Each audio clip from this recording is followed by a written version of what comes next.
This is a continuation of South, the story of Shackleton's last expedition, 1914 to 1917, by Ernest Shackleton, comprising chapters 10 through 18 and the end. Chapter 10, Across South Georgia.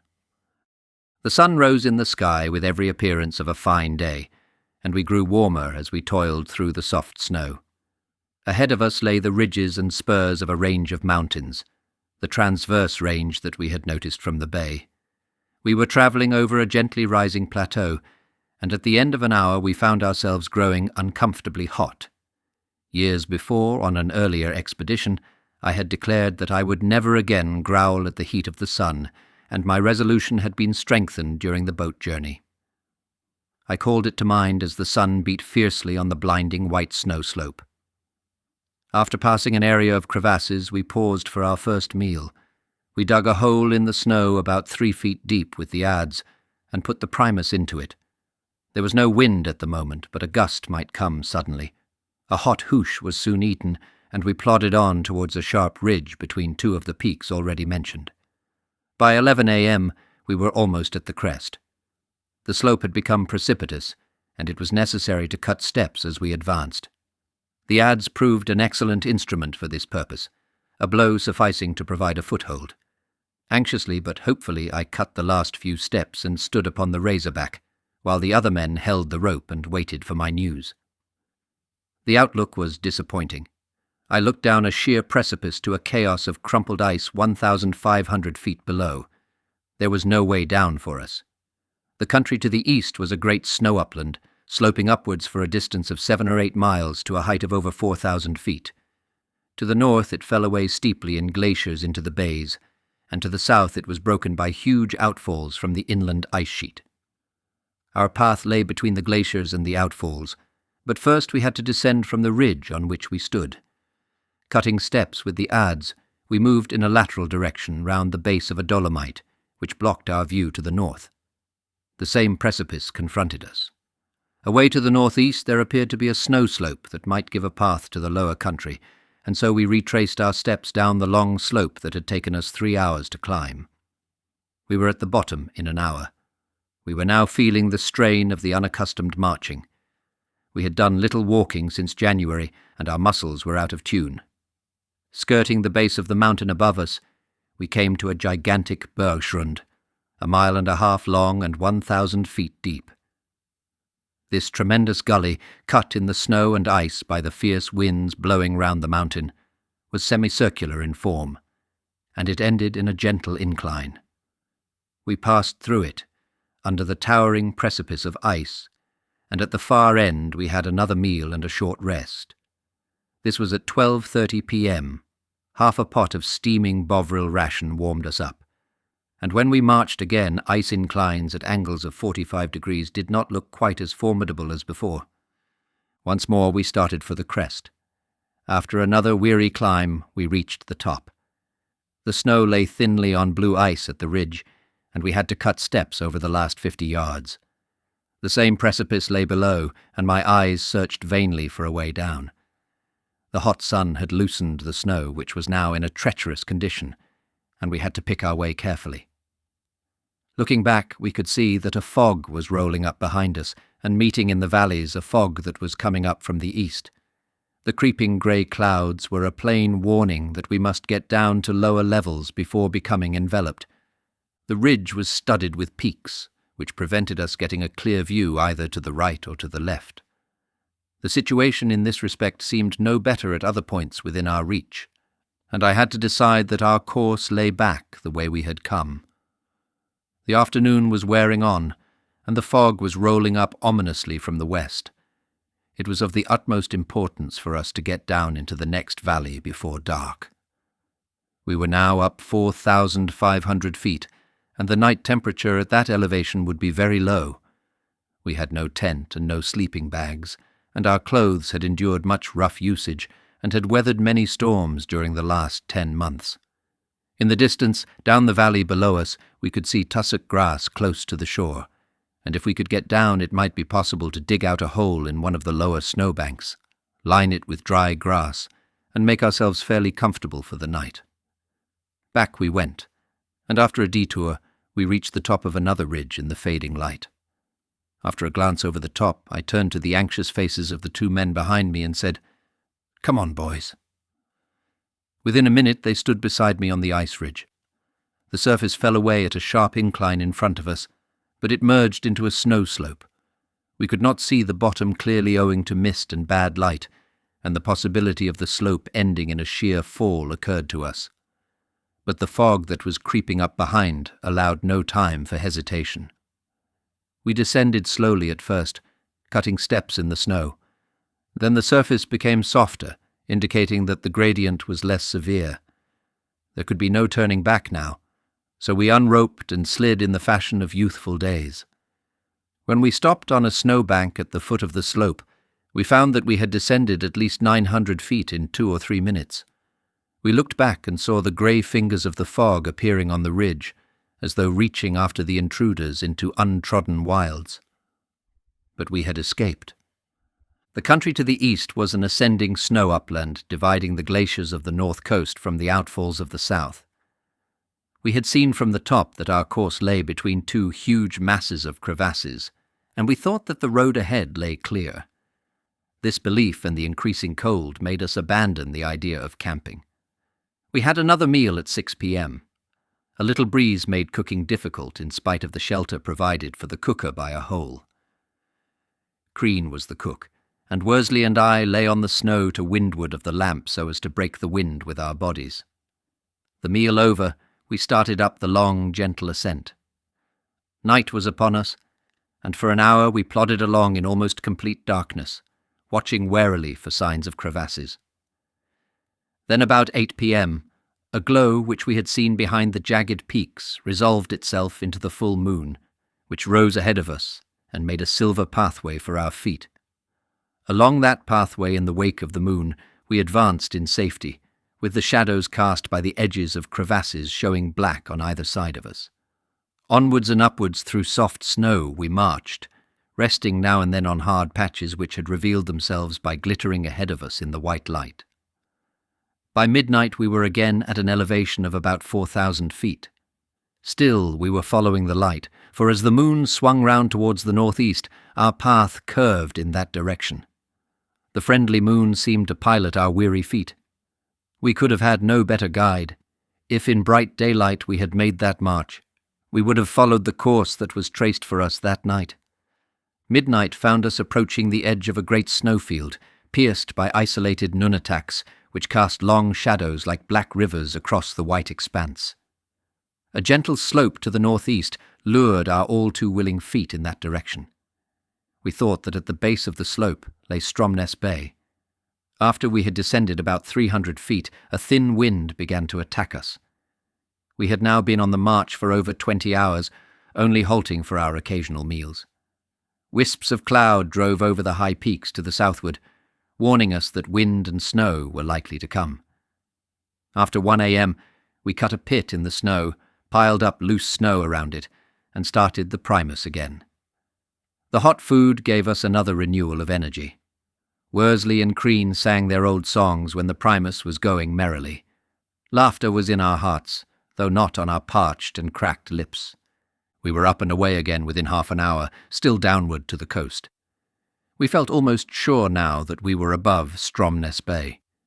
A dark object down at the foot of the slope looked like Mutton Island, which lies off Husvik.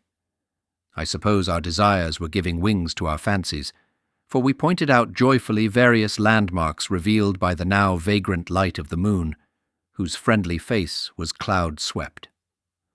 Our high hopes were soon shattered. Crevasses warned us that we were on another glacier, and soon we looked down almost to the seaward edge of the great riven ice mass. I knew there was no glacier in Stromness, and realized that this must be Fortuna Glacier. The disappointment was severe. Back we turned and tramped up the glacier again, not directly tracing our steps, but working at a tangent to the southeast. We were very tired. At 5 a.m. we were at the foot of the rocky spurs of the range. We were tired, and the wind that blew down from the heights was chilling us.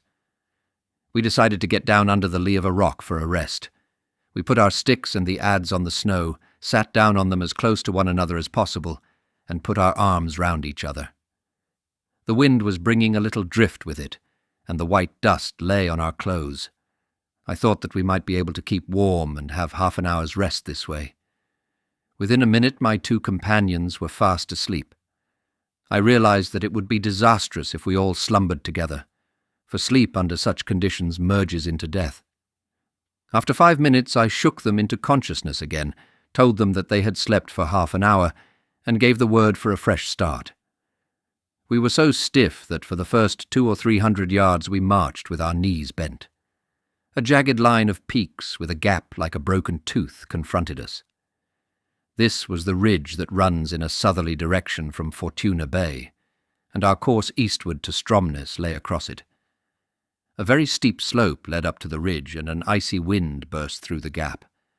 We went through the gap at 6 a.m., with anxious hearts as well as weary bodies. If the farther slope had proved impassable, our situation would have been almost desperate. But the worst was turning to the best for us. The twisted, wave-like rock formations of Husvik harbour appeared right ahead in the opening of dawn. Without a word, we shook hands with one another. To our minds, the journey was over, though as a matter of fact, 12 miles of difficult country had still to be traversed. A gentle snow slope descended at our feet towards a valley that separated our ridge from the hills immediately behind Husvik. And as we stood gazing, Worsley said solemnly, "Boss, it looks too good to be true." Down we went, to be checked presently by the sight of water 2,500 feet below. We could see the little wave ripples on the black beach, penguins strutting to and fro, and dark objects that looked like seals lolling lazily on the sand.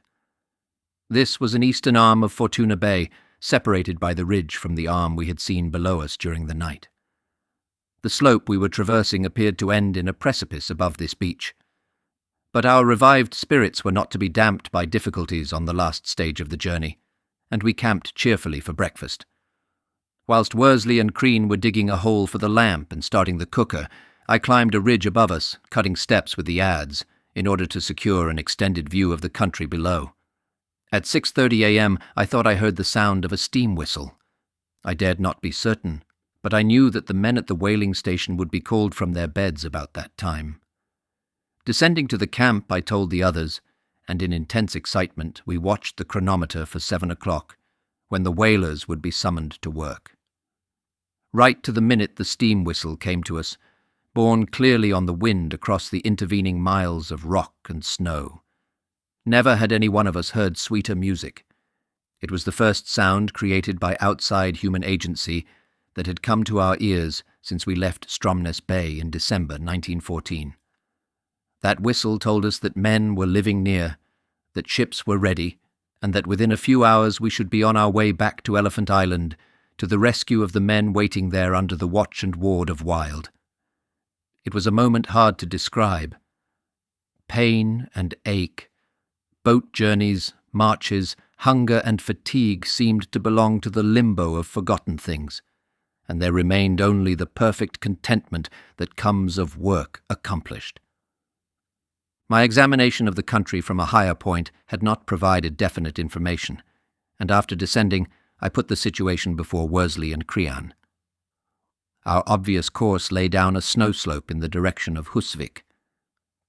"Boys," I said, "this snow slope seems to end in a precipice, but perhaps there is no precipice.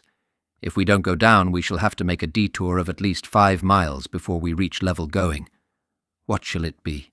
They both replied at once, "Try the slope." So we started away again downwards. We abandoned the Primus lamp, now empty, at the breakfast camp, and carried with us 1 ration and a biscuit each. The deepest snow we had yet encountered clogged our feet, but we plodded downward, and after descending about 500 feet, reducing our altitude to 2,000 feet. Above sea level, we thought we saw the way clear ahead. A steep gradient of blue ice was the next obstacle. Worsley and Crean got a firm footing in a hole excavated with the adze, and then lowered me as I cut steps until the full 50 feet of our alpine rope was out. Then I made a hole big enough for the 3 of us, and the other 2 men came down the steps. My end of the rope was anchored to the adze, and I had settled myself in the hole braced for a strain in case they slipped. When we all stood in the second hole, I went down again to make more steps, and in this laborious fashion we spent 2 hours descending about 500 feet. Halfway down we had to strike away diagonally to the left, for we noticed that the fragments of ice loosened by the adze were taking a leap into space at the bottom of the slope. Eventually we got off the steep ice, very gratefully, at a point where some rocks protruded, and we could see then that there was a perilous precipice directly below the point where we had started to cut steps. A slide down a slippery slope, with the adze and our cooker going ahead, completed this descent, and incidentally did considerable damage to our much-tried trousers. When we picked ourselves up at the bottom, we were not more than 1,500 feet above the sea. The slope was comparatively easy. Water was running beneath the snow, making pockets between the rocks that protruded above the white surface. The shells of snow over these pockets were traps for our feet, but we scrambled down and presently came to patches of tussock. A few minutes later we reached the sandy beach. The tracks of some animals were to be seen, and we were puzzled until I remembered that reindeer, brought from Norway, had been placed on the island and now ranged along the lower land of the eastern coast. We did not pause to investigate. Our minds were set upon reaching the haunts of man, and at our best speed we went along the beach to another rising ridge of tussock. Here we saw the first evidence of the proximity of man, whose work, as is so often the ease, was one of destruction. A recently killed seal was lying there, and presently we saw several other bodies bearing the marks of bullet wounds. I learned later that men from the whaling station at Stromness sometimes go round to Fortuna Bay by boat to shoot seals. Noon found us well up the slope on the other side of the bay, working east-southeast, and half an hour later we were on a flat plateau, with one more ridge to cross before we descended into Husvik. I was leading the way over this plateau when I suddenly found myself up to my knees in water and quickly sinking deeper through the snow crust. I flung myself down and called to the others to do the same, so as to distribute our weight on the treacherous surface. We were on top of a small lake, snow-covered. After lying still for a few moments we got to our feet and walked delicately, like Agag, for 200 yards, until a rise in the surface showed us that we were clear of the lake. At 1:30 p.m. we climbed round a final ridge and saw a little steamer, a whaling boat, entering the bay 2,500 feet below. A few moments later, as we hurried forward, the masts of a sailing ship lying at a wharf came in sight. Minute figures moving to and fro about the boats caught our gaze, and then we saw the sheds and factory of Stromness whaling station. We paused and shook hands, a form of mutual congratulation that had seemed necessary on 4 other occasions in the course of the expedition. The first time was when we landed on Elephant Island, the second when we reached South Georgia, and the third when we reached the ridge and saw the snow slope stretching below on the first day of the overland journey, then when we saw Husvik rocks. Cautiously we started down the slope that led to warmth and comfort. The last lap of the journey proved extraordinarily difficult. Vainly we searched for a safe, or a reasonably safe, way down the steep, ice-clad mountainside.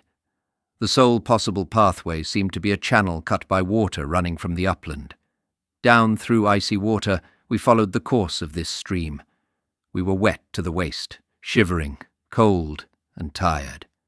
Presently our ears detected an unwelcome sound that might have been musical under other conditions. It was the splashing of a waterfall, and we were at the wrong end. When we reached the top of this fall, we peered over cautiously and discovered that there was a drop of 25 or 30 feet, with impassable ice cliffs on both sides. To go up again was scarcely thinkable in our utterly wearied condition. The way down was through the waterfall itself. We made fast one end of our rope to a boulder with some difficulty, due to the fact that the rocks had been worn smooth by the running water. Then Worsley and I lowered Crean, who was the heaviest man. He disappeared altogether in the falling water and came out gasping at the bottom. I went next, sliding down the rope, and Worsley, who was the lightest and most nimble member of the party, came last. At the bottom of the fall we were able to stand again on dry land. The rope could not be recovered. We had flung down the adze from the top of the fall, and also the log book and the cooker wrapped in one of our blouses. That was all, except our wet clothes that we brought out of the Antarctic, which we had entered a year and a half before with well-found ship, full equipment and high hopes. That was all of tangible things, but in memories we were rich. We had pierced the veneer of outside things. We had suffered, starved and triumphed, grovelled down yet grasped at glory, grown bigger in the bigness of the whole.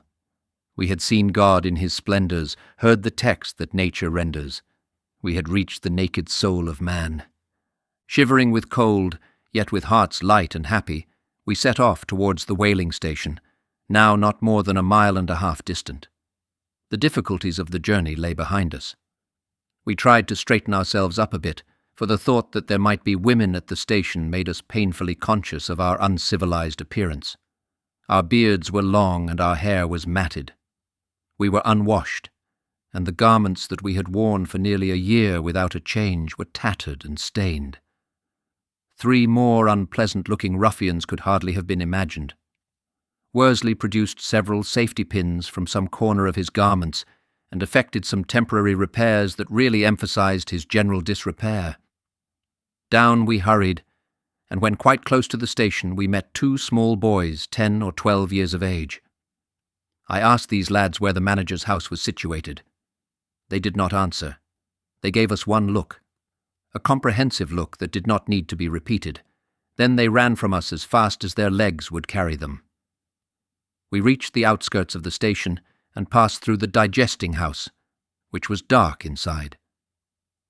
Emerging at the other end, we met an old man who started as if he had seen the devil himself and gave us no time to ask any question. He hurried away. This greeting was not friendly.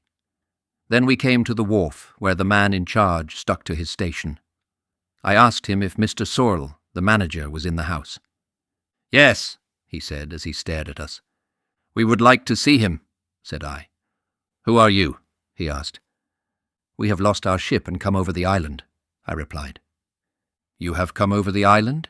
he said in a tone of entire disbelief. The man went towards the manager's house and we followed him. I learned afterwards that he said to Mr. Sorrell, "There are 3 funny-looking men outside who say they have come over the island and they know you." I have left them outside a very necessary precaution from his point of view. Mr. Sorrell came out to the door and said, "Well, don't you know me?" I said. "I know your voice," he replied doubtfully. "You're the mate of the Daisy." "My name is Shackleton," I said. Immediately he put out his hand and said, "Come in. Come in. Tell me, when was the war over?" I asked. "The war is not over," he answered. "Millions are being killed. Europe is mad. The world is mad." Mr. Sorrell's hospitality had no bounds. He would scarcely let us wait to remove our freezing boots before he took us into his house, and gave us seats in a warm and comfortable room. We were in no condition to sit in anybody's house until we had washed and got into clean clothes, but the kindness of the station manager was proof even against the unpleasantness of being in a room with us. He gave us coffee and cakes in the Norwegian fashion, and then showed us upstairs to the bathroom where we shed our rags and scrubbed ourselves luxuriously. Mr. Sorrell's kindness did not end with his personal care for the 3 wayfarers who had come to his door. While we were washing, he gave orders for one of the whaling vessels to be prepared at once, in order that it might leave that night for the other side of the island and pick up the 3 men there. The whalers knew King Haakon Bay, though they never worked on that side of the island. Soon we were clean again. Then we put on delightful new clothes supplied from the station stores and got rid of our superfluous hair. Within an hour or 2 we had ceased to be savages and had become civilized men again. Then came a splendid meal, while Mr. Sorrell told us of the arrangements he had made, and we discussed plans for the rescue of the main party on Elephant Island. I arranged that Worsley should go with the relief ship to show the exact spot where the carpenter and his 2 companions were camped, while I started to prepare for the relief of the party on Elephant Island. The whaling vessel that was going round to King Haakon Bay was expected back on the Monday morning, and was to call at Grytviken Harbour, the port from which we had sailed in December 1914, in order that the magistrate resident there might be informed of the fate of the Endurance. It was possible that letters were awaiting us there. Worsley went aboard the whaler at 10 o'clock that night and turned in. The next day the relief ship entered King Haakon Bay, and he reached Pegotti Camp in a boat. The 3 men were delighted beyond measure to know that we had made the crossing in safety, and that their wait under the upturned James Caird was ended. Curiously enough, they did not recognize Worsley, who had left them a hairy, dirty ruffian, and had returned his spruce and shaven self. They thought he was one of the whalers. When one of them asked why no member of the party had come round with the relief, Worsley said, "What do you mean?" "We thought the boss or one of the others would come round," they explained. "What's the matter with you?" said Worsley. Then it suddenly dawned upon them that they were talking to the man who had been their close companion for a year and a half. Within a few minutes the whalers had moved our bits of gear into their boat. They towed off the James Caird and hoisted her to the deck of their ship. Then they started on the return voyage. Just at dusk on Monday afternoon they entered Stromness Bay, where the men of the whaling station mustered on the beach to receive the rescued party and to examine with professional interest the boat we had navigated across 800 miles of the stormy ocean they knew so well. When I look back at those days, I have no doubt that Providence guided us, not only across those snowfields, but across the storm-white sea that separated Elephant Island from our landing place on South Georgia. I know that during that long and racking march of 36 hours over the unnamed mountains and glaciers of South Georgia, it seemed to me often that we were 4, not 3. I said nothing to my companions on the point, but afterwards Worsley said to me, "Boss, I had a curious feeling on the march that there was another person with us." Crean confessed to the same idea. One feels the dearth of human words, the roughness of mortal speech, in trying to describe things intangible. But a record of our journeys would be incomplete without a reference to a subject very near to our hearts. Chapter 11. The Rescue. Our first night at the whaling station was blissful. Crean and I shared a beautiful room in Mr. Saul's house, with electric light and 2 beds, warm and soft. We were so comfortable that we were unable to sleep. Late at night a steward brought us tea, bread and butter and cakes, and we lay in bed, revelling in the luxury of it all. Outside, a dense snowstorm, which started 2 hours after our arrival and lasted until the following day, was swirling and driving about the mountain slopes. We were thankful indeed that we had made a place of safety, for it would have gone hard with us if we had been out on the mountains that night.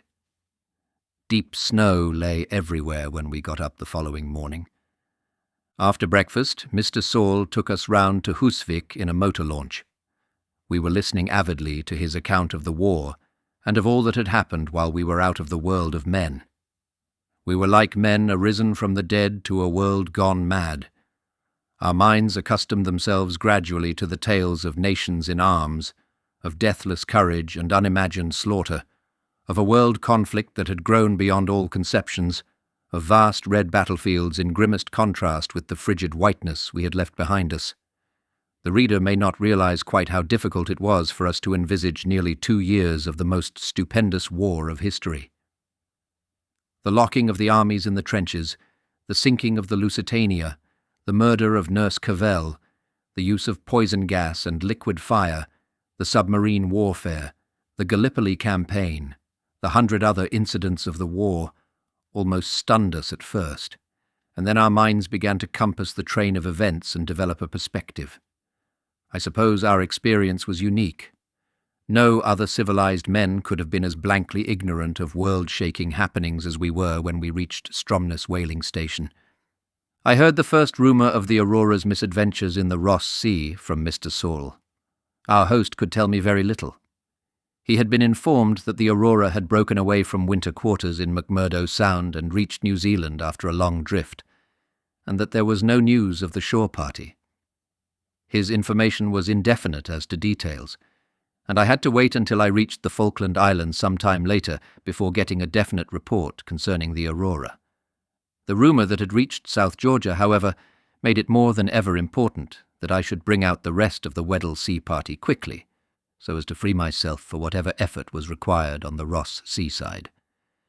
When we reached Husvik that Sunday morning, we were warmly greeted by the magistrate, Mr. Bernston, whom I knew of old, and the other members of the little community.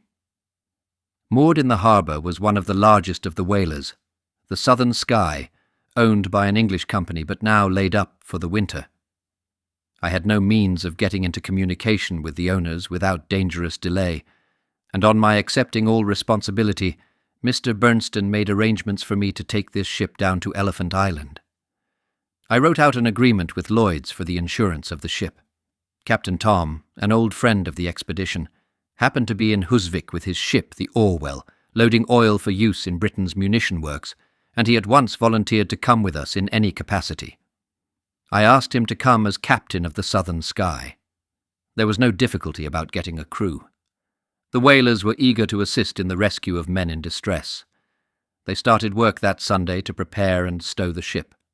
Parts of the engines were ashore, but willing hands made light labour. I purchased from the station stores all the stores and equipment required, including special comforts for the men we hoped to rescue, and by Tuesday morning the Southern Sky was ready to sail. I feel it is my duty as well as my pleasure to thank here the Norwegian whalers of South Georgia for the sympathetic hands they stretched out to us in our need. Among memories of kindness received in many lands sundered by the seas, the recollection of the hospitality and help given to me in South Georgia ranks high. There is a brotherhood of the sea. The men who go down to the sea in ships, serving and suffering, fighting their endless battle against the caprice of wind and ocean, bring into their own horizons the perils and troubles of their brother sailormen. The Southern Sky was ready on Tuesday morning, and at 9 o'clock we steamed out of the bay, while the whistles of the whaling station sounded a friendly farewell. We had foregathered aboard Captain Tom's ship on the Monday night, with several whaling captains who were bringing up their sons to their own profession. They were old stagers, with faces lined and seamed by the storms of half a century, and they were even more interested in the story of our voyage from Elephant Island than the younger generation was. They congratulated us on having accomplished a remarkable boat journey. I do not wish to belittle our success with the pride that apes humility. Under Providence we had overcome great difficulties and dangers, and it was pleasant to tell the tale to men who knew those sullen and treacherous southern seas. McCarthy, McNeish, and Vincent had been landed on the Monday afternoon. They were already showing some signs of increasing strength under a regime of warm quarters and abundant food. The carpenter looked woefully thin after he had emerged from a bath. He must have worn a lot of clothes when he landed from the boat, and I did not realize how he had wasted till I saw him washed and changed. He was a man over 50 years of age, and the strain had told upon him more than upon the rest of us. The rescue came just in time for him.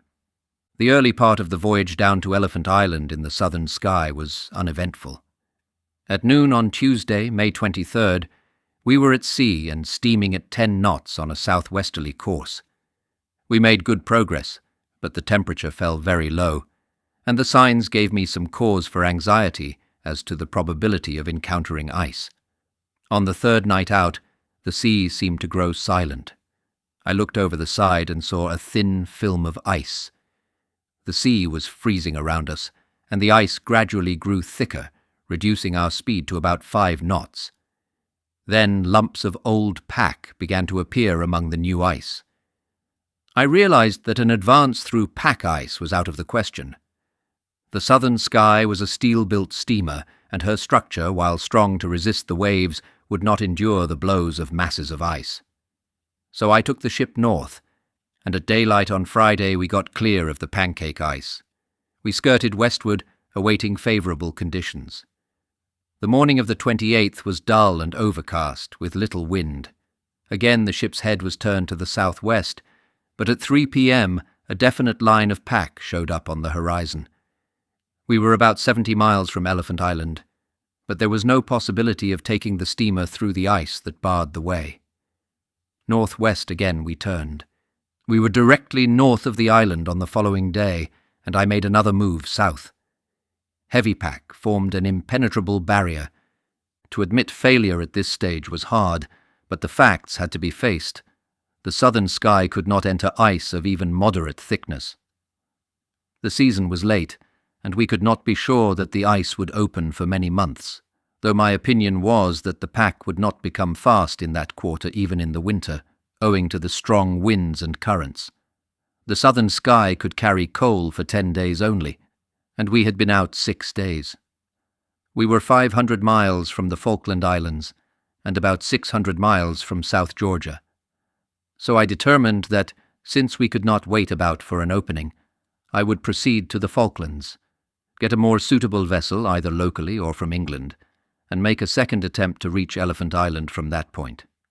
We encountered very bad weather on the way up, but in the early afternoon of May 31st we arrived at Port Stanley, where the cable provided a link with the outer world. The harbour-master came out to meet us, and after we had dropped anchor I went ashore and met the governor, Mr. Douglas Young. He offered me his assistance at once. He telephoned to Mr. Harding, the manager of the Falkland Islands station, and I learned, to my keen regret, that no ship of the type required was available at the islands. That evening I cabled to London a message to His Majesty the King, the first account of the loss of the Endurance, and the subsequent adventures of the expedition. The next day I received the following message from the King. "Rejoice to hear of your safe arrival in the Falkland Islands, and trust your comrades on Elephant Island may soon be rescued. George R.I." The events of the days that followed our arrival at the Falkland Islands I will not attempt to describe in detail. My mind was bent upon the rescue of the party on Elephant Island at the earliest possible moment. Winter was advancing, and I was fully conscious that the lives of some of my comrades might be the price of unnecessary delay. A proposal had been made to send a relief ship from England, but she could not reach the southern seas for many weeks. In the meantime, I got into communication with the governments of the South American republics by wireless and cable, and asked if they had any suitable ship I could use for a rescue. I wanted a wooden ship capable of pushing into loose ice, with fair speed and a reasonable coal capacity. Messages of congratulation and goodwill were reaching me from all parts of the world, and the kindness of hundreds of friends in many lands was a very real comfort in a time of anxiety and stress. The British Admiralty informed me that no suitable vessel was available in England, and that no relief could be expected before October. I replied that October would be too late. Then the British minister in Montevideo telegraphed me regarding a trawler named Instituto de Pesca No. 1, belonging to the Uruguayan government. She was a stout little vessel, and the government had generously offered to equip her with coal, provisions, clothing, etc., and send her across to the Falkland Islands for me to take down to Elephant Island. I accepted this offer gladly, and the trawler was in Port Stanley on June 10th. We started south at once. The weather was bad, but the trawler made good progress, steaming steadily at about 6 knots, and in the bright, clear dawn of the third day, we sighted the peaks of Elephant Island. Hope ran high, but our ancient enemy the pack was lying in wait, and within 20 miles of the island the trawler was stopped by an impenetrable barrier of ice. The pack lay in the form of a crescent, with a horn to the west of the ship stretching north. Steaming northeast, we reached another horn and saw that the pack, heavy and dense, then trended away to the east. We made an attempt to push into the ice, but it was so heavy that the trawler was held up at once and began to grind in the small, thick floes, so we cautiously backed out. The propeller, going slowly, was not damaged, though any moment I feared we might strip the blades. The island lay on our starboard quarter, but there was no possibility of approaching it. The Uruguayan engineer reported to me that he had 3 days' coal left, and I had to give the order to turn back. A screen of fog hid the lower slopes of the island, and the men watching from the camp on the beach could not have seen the ship. Northward we steamed again, with the engines knocking badly, and after encountering a new gale made Port Stanley with the bunkers nearly empty and the engines almost broken down. HMS Glasgow was in the port, and the British sailors gave us a hearty welcome as we steamed in. The Uruguayan government offered to send the trawler to Punta Arenas and have her dry docked there and made ready for another effort. One of the troubles on the voyage was that, according to estimate, the trawler could do 10 knots on 6 tons of coal a day, which would have given us a good margin to allow for lying off the ice. But in reality, Owing to the fact that she had not been in dock for a year, she only developed a speed of 6 knots on a consumption of 10 tons a day. Time was precious, and these preparations would have taken 2 longitude. I thanked the government then for its very generous offer, and I want to say now that the kindness of the Uruguayans at this time earned my warmest gratitude. I ought to mention also the assistance given me by Lieutenant Ryan, a naval reserve officer who navigated the trawler to the Falklands and came south on the attempt at relief. The Instituto de Pesca went off to Montevideo, and I looked around for another ship. A British mail boat, the Aurora, called at Port Stanley opportunely, and I boarded her with Worsley and Crean and crossed to Punta Arenas in the Magellan Straits. The reception we received there was heartening. The members of the British Association of Magellans took us to their hearts. Mr. Alan MacDonald was especially prominent in his untiring efforts to assist in the rescue of our 22 companions on Elephant Island. He worked day and night, and it was mainly due to him that within 3 days they had raised a sum of £1,500 amongst themselves, chartered the schooner Emma, and equipped her for our use. She was a 40-year-old oak schooner, strong and seaworthy, with an auxiliary oil engine. Out of the complement of 10 men all told who were manning the ship, there were 8 different nationalities, but they were all good fellows and understood perfectly what was wanted. The Chilean government lent us a small steamer, the Yelcho, to tow us part of the way. She could not touch ice, though, as she was built of steel. However, on July 12th, we passed her our tow rope and proceeded on our way. In bad weather, we anchored next day, and although the wind increased to a gale, I could delay no longer, so we hove up anchor in the early morning of the 14th. The strain on the tow rope was too great. With the crack of a gun, the rope broke. Next day the gale continued, and I will quote from the log of the Emma, which Worsley kept as navigating officer.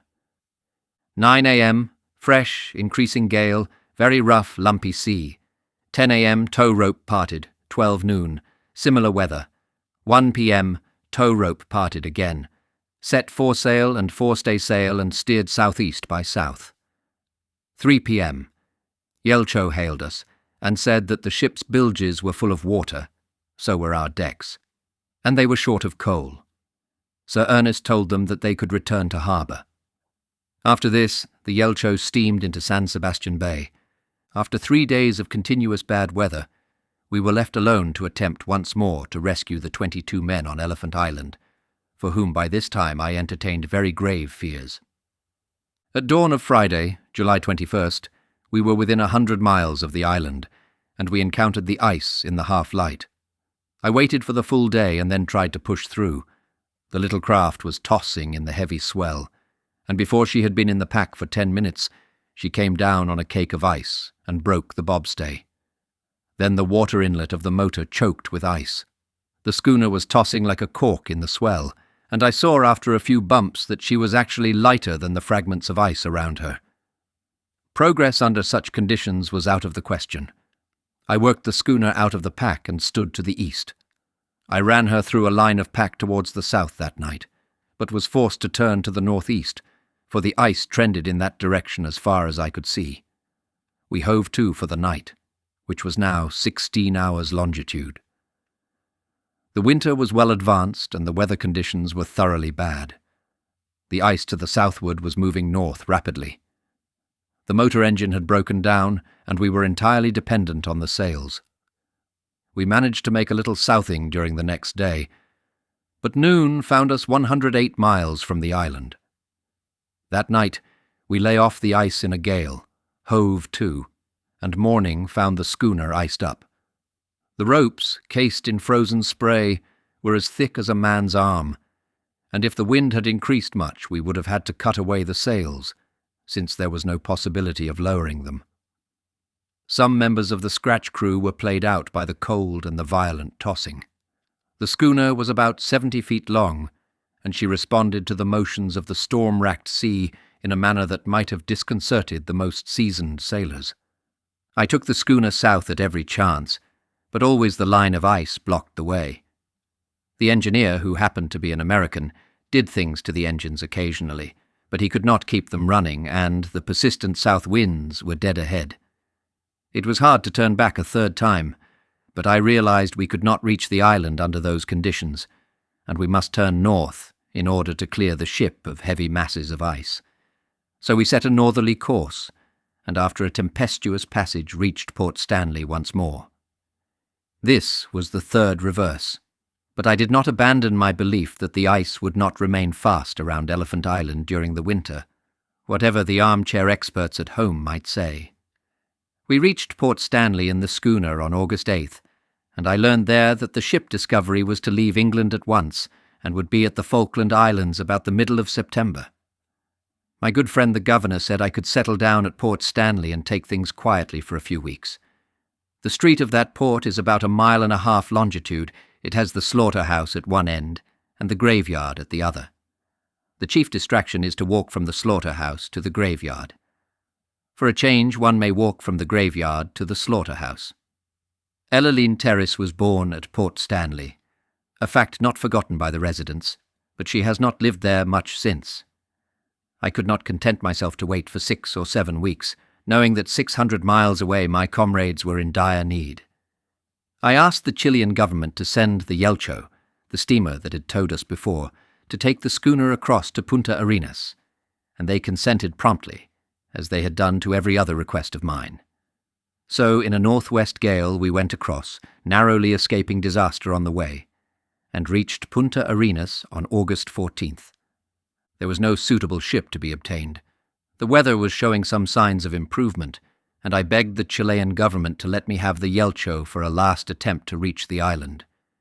She was a small, steel-built steamer, quite unsuitable for work in the pack, but I promised that I would not touch the ice. The government was willing to give me another chance, and on August 25th I started south on the 4th attempt at relief. This time Providence favoured us. The little steamer made a quick run down in comparatively fine weather, and I found as we neared Elephant Island that the ice was open. A southerly gale had sent it northward temporarily, and the Yelcho had her chance to slip through. We approached the island in a thick fog. I did not dare to wait for this to clear, and at 10 a.m. on August 30th we passed some stranded bergs. Then we saw the sea breaking on a reef, and I knew that we were just outside the island. It was an anxious moment, for we had still to locate the camp, and the pack could not be trusted to allow time for a prolonged search in thick weather. But presently the fog lifted and revealed the cliffs and glaciers of Elephant Island. I proceeded to the east, and at 11:40 a.m., Worsley's keen eyes detected the camp, almost invisible under its covering of snow. The men ashore saw us at the same time, and we saw tiny black figures hurry to the beach and wave signals to us. We were about 1.5 miles away from the camp. I turned the Yelcho in, and within half an hour reached the beach with Crean and some of the Chilean sailors. I saw a little figure on a surf-beaten rock and recognized Wilde. As I came nearer, I called out, "Are you all well?" And he answered, "We are all well, boss." And then I heard 3 cheers. As I drew close to the rock, I flung packets of cigarettes ashore.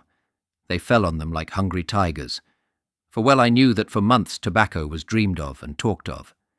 Some of the hands were in a rather bad way, but Wilde had held the party together and kept hope alive in their hearts.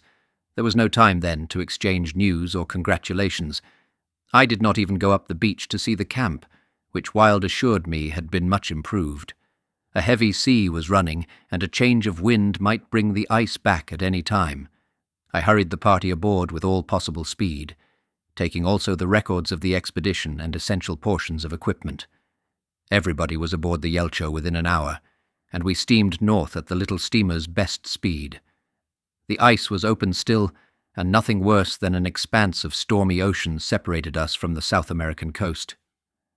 During the run-up to Punta Arenas, I heard Wilde's story, and blessed again the cheerfulness and resource that had served the party so well during 4.5 months of privation. The 22 men on Elephant Island were just at the end of their resources when the Yelcho reached them. Wilde had husbanded the scanty stock of food as far as possible, and had fought off the devils of despondency and despair on that little sandspit, where the party had a precarious foothold between the grim ice fields and the treacherous, ice-strewn sea. The pack had opened occasionally, but much of the time the way to the north had been barred. The Yelcho had arrived at the right moment. 2 days earlier she could not have reached the island, and a few hours later the pack may have been impenetrable again. Wilde had reckoned that help would come in August, and every morning he had packed his kit, in cheerful anticipation that proved infectious, as I have no doubt it was meant to be. One of the party to whom I had said, "Well, you all were packed up ready," replied, "You see, boss, Wilde never gave up hope." And whenever the sea was at all clear of ice, he rolled up his sleeping bag and said to all hands, "Roll up your sleeping bags, boys. The boss may come today." And so it came to pass that we suddenly came out of the fog, and from a black outlook, in an hour all were in safety homeward bound. The food was eked out with seal and penguin meat, limpets and seaweed. Seals had been scarce, but the supply of penguins had held out fairly well during the first 3 months. The men were down to the last Bovril ration, the only form of hot drink they had, and had scarcely 4 days' food in hand at the time of the rescue. The camp was in constant danger of being buried by the snow, which drifted heavily from the heights behind, and the men moved the accumulations with what implements they could provide. There was danger that the camp would become completely invisible from the sea, so that a rescue party might look for it in vain. It had been arranged that a gun should be fired from the relief ship when she got near the island, said Wilde. Many times when the glaciers were calving and chunks fell off with a report like a gun, we thought that it was the real thing, and after a time we got to distrust these signals. As a matter of fact, we saw the Yelcho before we heard any gun. It was an occasion one will not easily forget. We were just assembling for lunch to the call of "Lunch-o!" and I was serving out the soup, which was particularly good that day, consisting of boiled seal's backbone, limpets, and seaweed, when there was another hail from Marston of Ship-o. Some of the men thought it was Lunch-o, over again. But when there was another yell from Marston, lunch had no further attractions. The ship was about 1.5 miles away and steaming past us. A smoke signal was the agreed sign from the shore, and catching up somebody's coat that was lying about, I struck a pick into a tin of kerosene kept for the purpose, poured it over the coat, and set it alight. It flared instead of smoking, but that didn't matter, for you had already recognized the spot where you had left us, and the Yelcho was turning in. We encountered bad weather on the way back to Punta Arenas, and the little Yelcho labored heavily, but she had light hearts aboard.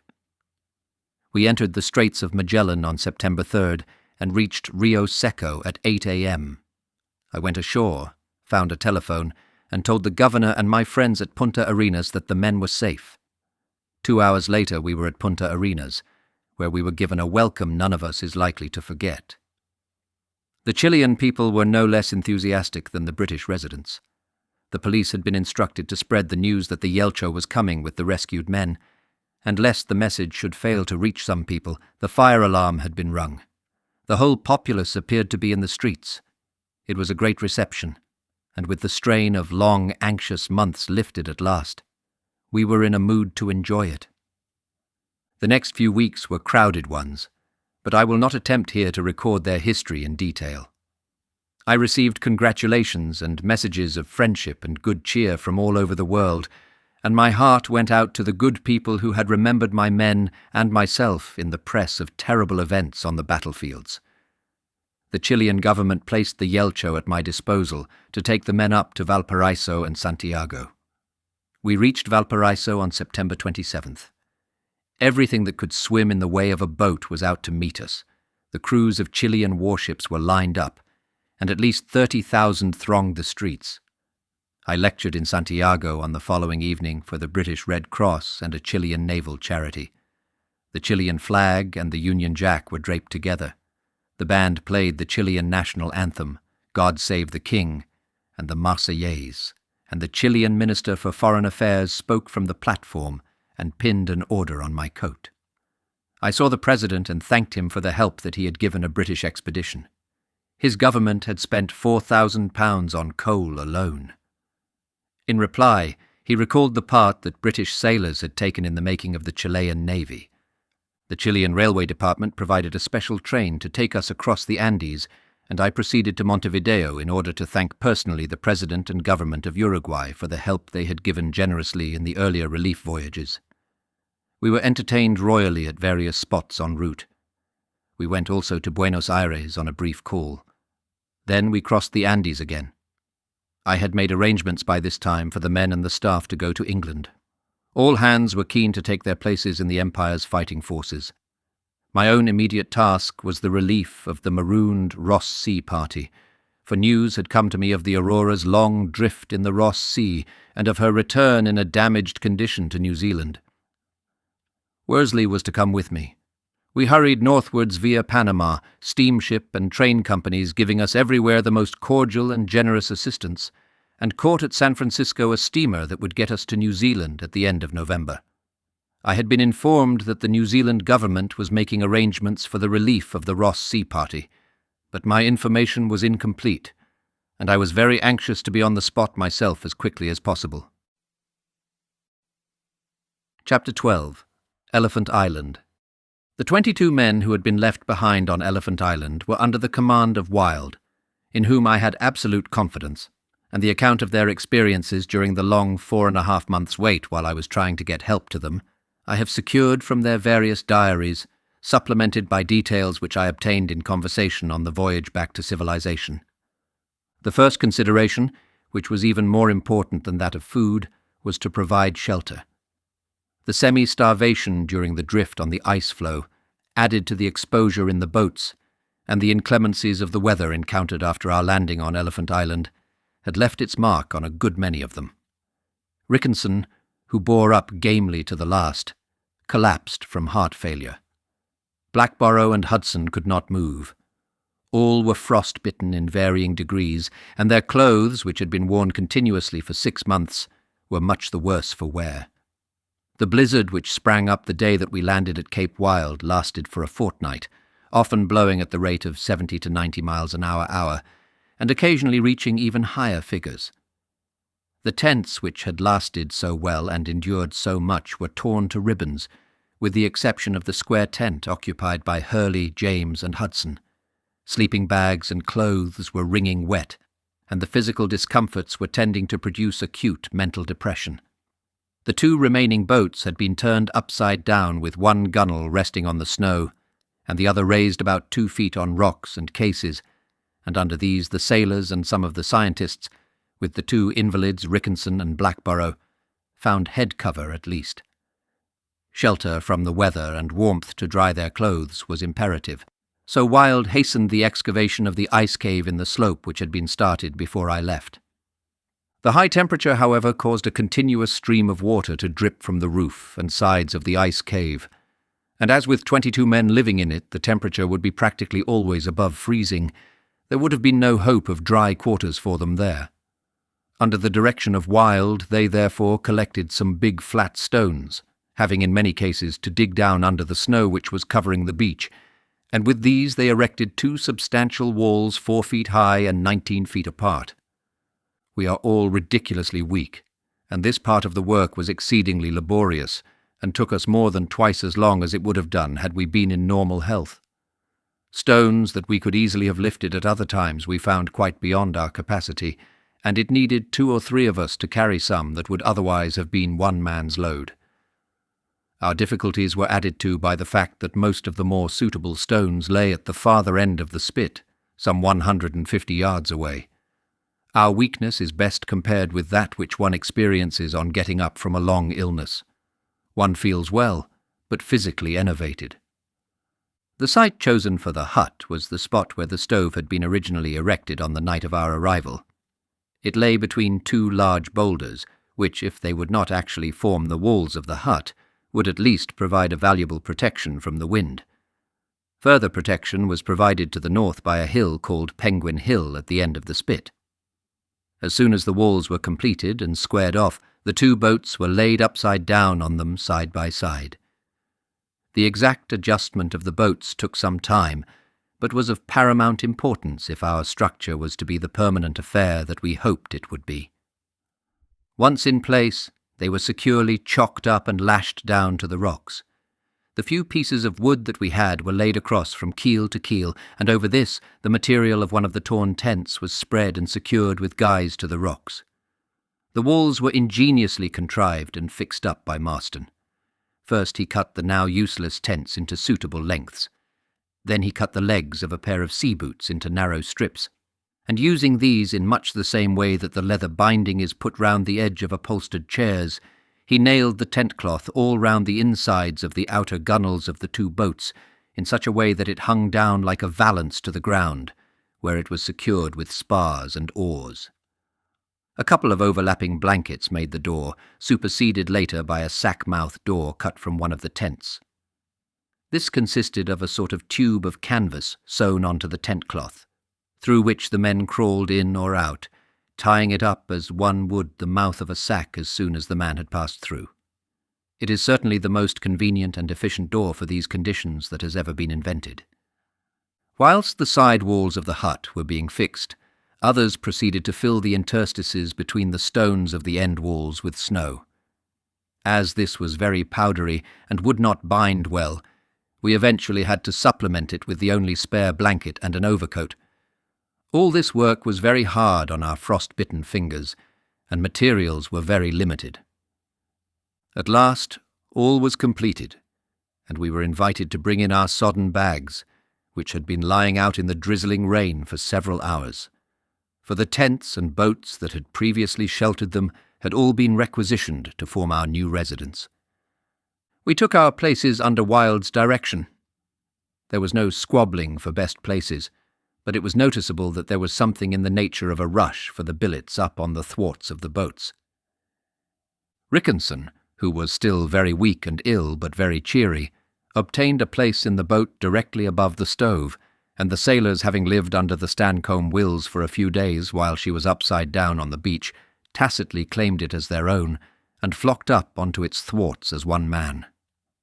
There was one upstair billet left in this boat, which Wild offered to Hussey and Lees simultaneously, saying that the first man that got his bag up could have the billet.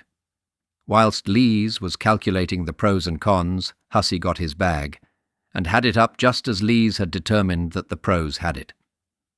There were now 4 men up on the thwarts of the Dudley Docker, and the 5 sailors and Hussey on those of the Stancombe Wills, the remainder disposing themselves on the floor. The floor was at first covered with snow and ice, frozen in amongst the pebbles. This was cleared out, and the remainder of the tents spread out over the stones. Within the shelter of these cramped but comparatively palatial quarters, cheerfulness once more reigned amongst the party. The blizzard, however, soon discovered the flaws in the architecture of their hut, and the fine drift snow forced its way through the crevices between the stones forming the end walls. Jaeger sleeping bags and coats were spread over the outside of these walls, packed over with snow and securely frozen up, effectively keeping out this drift. At first all the cooking was done outside under the lee of some rocks, further protection being provided by a wall of provision cases. There were 2 blubber stoves made from old oil drums, and one day, when the blizzard was unusually severe, an attempt was made to cook the meals inside the hut. There being no means of escape for the pungent blubber smoke, the inmates had rather a bad time, some being affected with a form of smoke blindness similar to snow blindness, very painful and requiring medical attention. A chimney was soon fitted, made by Kerr out of the tin lining of one of the biscuit cases, and passed through a close-fitting tin grummet sewn into the canvas of the roof just between the keels of the 2 boats, and the smoke nuisance was soon a thing of the past. Later on, another old oil drum was made to surround this chimney, so that 2 pots could be cooked at once on the one stove. Those whose billets were near the stove suffered from the effects of the local thaw caused by its heat, but they were repaid by being able to warm up portions of steak and hooshes left over from previous meals, and even to warm up those of the less fortunate ones, for a consideration. This consisted generally of part of the hoosh or 1 or 2 pieces of sugar. The cook and his assistant, which latter job was taken by each man in turn, were called about 7 a.m., and breakfast was generally ready by about 10 a.m. Provision cases were then arranged in a wide circle round the stove, and those who were fortunate enough to be next to it could dry their gear. So that all should benefit equally by this, a sort of general post was carried out, each man occupying his place at meal times for one day only, moving up one the succeeding day. In this way, eventually, every man managed to dry his clothes, and life began to assume a much brighter aspect. The great trouble in the hut was the absence of light. The canvas walls were covered with blubber soot, and with the snowdrifts accumulating round the hut, its inhabitants were living in a state of perpetual night. Lamps were fashioned out of sardine tins, with bits of surgical bandage for wicks, but as the oil consisted of seal oil rendered down from the blubber, the remaining fibrous tissue being issued very sparingly at lunch, by the by, and being considered a great delicacy, they were more a means of conserving the scanty store of matches than of serving as illuminants. Wilde was the first to overcome this difficulty by sewing into the canvas wall the glass lid of a chronometer box. Later on, 3 other windows were added, the material in this case being some celluloid panels from a photograph case of mine, which I had left behind in a bag. This enabled the occupants of the floor billets who were near enough to read and sew, which relieved the monotony of the situation considerably. Our reading material consisted at this time of 2 books of poetry, 1 book of Nordenskjöld's expedition, 1 or 2 torn volumes of the Encyclopaedia Britannica, and a penny cookery book owned by Marston. Our clothes, though never presentable, as they bore the scars of nearly 10 months of rough usage, had to be continually patched to keep them together at all. As the floor of the hut had been raised by the addition of loads of clean pebbles, from which most of the snow had been removed, during the cold weather it was kept comparatively dry. When, however, the temperature rose to just above freezing point, as occasionally happened, the hut became the drainage pool of all the surrounding hills. Wilde was the first to notice it by remarking one morning that his sleeping bag was practically afloat. Other men examined theirs with a like result, so bailing operations commenced forthwith. Stones were removed from the floor, and a large hole dug, and in its gloomy depths the water could be seen rapidly rising. Using a saucepan for a bailer, they bailed out over 100 gallons of dirty water. The next day 150 gallons were removed, the men taking it in turns to bail at intervals during the night. 160 more gallons were bailed out during the next 24 hours, till one man rather pathetically remarked in his diary, "This is what nice, mild, high temperatures mean to us. No wonder we prefer the cold." Eventually, by removing a portion of one wall, a long channel was dug nearly down to the sea, completely solving the problem. Additional precautions were taken by digging away the snow which surrounded the hut after each blizzard, sometimes entirely obscuring it. A huge glacier across the bay behind the hut nearly put an end to the party. Enormous blocks of ice weighing many tons would break off and fall into the sea, the disturbance thus caused giving rise to great waves. One day Marston was outside the hut digging up the frozen seal for lunch with a pick, when a noise like an artillery barrage startled him. Looking up, he saw that one of these tremendous waves, over 30 feet high, was advancing rapidly across the bay, threatening to sweep hut and inhabitants into the sea. A hastily shouted warning brought the men tumbling out, but fortunately the loose ice which filled the bay damped the wave down so much that, though it flowed right under the hut, nothing was carried away. It was a narrow escape, though, as had they been washed into the sea, nothing could have saved them. Although they themselves gradually became accustomed to the darkness and the dirt, some entries in their diaries show that occasionally they could realize the conditions under which they were living. The hut grows more grimy every day. Everything is a sooty black. We have arrived at the limit where further increments from the smoking stove, blubber lamps, and cooking gear are unnoticed. It is at least comforting to feel that we can become no filthier. Our shingle floor will scarcely bear examination by strong light without causing even us to shudder and express our disapprobation at its state. Oil mixed with reindeer hair, bits of meat, sennegrass, and penguin feathers form a conglomeration which cements the stones together. From time to time we have a spring cleaning, but a fresh supply of flooring material is not always available, as all the shingle is frozen up and buried by deep rifts. Such is our home sweet home. All joints are aching through being compelled to lie on the hard, rubbly floor which forms our bedsteads. Again, later on one writes, "Now that Wilde's window allows a shaft of light to enter our hut, one can begin to see things inside. Previously one relied upon one's sense of touch, assisted by the remarks from those whose faces were inadvertently trodden on, to guide one to the door. Looking down in the semi-darkness to the far end, one observes two very small smoky flares that dimly illuminate a row of 5, endeavouring to make time pass by reading or argument. These are Macklin, Kerr, Wordy, Hudson, and Blackborough, the last 2 being invalids. The centre of the hut is filled with the cases which do duty for the cook's bed, the meat and blubber boxes, and a mummified-looking object, which is Lee's in his sleeping bag. The near end of the floor space is taken up with the stove, with Wilde and McElroy on one side, and Hurley and James on the other. Marston occupies a hammock most of the night, and Day, which is slung across the entrance. As he is large and the entrance very small, he invariably gets bumped by those passing in and out. His vocabulary at such times is interesting. In the attic, formed by the 2 upturned boats, live 10 unkempt and careless lodgers, who drop boots, mitts, and other articles of apparel onto the men below. Reindeer hairs rain down incessantly day and night, with every movement that they make in their molting bags. These, with penguin feathers and a little grit from the floor, occasionally savour the hooshes. Thank heaven man is an adaptable brute.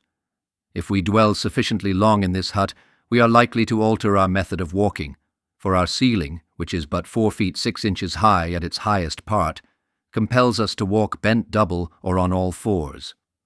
Our doorway, Cheetham is just crawling in now, bringing a shower of snow with him, was originally a tent entrance.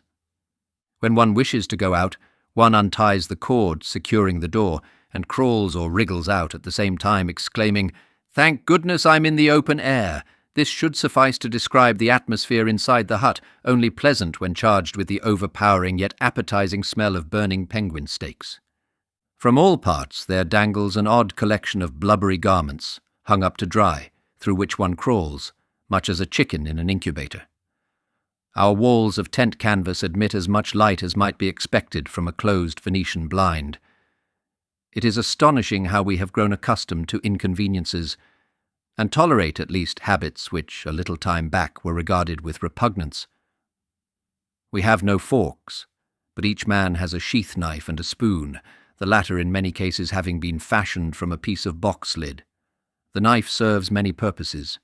With it we kill, skin, and cut up seals and penguins, cut blubber into strips for the fire, very carefully scrape the snow off our hut walls, and then, after a perfunctory rub with an oily penguin skin, use it at meals.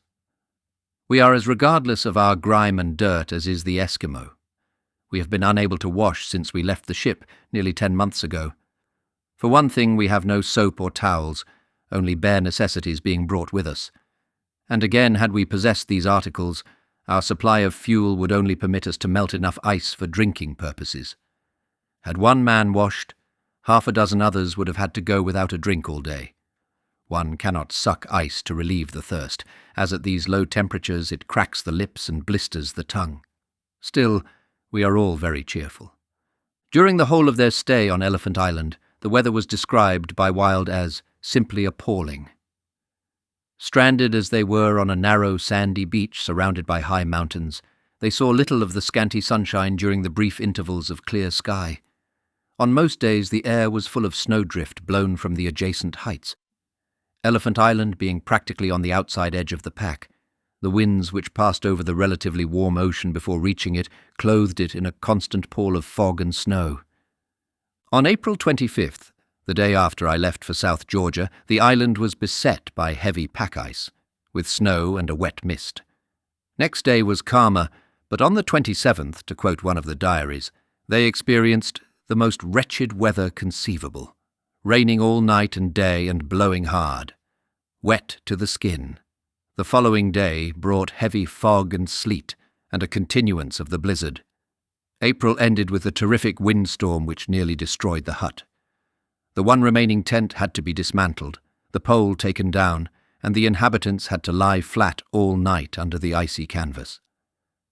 This lasted well into May, and a typical May day is described as follows: a day of terrific winds, threatening to dislodge our shelter. The wind is a succession of hurricane gusts that sweep down the glacier immediately south-southwest of us. Each gust heralds its approach by a low rumbling which increases to a thunderous roar. Snow, stones, and gravel are flying about, and any gear left unweighted by very heavy stones is carried away to sea. Heavy bales of senna grass and boxes of cooking gear were lifted bodily in the air and carried away out of sight. Once the wind carried off the floorcloth of a tent which 6 men were holding on to and shaking the snow off. These gusts often came with alarming suddenness, and without any warning. Hussey was outside in the blizzard digging up the day's meat which had frozen to the ground, when a gust caught him and drove him down the spit towards the sea. Fortunately, when he reached the softer sand and shingle below high water mark, he managed to stick his pick into the ground and hold on with both hands till the squall had passed. On 1 or 2 rare occasions they had fine, calm, clear days. The glow of the dying sun on the mountains and glaciers filled even the most materialistic of them with wonder and admiration. These days were sometimes succeeded by calm, clear nights when, but for the cold, they would have stayed out on the sandy beach all night. About the middle of May, a terrific blizzard sprang up, blowing from 60 to 90 miles an hour, and Wilde entertained grave fears for their hut. One curious feature noted in this blizzard was the fact that huge ice sheets as big as window panes and about 1/4 of an inch thick were being hurled about by the wind, making it as dangerous to walk about outside as if one were in an avalanche of splintered glass. Still, these winds from the south and southwest, though invariably accompanied by snow and low temperatures, were welcome in that they drove the pack ice away from the immediate vicinity of the island, and so gave rise on each occasion to hopes of relief. Northeast winds, on the other hand, by filling the bays with ice and bringing thick, misty weather, made it impossible to hope for any ship to approach them. Towards the end of May, a period of dead calm set in, with ice closely packed all round the island. This gave place to northeast winds and mist, and at the beginning of June came another southwest blizzard with cold, driving snow. The blizzard increased to terrific gusts during the night, causing us much anxiety for the safety of our hut. There was little sleep, all being apprehensive of the canvas roof ripping off and the boats being blown out to sea. Thus it continued, alternating between southwest blizzards, when they were all confined to the hut, and northeast winds bringing cold, damp, misty weather. On June 25th, a severe storm from northwest was recorded, accompanied by strong winds and heavy seas, which encroached upon their little sandy beach up to within 4 yards of their hut. Towards the end of July and the beginning of August, they had a few fine, calm, clear days. Occasional glimpses of the sun, with high temperatures, were experienced after southwest winds had blown all the ice away, and the party, their spirits cheered by Wilde's unfailing optimism, again began to look eagerly for the rescue ship. The first 3 attempts at their rescue unfortunately coincided with the times when the island was beset with ice, and though on the second occasion we approached close enough to fire a gun, in the hope that they would hear the sound and know that we were safe and well, yet so accustomed were they to the noise made by the calving of the adjacent glacier that either they did not hear or the sound passed unnoticed. On August 16th, pack was observed on the horizon, and next day the bay was filled with loose ice, which soon consolidated. Soon afterwards huge old floes and many bergs drifted in. The pack appears as dense as we have ever seen it. No open water is visible, and ice blink girdles the horizon. The weather is wretched, a stagnant calm of air and ocean alike, the latter obscured by dense pack through which no swell can penetrate, and a wet mist hangs like a pall over land and sea. The silence is oppressive. There is nothing to do but to stay in one's sleeping bag, or else wander in the soft snow and become thoroughly wet. 15 inches of snow fell in the next 24 hours, making over 2 feet between August 18th and 21st. A slight swell next day from the northeast ground up the pack ice, but this soon subsided, and the pack became consolidated once more. On August 27th, a strong west-southwest wind sprang up and drove all this ice out of the bay, and except for some stranded bergs left a clear ice-free sea, through which we finally made our way from Punta Arenas to Elephant Island. As soon as I had left the island to get help for the rest of the expedition, Wild set all hands to collect as many seals and penguins as possible, in case their stay was longer than was at first anticipated. A sudden rise in temperature caused a whole lot to go bad and become unfit for food, so while a fair reserve was kept in hand, too much was not accumulated. At first, the meals, consisting mostly of seal meat with 1 hot drink per day, were cooked on a stove in the open. The snow and wind, besides making it very unpleasant for the cook, filled all the cooking pots with sand and grit, so during the winter the cooking was done inside the hut. A little Cerebos salt had been saved, and this was issued out at the rate of 3/4 of an ounce per man per week. Some of the packets containing the salt had broken, so that all did not get the full ration. On the other hand, one man dropped his week's ration on the floor of the hut, amongst the stones and dirt. It was quickly collected, and he found to his delight that he had enough now to last him for 3 weeks. Of course it was not all salt. The hot drink consisted at first of milk made from milk powder up to about 1/4 of its proper strength.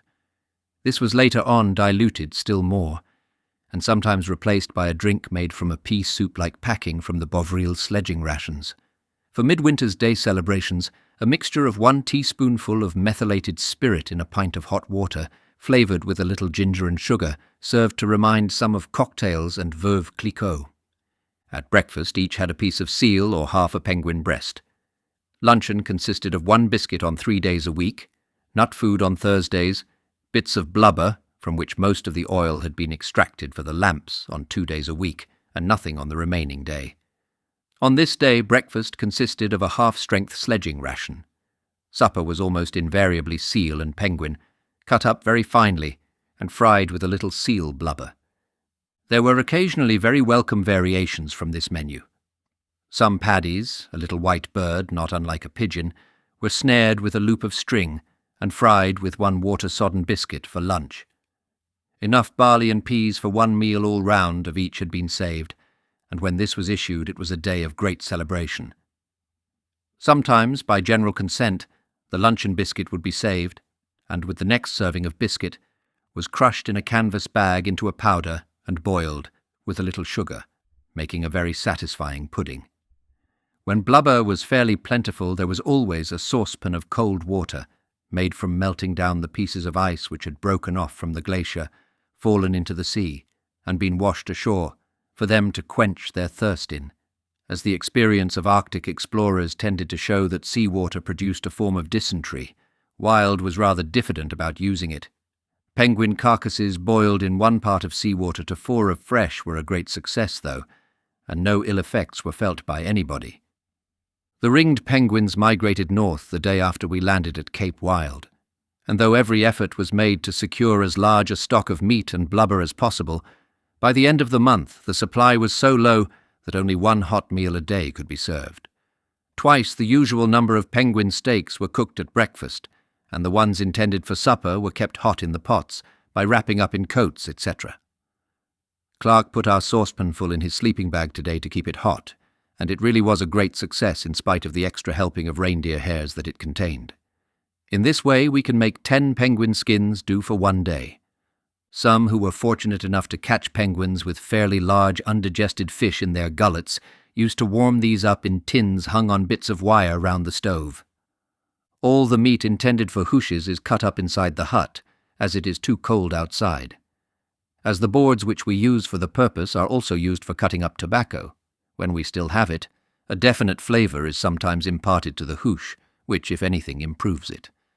Their diet was now practically all meat, and not too much of that, and all the diaries bear witness to their craving for carbohydrates, such as flour, oatmeal, etc. One man longingly speaks of the cabbages which grow on Kerguelen Island. By June 18th, there were only 900 lumps of sugar left, i.e., just over 40 pieces each.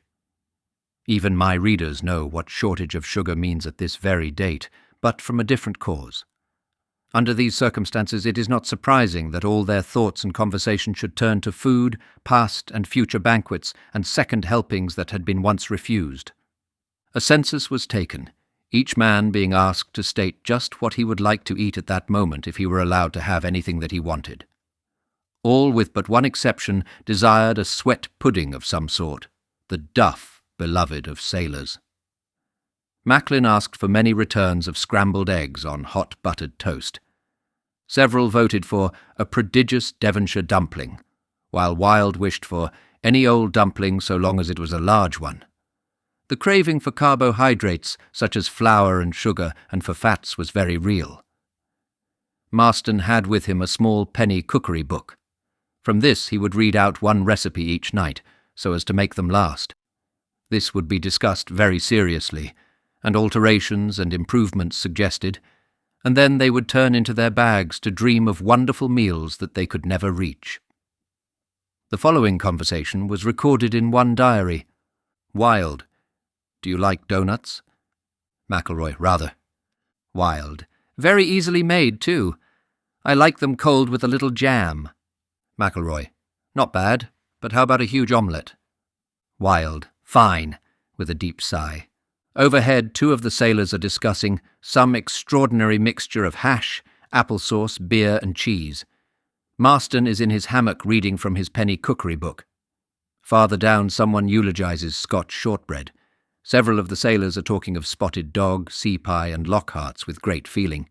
Someone mentions nut food, whereat the conversation becomes general, and we all decide to buy £1 worth of it as soon as we get to civilization, and retire to a country house to eat it undisturbed. At present we really mean it too. Midwinter's Day, the great polar festival, was duly observed. A magnificent breakfast of sledging ration hoosh, full strength and well boiled to thicken it, with hot milk was served.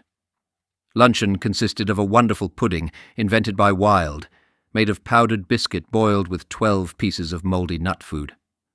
Supper was a very finely cut seal hoosh flavoured with sugar. After supper they had a concert, accompanied by Hussey on his indispensable banjo. This banjo was the last thing to be saved off the ship before she sank, and I took it with us as a mental tonic. It was carried all the way through with us, and landed on Elephant Island practically unharmed, and did much to keep the men cheerful. Nearly every Saturday night such a concert was held, when each one sang a song about some other member of the party. If that other one objected to some of the remarks, a worse one was written for the next week. The cook, who had carried on so well and for so long, was given a rest on August 9th, and each man took it in turns to be cook for 1 week. As the cook and his mate had the privilege of scraping out the saucepans, there was some anxiety to secure the job, especially amongst those with the larger appetites. The last of the methylated spirit was drunk on August 12th, and from then onwards the King's Health, Sweethearts and Wives, and the boss and crew of the Caird were drunk in hot water and ginger every Saturday night. The penguins and seals which had migrated north at the beginning of winter had not yet returned, or else the ice foot, which surrounded the spit to a thickness of 6 feet, prevented them from coming ashore, so that food was getting short. Old seal bones, that had been used once for a meal and then thrown away, were dug up and stewed down with sea-water. Penguin carcasses were treated likewise. Limpets were gathered from the pools disclosed between the rocks below high tide, after the pack-ice had been driven away. It was a cold job gathering these little shellfish. As for each one, the whole hand and arm had to be plunged into the icy water, and many score of these small creatures had to be collected to make anything of a meal. Seaweed boiled in sea-water was used to eke out the rapidly diminishing stock of seal and penguin meat. This did not agree with some of the party. Though it was acknowledged to be very tasty, it only served to increase their appetite, a serious thing when there was nothing to satisfy it with. One man remarked in his diary, "We had a sumptuous meal today, nearly 5 ounces of solid food each." It is largely due to Wilde, and to his energy, initiative, and resource, that the whole party kept cheerful all along, and indeed came out alive and so well. Assisted by the two surgeons, Doctors McElroy and Macklin, he had ever a watchful eye for the health of each one. His cheery optimism never failed, even when food was very short and the prospect of relief seemed remote. Each one in his diary speaks with admiration of him. I think without doubt that all the party who were stranded on Elephant Island owe their lives to him. The demons of depression could find no foothold when he was around, and, not content with merely telling, he was doing as much as, and very often more than, the rest. He showed wonderful capabilities of leadership and more than justified the absolute confidence that I placed in him. Hussey, with his cheeriness and his banjo, was another vital factor in chasing away any tendency to downheartedness. Once they were settled in their hut, the health of the party was quite good. Of course, they were all a bit weak, some were light-headed, all were frostbitten, and others later had attacks of heart failure. Black Borrow, whose toes were so badly frostbitten in the boats, had to have all 5 amputated while on the island. With insufficient instruments and no proper means of sterilizing them, the operation, carried out as it was in a dark, grimy hut, with only a blubber stove to keep up the temperature and with an outside temperature well below freezing, speaks volumes for the skill and initiative of the surgeons. I am glad to be able to say that the operation was very successful, and after a little treatment ashore, very kindly given by the Chilean doctors at Punta Arenas, he has now completely recovered and walks with only a slight limp. Hudson, who developed bronchitis and hip disease, was practically well again when the party was rescued. All trace of the severe frostbite suffered in the boat journey had disappeared, though traces of recent superficial ones remained on some. All were naturally weak when rescued, owing to having been on such scanty rations for so long, but all were alive and very cheerful, thanks to Frank Wilde. August 30th, 1916, is described in their diaries as a day of wonders. Food was very short, only 2 days' seal and penguin meat being left, and no prospect of any more arriving. The whole party had been collecting limpets and seaweed to eat with the stewed seal bones. Lunch was being served by Wilde, Hurley and Marston, waiting outside to take a last long look at the direction from which they expected the ship to arrive. From a fortnight after I had left, Wilde would roll up his sleeping bag each day with the remark, "Get your things ready, boys. The boss may come today." And sure enough, one day the mist opened and revealed the ship for which they had been waiting and longing and hoping for over 4 months. Marston was the first to notice it, and immediately yelled out, "Ship-o!" The inmates of the hut mistook it for a call of lunch-o, so took no notice at first. Soon, however, we heard him pattering along the snow as fast as he could run, and in a gasping, anxious voice, hoarse with excitement, he shouted, "Wilde, there's a ship! Hadn't we better light a flare?" We all made one dive for our narrow door. Those who could not get through tore down the canvas walls in their hurry and excitement. The hoosh-pot with our precious limpets and seaweed was kicked over in the rush. There, just rounding the island, which had previously hidden her from our sight, we saw a little ship flying the Chilean flag. We tried to cheer, but excitement had gripped our vocal cords. Macklin had made a rush for the flagstaff, previously placed in the most conspicuous position on the ice slope. The running gear would not work, and the flag was frozen into a solid, compact mass, so he tied his jersey to the top of the pole for a signal. Wilde put a pick through our last remaining tin of petrol, and soaking coats, mitts and socks with it, carried them to the top of Penguin Hill at the end of our spit, and soon they were ablaze. Meanwhile, most of us had gathered on the foreshore, watching with anxious eyes for any signs that the ship had seen us, or for any answering signals. As we stood and gazed, she seemed to turn away as if she had not seen us. Again and again we cheered, though our feeble cries could certainly not have carried so far. Suddenly she stopped, a boat was lowered, and we could recognize Sir Ernest's figure as he climbed down the ladder.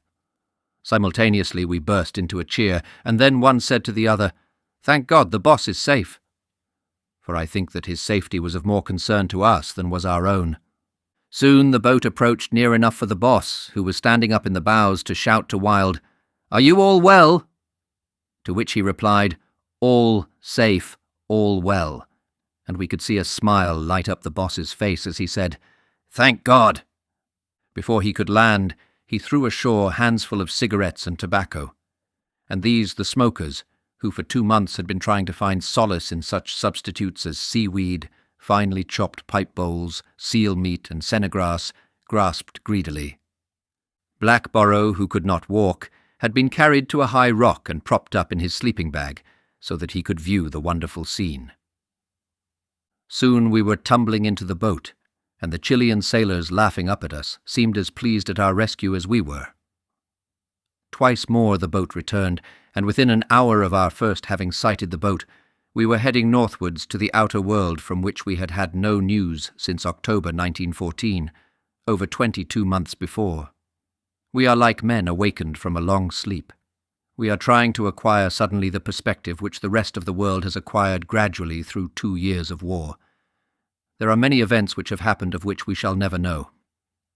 Our first meal, owing to our weakness and the atrophied state of our stomachs, proved disastrous to a good many. They soon recovered, though. Our beds were just shakedowns on cushions and settees, though the officer on watch very generously gave up his bunk to 2 of us. I think we got very little sleep that night. It was just heavenly to lie and listen to the throb of the engines instead of to the crack of the breaking floe, the beat of the surf on the ice-strewn shore, or the howling of the blizzard. We intend to keep August 30th as a festival for the rest of our lives. You readers can imagine my feelings as I stood in the little cabin watching my rescued comrades feeding. Chapter 13. The Ross Sea Party. I now turn to the fortunes and misfortunes of the Ross Sea Party and the Aurora. In spite of extraordinary difficulties occasioned by the breaking out of the Aurora from her winter quarters, before sufficient stores and equipment had been landed, Captain Ernest Shackleton and the party under his command achieved the object of this side of the expedition. For the depot that was the main object of the expedition was laid in the spot that I had indicated, and if the transcontinental party had been fortunate enough to have crossed, they would have found the assistance, in the shape of stores, that would have been vital to the success of their undertaking. Owing to the dearth of stores, clothing, and sledging equipment, the depot party was forced to travel more slowly and with greater difficulty than would have otherwise been the case. The result was that in making this journey the greatest qualities of endurance, self-sacrifice, and patience were called for. And the call was not in vain, as you reading the following pages will realize. It is more than regrettable that after having gone through those many months of hardship and toil, Mackintosh and Hayward should have been lost. Spencer Smith, during those long days, dragged by his comrades on the sledge, suffering but never complaining, became an example to all men. Mackintosh and Hayward owed their lives on that journey to the unremitting care and strenuous endeavours of Joyce, Wild, and Richards, who, also scurvy-stricken but fitter than their comrades, dragged them through the deep snow and blizzards on the sledges. I think that no more remarkable story of human endeavour has been revealed than the tale of that long march which I have collated from various diaries. Unfortunately, the diary of the leader of this side of the expedition was lost with him. The outstanding feature of the Ross seaside was the journey made by these 6 men. The earlier journeys for the first year did not produce any sign of the qualities of leadership amongst the others. Mackintosh was fortunate for the long journey in that he had these 3 men with him: Ernest Wild, Richards, and Joyce. Before proceeding with the adventures of this party, I want to make clear in these pages how much I appreciate the assistance I received both in Australia and New Zealand, especially in the latter Dominion. And amongst the many friends there, it is not invidious on my part to lay special stress on the name of Leonard Tripp, who has been my mentor, counsellor, and friend for many years, and who, when the expedition was in precarious and difficult circumstances, devoted his energy, thought, and gave his whole time and advice to the best interests of our cause. I also must thank Edward Saunders, who for the second time has greatly helped me in preparing an expedition record for publication. To the Dominion government I tender my warmest thanks. To the people of New Zealand, and especially to those many friends, too numerous to mention here, who helped us when our fortunes were at a low ebb, I wish to say that their kindness is an evergreen memory to me. If ever a man had cause to be grateful for assistance in dark days, I am he. The Aurora, under the command of Captain Ernest Shackleton, sailed from Hobart for the Ross Sea on December 24, 1914. The ship had refitted in Sydney, where the state and federal governments had given generous assistance, and would be able, if necessary, to spend 2 years in the Antarctic. My instructions to Captain McIntosh, in brief, were to proceed to the Ross Sea, make a base at some convenient point in or near McMurdo Sound, land stores and equipment, and lay depots on the great ice barrier in the direction of the Beardmore Glacier for the use of the party that I expected to bring overland from the Weddell Sea coast. This program would involve some heavy sledging, but the ground to be covered was familiar, and I had not anticipated that the work would present any great difficulties. The Aurora carried materials for a hut, equipment for landing and sledging parties, stores and clothing of all the kinds required, and an ample supply of sledges. There were also dog teams and one of the motor tractors. I had told Captain McIntosh that it was possible the transcontinental journey would be attempted in the 1914-15 season in the event of the landing on the Weddell Sea coast, proving unexpectedly easy, and it would be his duty, therefore, to lay out depots to the south immediately after his arrival at his base. I had directed him to place a depot of food and fuel oil at latitude 80 degrees south in 1914-15, with cairns and flags as guides to a sledging party approaching from the direction of the pole. He would place depots farther south in the 1915-16 season. The Aurora had an uneventful voyage southwards. She anchored off the sealing huts at Macquarie Island on Christmas Day, December 25th. The wireless station erected by Sir Douglas Mawson's Australian Antarctic expedition could be seen on a hill to the northwest, with the expedition's hut at the base of the hill. This hut was still occupied by a meteorological staff, and later in the day the meteorologist, Mr. Tulloch, came off to the ship and had dinner aboard. The Aurora had some stores for the Macquarie Island party, and these were sent ashore during succeeding days in the boats. The landing place was a rough, kelp-guarded beach, where lay the remains of the New Zealand bark Clyde. Macquarie Island anchorages are treacherous, and several ships engaged in the sealing and whaling trade have left their bones on the rocky shores, where bask great herds of seals and sea elephants. The Aurora sailed from the island on December 31st, and 3 days later they sighted the first iceberg, a tabular berg rising 250 feet above the sea. This was in latitude 62 degrees 44 minutes south, longitude 169 degrees 58 minutes east. The next day, in latitude 64 degrees 27 degrees 38 minutes south, the Aurora passed through the first belt of pack ice. At 9 a.m. on January 7th, Mount Sabine, a mighty peak of the Admiralty Range, South Victoria Land, was sighted 75 miles distant. It had been proposed that a party of 3 men should travel to Cape Crozier from winter quarters during the winter months in order to secure emperor penguins' eggs. The ship was to call at Cape Crozier, land provisions, and erect a small hut of fibro-concrete sheets for the use of this party. The ship was off the Cape on the afternoon of January 9th, and a boat put off with Stenhouse, Cope, Joyce, Ninnis, Morga and Aitken to search for a landing place. "We steered in towards the barrier," wrote Stenhouse, and found an opening leading into a large bight which jutted back to eastward into the barrier. We endeavoured without success to scale the steep ice foot under the cliffs, and then proceeded up the bay. Pulling along the edge of perpendicular ice, we turned into a bay in the ice cliff, and came to a cul-de-sac, at the head of which was a grotto. At the head of the grotto and on a ledge of snow were perched some Adelie penguins. The beautiful green and blue tints in the ice colouring made a picture as unreal as a stage setting. Coming back along the edge of the bight towards the land, we caught and killed one penguin, much to the surprise of another, which ducked into a niche in the ice and, after much squawking, was extracted with a boat hook and captured. We returned to our original landing, and were fortunate in our time, for no sooner had we cleared the ledge where Ninnis had been hanging in his endeavour to catch the penguin than the barrier calved and a piece weighing hundreds of tons toppled over into the sea.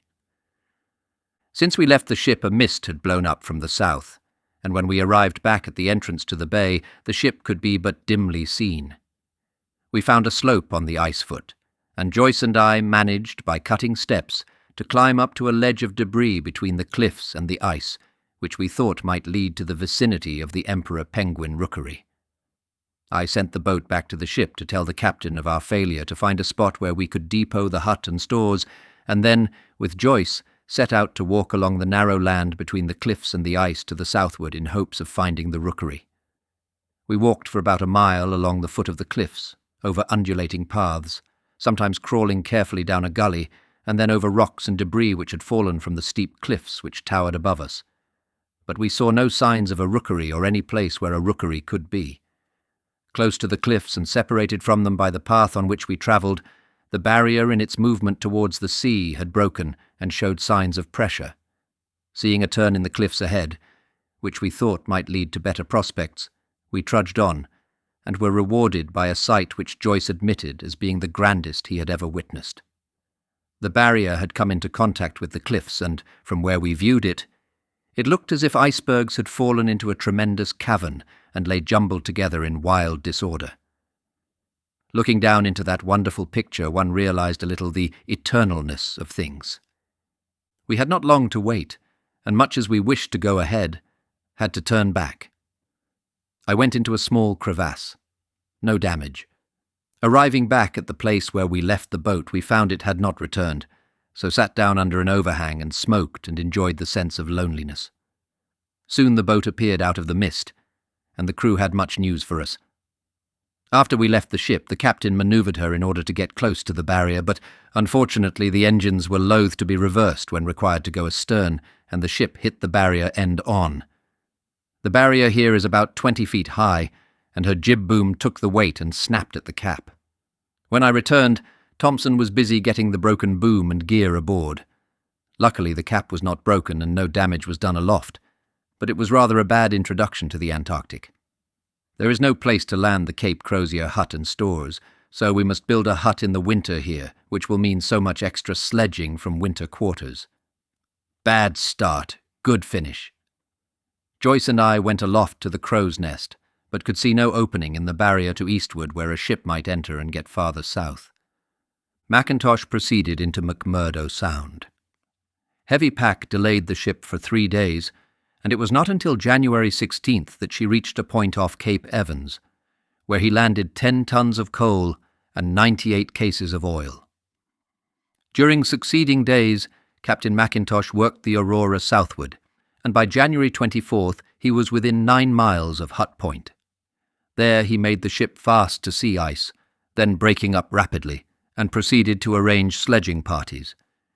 It was his intention to direct the laying of the depots himself, and to leave his first officer lieutenant, J.R. Stenhouse, in command of the Aurora, with instructions to select a base and land a party.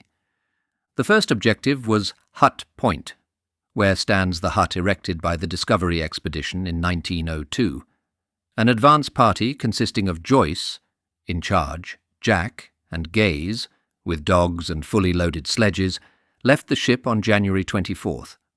Mackintosh, with Wild and Smith, followed the next day, and a supporting party consisting of Cope, in charge, Stevens, Ninnis, Haywood, Hook, and Richards, left the ship on January 30th.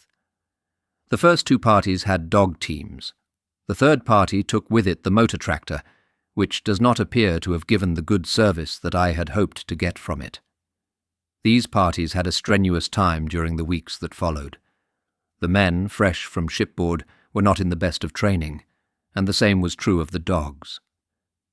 It was unfortunate that the dogs had to be worked so early after their arrival in the Antarctic. They were in poor condition, and they had not learned to work together as teams. The result was the loss of many of the dogs, and this proved a serious matter in the following season. Captain Mackintosh's record of the sledging in the early months of 1915 is fairly full.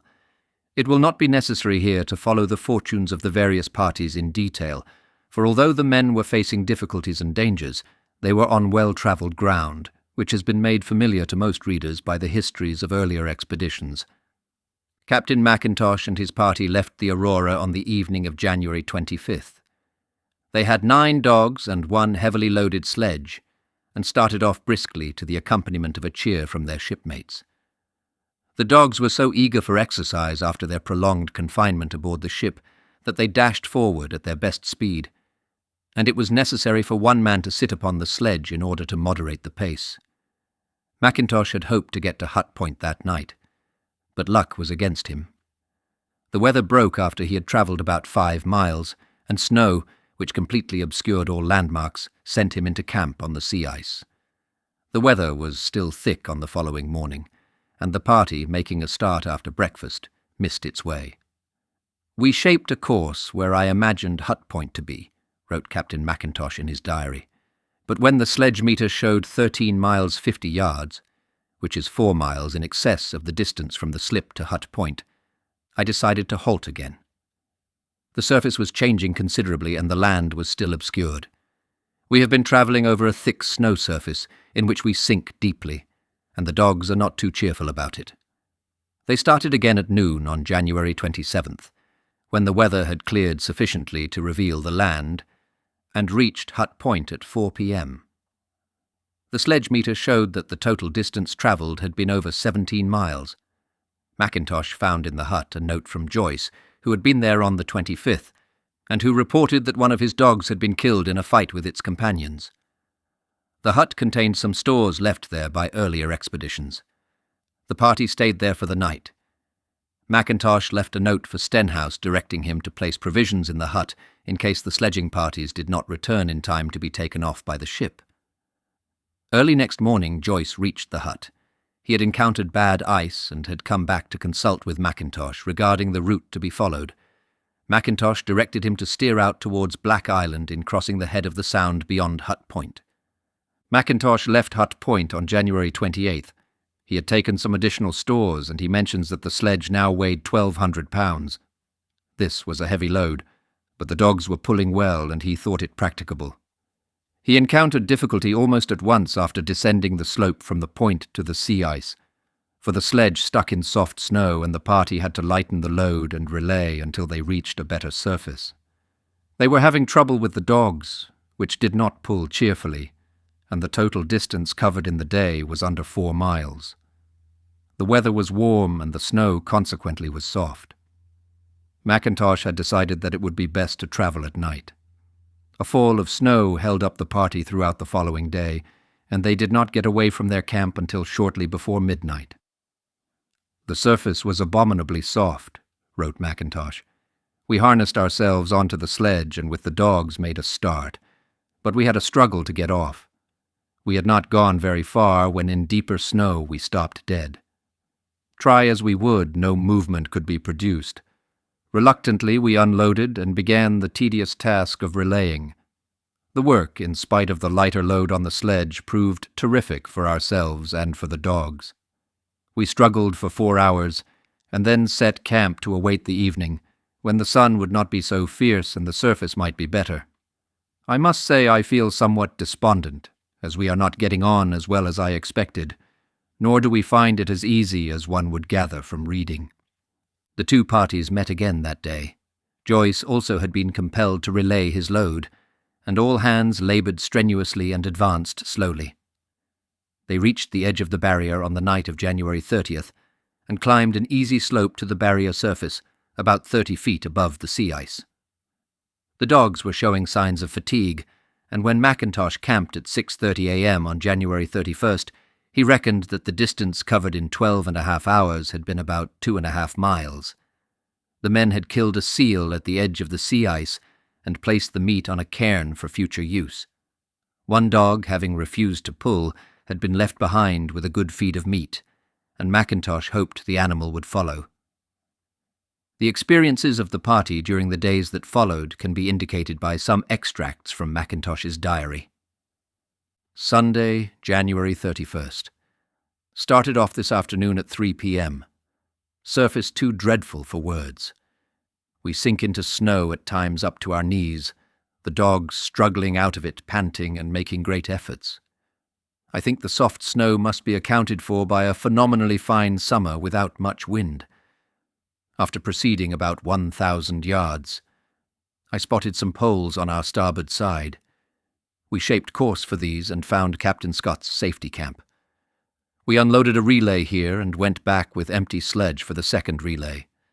It took us 4 hours to do just this short distance. It is exasperating. After we had got the second load up, we had lunch. Then we dug round the poles while snow fell, and after getting down about 3 feet we came across, first, a bag of oats, lower down 2 cases of dog biscuit, one with a complete week's ration, the other with seal meat. A good find.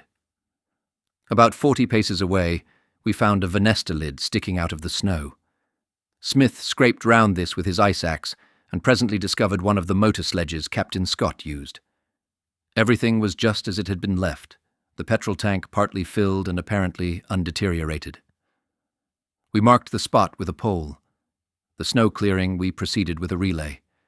We got only half a mile, still struggling in deep snow, and then went back for the second load. We can still see the cairn erected at the barrier edge and a black spot which we take to be the dog. February 1st. We turned out at 7:30 p.m. and after a meal broke camp.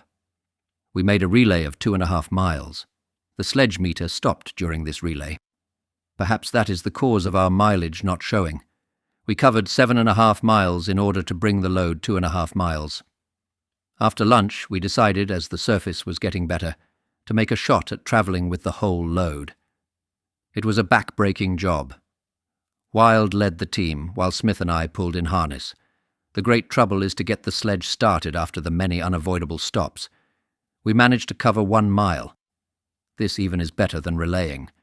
We then camped, the dogs being entirely done up, poor brutes. February 2nd. We were awakened this afternoon while in our bags by hearing Joyce's dogs barking. They have done well and have caught us up. Joyce's voice was heard presently, asking us the time. He is managing the full load. We issued a challenge to race him to the bluff, which he accepted. When we turned out at 6:30 p.m., his camp was seen about 3 miles ahead. About 8 p.m., after our hoosh, we made a start and reached Joyce's camp at 1 a.m. The dogs had been pulling well, seeing the camp ahead, but when we arrived off it, they were not inclined to go on. After a little persuasion and struggle, we got off, but not for longitude. This starting business is terrible work. We have to shake the sledge and its big load while we shout to the dogs to start. If they do not pull together, it is useless. When we get the sledge going, we are on tenterhooks, lest it stop again on the next soft slope, and this often occurs. Sledging is real hard work, but we are getting a longitude. The surface was better on February 2nd, and the party covered 6 miles without relaying. They camped in soft snow, and when they started the next day, they were 2 hours relaying over 150 yards. Then they got into Joyce's track and found the going better. McIntosh overtook Joyce on the morning of February 4th and went ahead, his party breaking trail during the next march. They covered 10 miles on the night of the 4th. One dog had chucked his hand in on the march, and McIntosh mentions that he intended to increase the dog's allowance of food. The surface was harder, and during the night of February 5th, McIntosh covered 11 miles 25 yards, but he finished with 2 dogs on the sledge. Joyce was travelling by day, so that the parties passed one another daily on the march. A blizzard came from the south on February 10th, and the parties were confined to their tents for over 24 hours. The weather moderated on the morning of the next day, and at 11 a.m. McIntosh camped beside Joyce and proceeded to rearrange the parties. One of his dogs had died on the 9th, and several others had ceased to be worth much for pulling. He had decided to take the best dogs from the 2 teams and continue the march with Joyce and Wild, while Smith, Jack, and Gaze went back to Hut Point with the remaining dogs. This involved the adjustment of sledge loads in order that the proper supplies might be available for the depots. He had 8 dogs, and Smith had 5. A depot of oil and fuel was laid at this point, and marked by a cairn with a bamboo pole rising 10 feet above it. The change made for better progress. Smith turned back at once, and the other party went ahead fairly rapidly, the dogs being able to haul the sledge without much assistance from the men. The party built a cairn of snow after each hour's travelling to serve as guides to the depot and as marks for the return journey. Another blizzard held the men up on February 13th, and they had an uncomfortable time in their sleeping bags owing to low temperature. During succeeding days, the party plodded forward. They were able to cover from 5 to 12 miles a day, according to the surface and weather. They built the cairns regularly and checked their route by taking bearings of the mountains to the west. They were able to cover from 5 to 12 miles a day, the dogs pulling fairly well. They reached latitude 80 degrees south on the afternoon of February 20th. Mackintosh had hoped to find a depot laid in that neighbourhood by Captain Scott, but no trace of it was seen.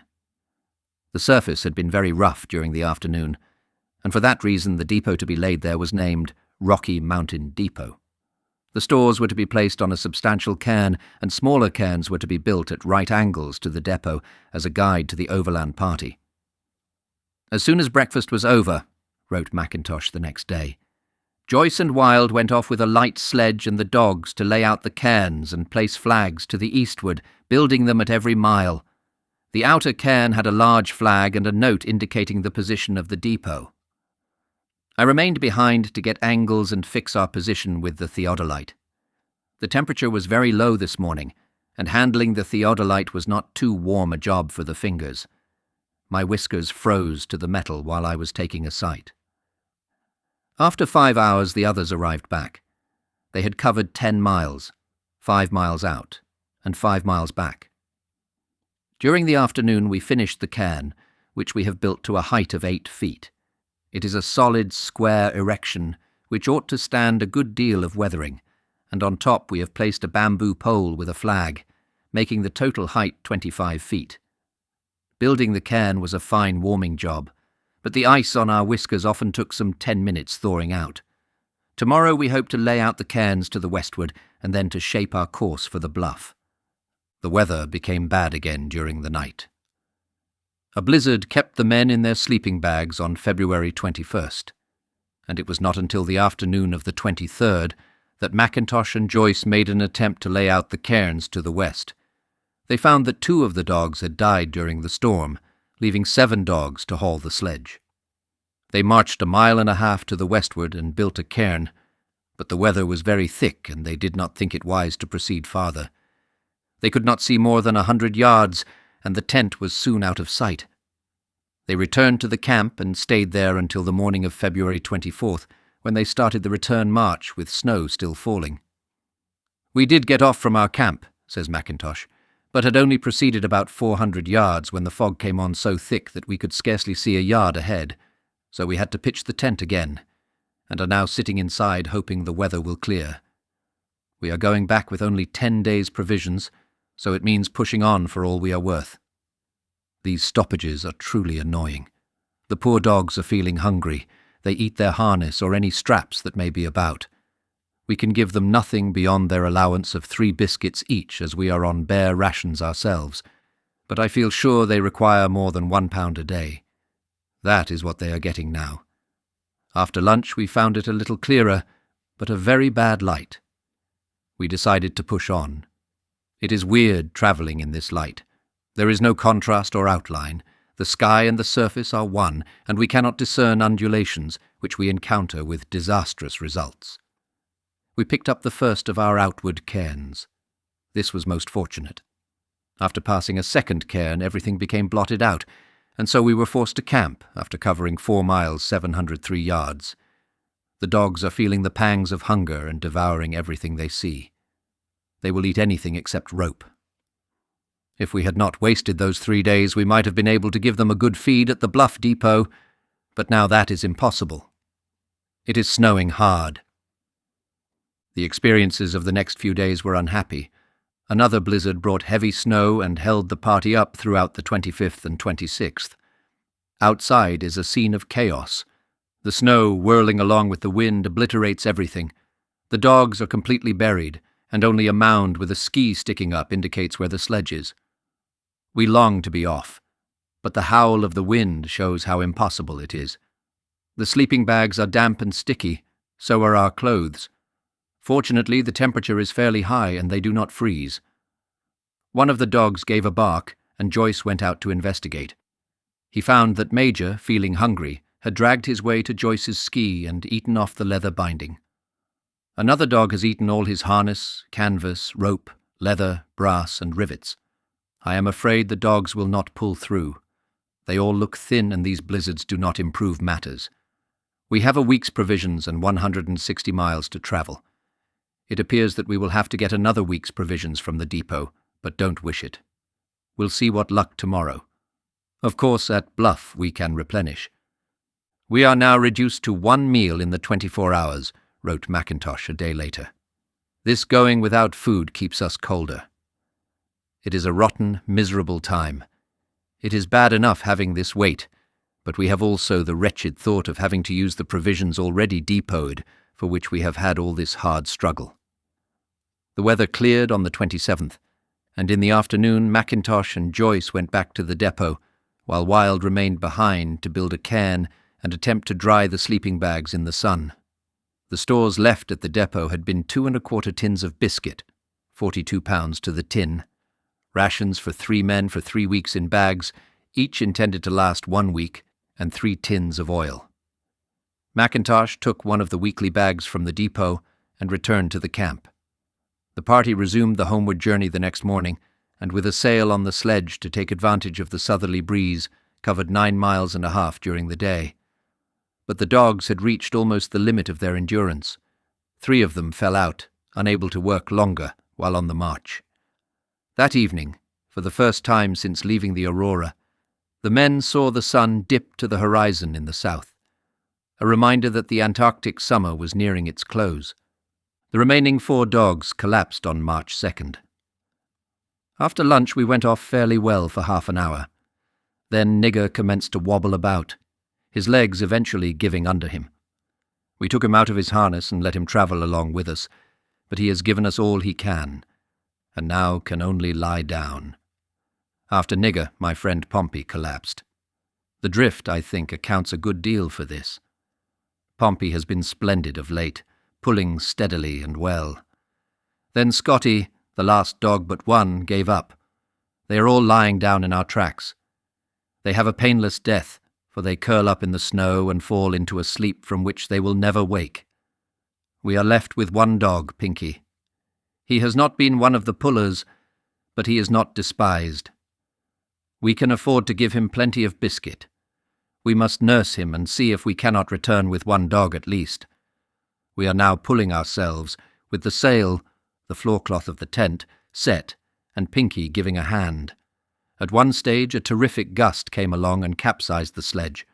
The sail was blown off the sledge, out of its guys, and we prepared to camp. But the wind fell again to a moderate breeze, so we repaired the sledge and proceeded. It is blowing hard this evening, cold too. Another wonderful sunset. Golden colours illuminate the sky. The moon casts beautiful rays in combination with the more vivid ones from the dipping sun. If all was as beautiful as the scene, we could consider ourselves in some paradise, but it is dark and cold in the tent, and I shiver in a frozen sleeping bag. The inside fur is a mass of ice, congealed from my breath. One creeps into the bag, toggles up with half-frozen fingers, and hears the crackling of the ice. Presently drops of thawing ice are falling on one's head. Then comes a fit of shivers. You rub yourself and turn over to warm the side of the bag which has been uppermost. A puddle of water forms under the body. After about 2 hours you may doze off, but I always wake with the feeling that I have not slept a wink. The party made only 3.5 miles on March 3rd. They were finding the sledge exceedingly heavy to pull, and Mackintosh decided to remove the outer runners and scrape the bottom. These runners should have been taken off before the party started, and the lower runners polished smooth. He also left behind all spare gear, including dog harness in order to reduce weight, and found the lighter sledge easier to pull. The temperature that night was minus 28 degrees Fahrenheit, the lowest recorded during the journey up to that time. "We are struggling along at a mile an hour," wrote Mackintosh on the 5th. "It is a very hard pull, the surface being very sticky. Pinky still accompanies us. We hope we can get him in. He is getting all he wants to eat, so he ought." The conditions of travel changed the next day. A southerly wind made possible the use of the sail, and the trouble was to prevent the sledge bounding ahead over rough sastrugi and capsizing. The handling of ropes and the sail caused many frost bites, and occasionally the men were dragged along the surface by the sledge. The remaining dog collapsed during the afternoon and had to be left behind. Mackintosh did not feel that he could afford to reduce the pace. The sledge meter had got out of order, so the distance covered in the day was not recorded. The wind increased during the night, and by the morning of the 7th was blowing with blizzard force. The party did not move again until the morning of the 8th. They were still finding the sledge very heavy and were disappointed at their slow progress, their marches being 6 to 8 miles a day. On the 10th, they got the Bluff Peak in line with Mount Discovery. My instructions had been that the Bluff Depot should be laid on this line, and as the depot had been placed north of the line on the outward journey, owing to thick weather making it impossible to pick up the landmarks, Mackintosh intended now to move the stores to the proper place. He sighted the depot flag about 4 miles away, and after pitching camp at the new depot site, he went across with Joyce and Wilde and found the stores as he had left them. We loaded the sledge with the stores, placed the large mark flag on the sledge, and proceeded back to our tent, which was now out of sight. Indeed, it was not wise to come out as we did without tent or bag. We had taken the chance, as the weather had promised fine. As we proceeded, it grew darker and darker, and eventually we were travelling by only the light of stars, the sun having dipped. After 4.5 hours, we sighted the little green tent. It was hard pulling the last 2 hours and weird travelling in the dark. We have put in a good day, having had 14 hours solid marching. We are now sitting in here enjoying a very excellent, thick hoosh. A light has been improvised out of an old tin with methylated spirit. The party spent the next day in their sleeping bags, while a blizzard raged outside. The weather was fine again on March 12th, and they built a cairn for the depot. The stores placed on this cairn comprised a 6 weeks' supply of biscuit and 3 weeks' full ration for 3 men and 3 tins of oil. Early in the afternoon the men resumed their march northwards and made 3 miles before camping. "Our bags are getting into a bad state," wrote Mackintosh, "as it is some time now since we have had an opportunity of drying them. We use our bodies for drying socks and such like clothing, which we place inside our jerseys and produce when required. Wilde carries a regular wardrobe in this position, and it is amusing to see him searching round the back of his clothes for a pair of socks. Getting away in the mornings is our bitterest time. The putting on of the finneskoe is a nightmare, for they are always frozen stiff, and we have a great struggle to force our feet into them. The icy sennegrass round one's fingers is another punishment that causes much pain. We are miserable until we are actually on the move, then warmth returns with the work. Our conversation now is principally conjecture as to what can have happened to the other parties. We have various ideas. Saturday, March 13th, was another day spent in the sleeping bags. A blizzard was raging and everything was obscured. The men saved food by taking only 1 meal during the day, and they felt the effect of the short rations in lowered vitality. Both Joyce and Wilde had toes frostbitten while in their bags and found difficulty in getting the circulation restored. Wilde suffered particularly in this way, and his feet were very sore. The weather cleared a little the next morning, but the drift began again before the party could break camp, and another day had to be spent in the frozen bags. The march was resumed on March 15th. About 11 p.m. Last night the temperature commenced to get lower, and the gale also diminished. The lower temperature caused the bags, which were moist, to freeze hard. We had no sleep, and spent the night twisting and turning. The morning brought sunshine and pleasure, for the hot hoosh warmed our bodies and gave a glow that was most comforting. The sun was out, the weather fine and clear but cold. At 8:30 a.m. we made a start. We take a long time putting on our finneskoe, although we get up earlier to allow for this. This morning we were over 4 hours getting away. We had a fine surface this morning for marching, but we did not make much headway. We did the usual 4 miles before lunch. The temperature was minus 23 degrees Fahrenheit. A mirage made the sastrugi appear to be dancing like some ice goblins. Joyce calls them dancing jimmies. After lunch we travelled well, but the distance for the day was only 7 miles 400 yards. We are blaming our sledge meter for the slow rate of progress. It is extraordinary that on the days when we consider we are making good speed, we do no more than on days when we have a tussle. March 15th. The air temperature this morning was minus 35 degrees Fahrenheit. Last night was one of the worst I have ever experienced. To cap everything, I developed toothache, presumably as a result of frost-bitten cheek. I was in positive agony. I groaned and moaned, got the medicine chest but could find nothing there to stop the pain. Joyce, who had wakened up, suggested methylated spirit, so I damped some cotton wool, then placed it in the tooth, with the result that I burnt the inside of my mouth. All this time my fingers being exposed, it must have been at least 50 degrees below zero, were continually having to be brought back. After putting on the methylated spirit, I went back to the bag, which of course was frozen stiff. I wriggled and moaned till morning brought relief by enabling me to turn out. Joyce and Wilde both had a bad night, their feet giving them trouble. My feet do not affect me so much as theirs.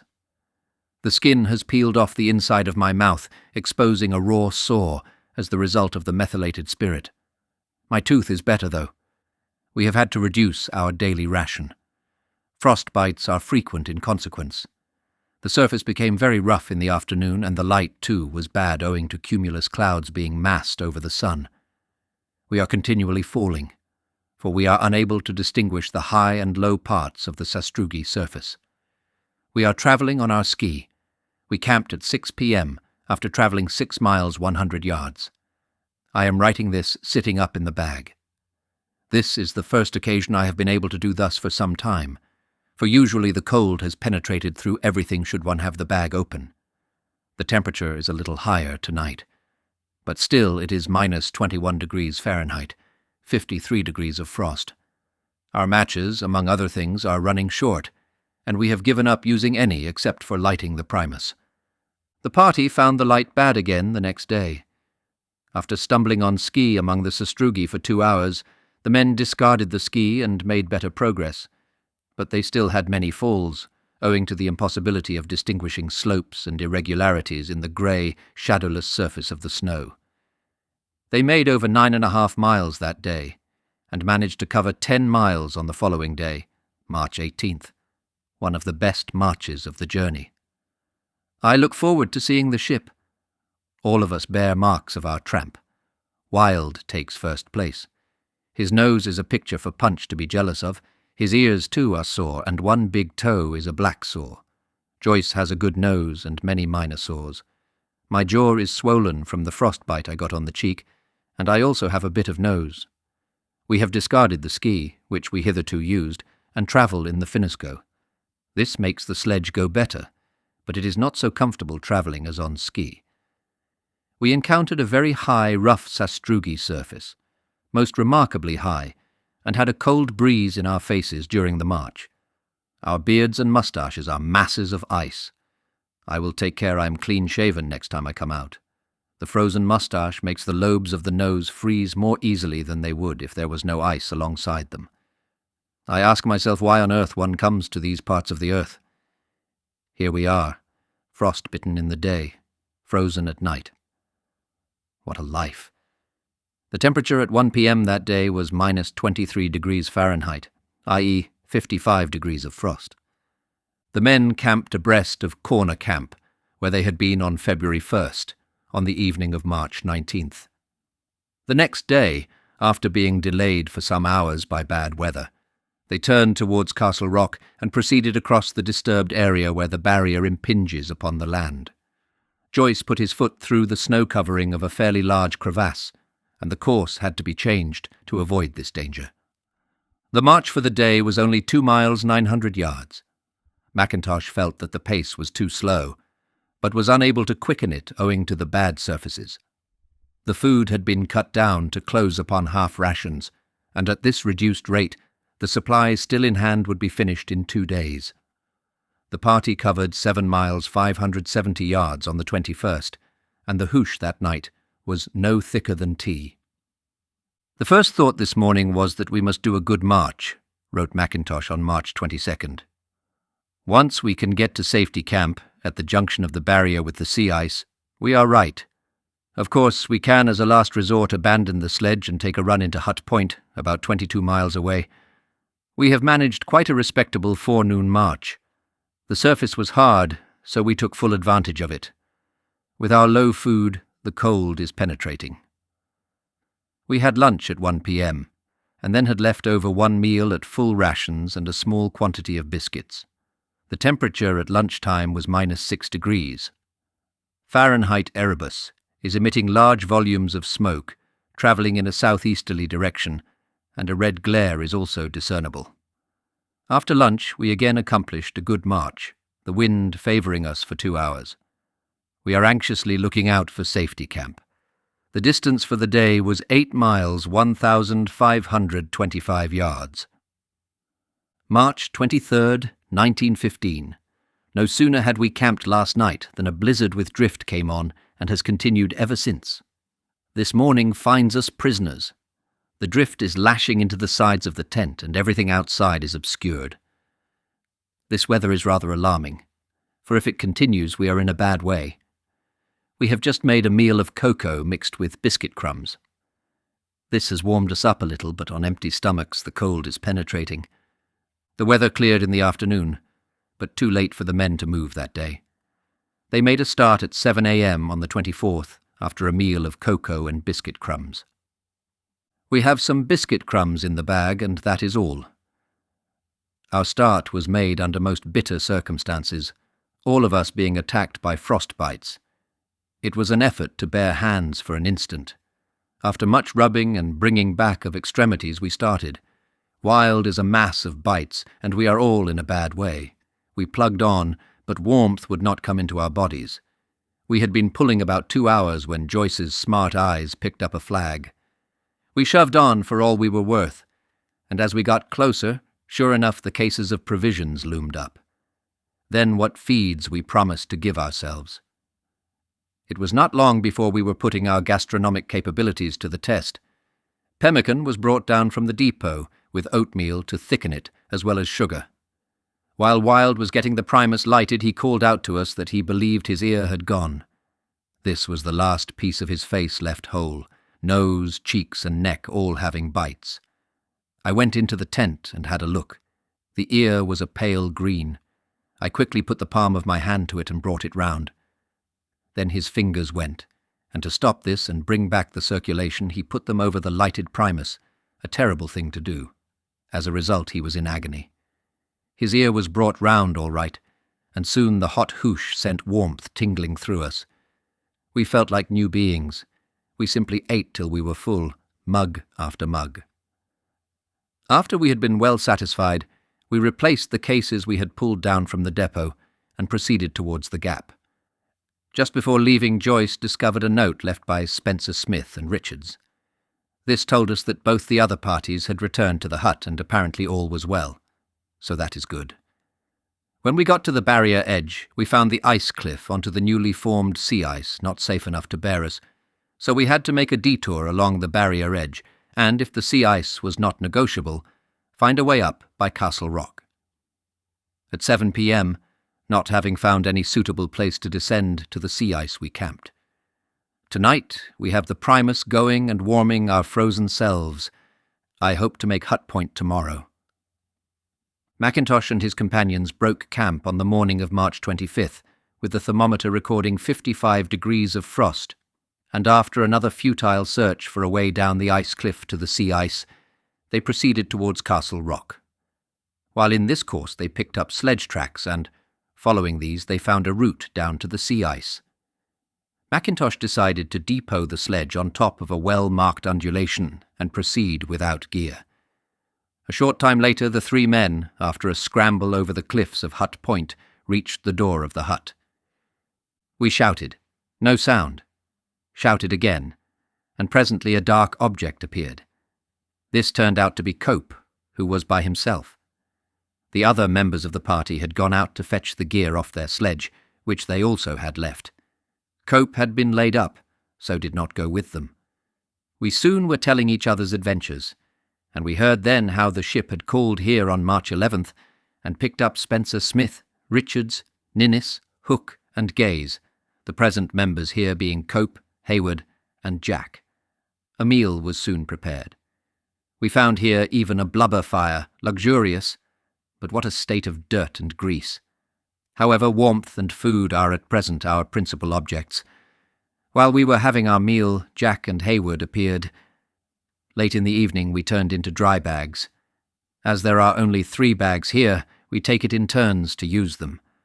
Our party have the privilege. I got a letter here from Stenhouse giving a summary of his doings since we left him. The ship's party also have not had a rosy time. Mackintosh learned here that Spencer Smith, Jack and Gaze, who had turned back on February 10th, had reached Hut Point without difficulty. The third party, headed by Cope, had also been out on the barrier but had not done much. This party had attempted to use the motor tractor, but had failed to get effective service from the machine and had not proceeded far afield. The motor was now lying at Hut Point. Spencer Smith's party and Cope's party had both returned to Hut Point before the end of February. The 6 men now at Hut Point were cut off from the winter quarters of the expedition at Cape Evans by the open water of McMurdo Sound. Mackintosh naturally was anxious to make the crossing and get in touch with the ship and the other members of the shore party, but he could not make a move until the sea ice became firm, and as events occurred, he did not reach Cape Evans until the beginning of June. He went out with Cope and Hayward on March 29th to get his sledge and brought it as far as Pram Point on the south side of Hut Point.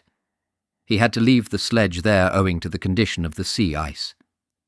He and his companions lived an uneventful life under primitive conditions at the hut. The weather was bad, and though the temperatures recorded were low, the young sea ice continually broke away. The blubber stove in use at the hut seemed to have produced soot and grease in the usual large quantities, and the men and their clothing suffered accordingly. The whites of their eyes contrasted vividly with the dense blackness of their skins. Wild and Joyce had a great deal of trouble with their frostbites. Joyce had both feet blistered, his knees were swollen, and his hands also were blistered. Jack devised some blubber lamps, which produced an uncertain light and much additional smoke.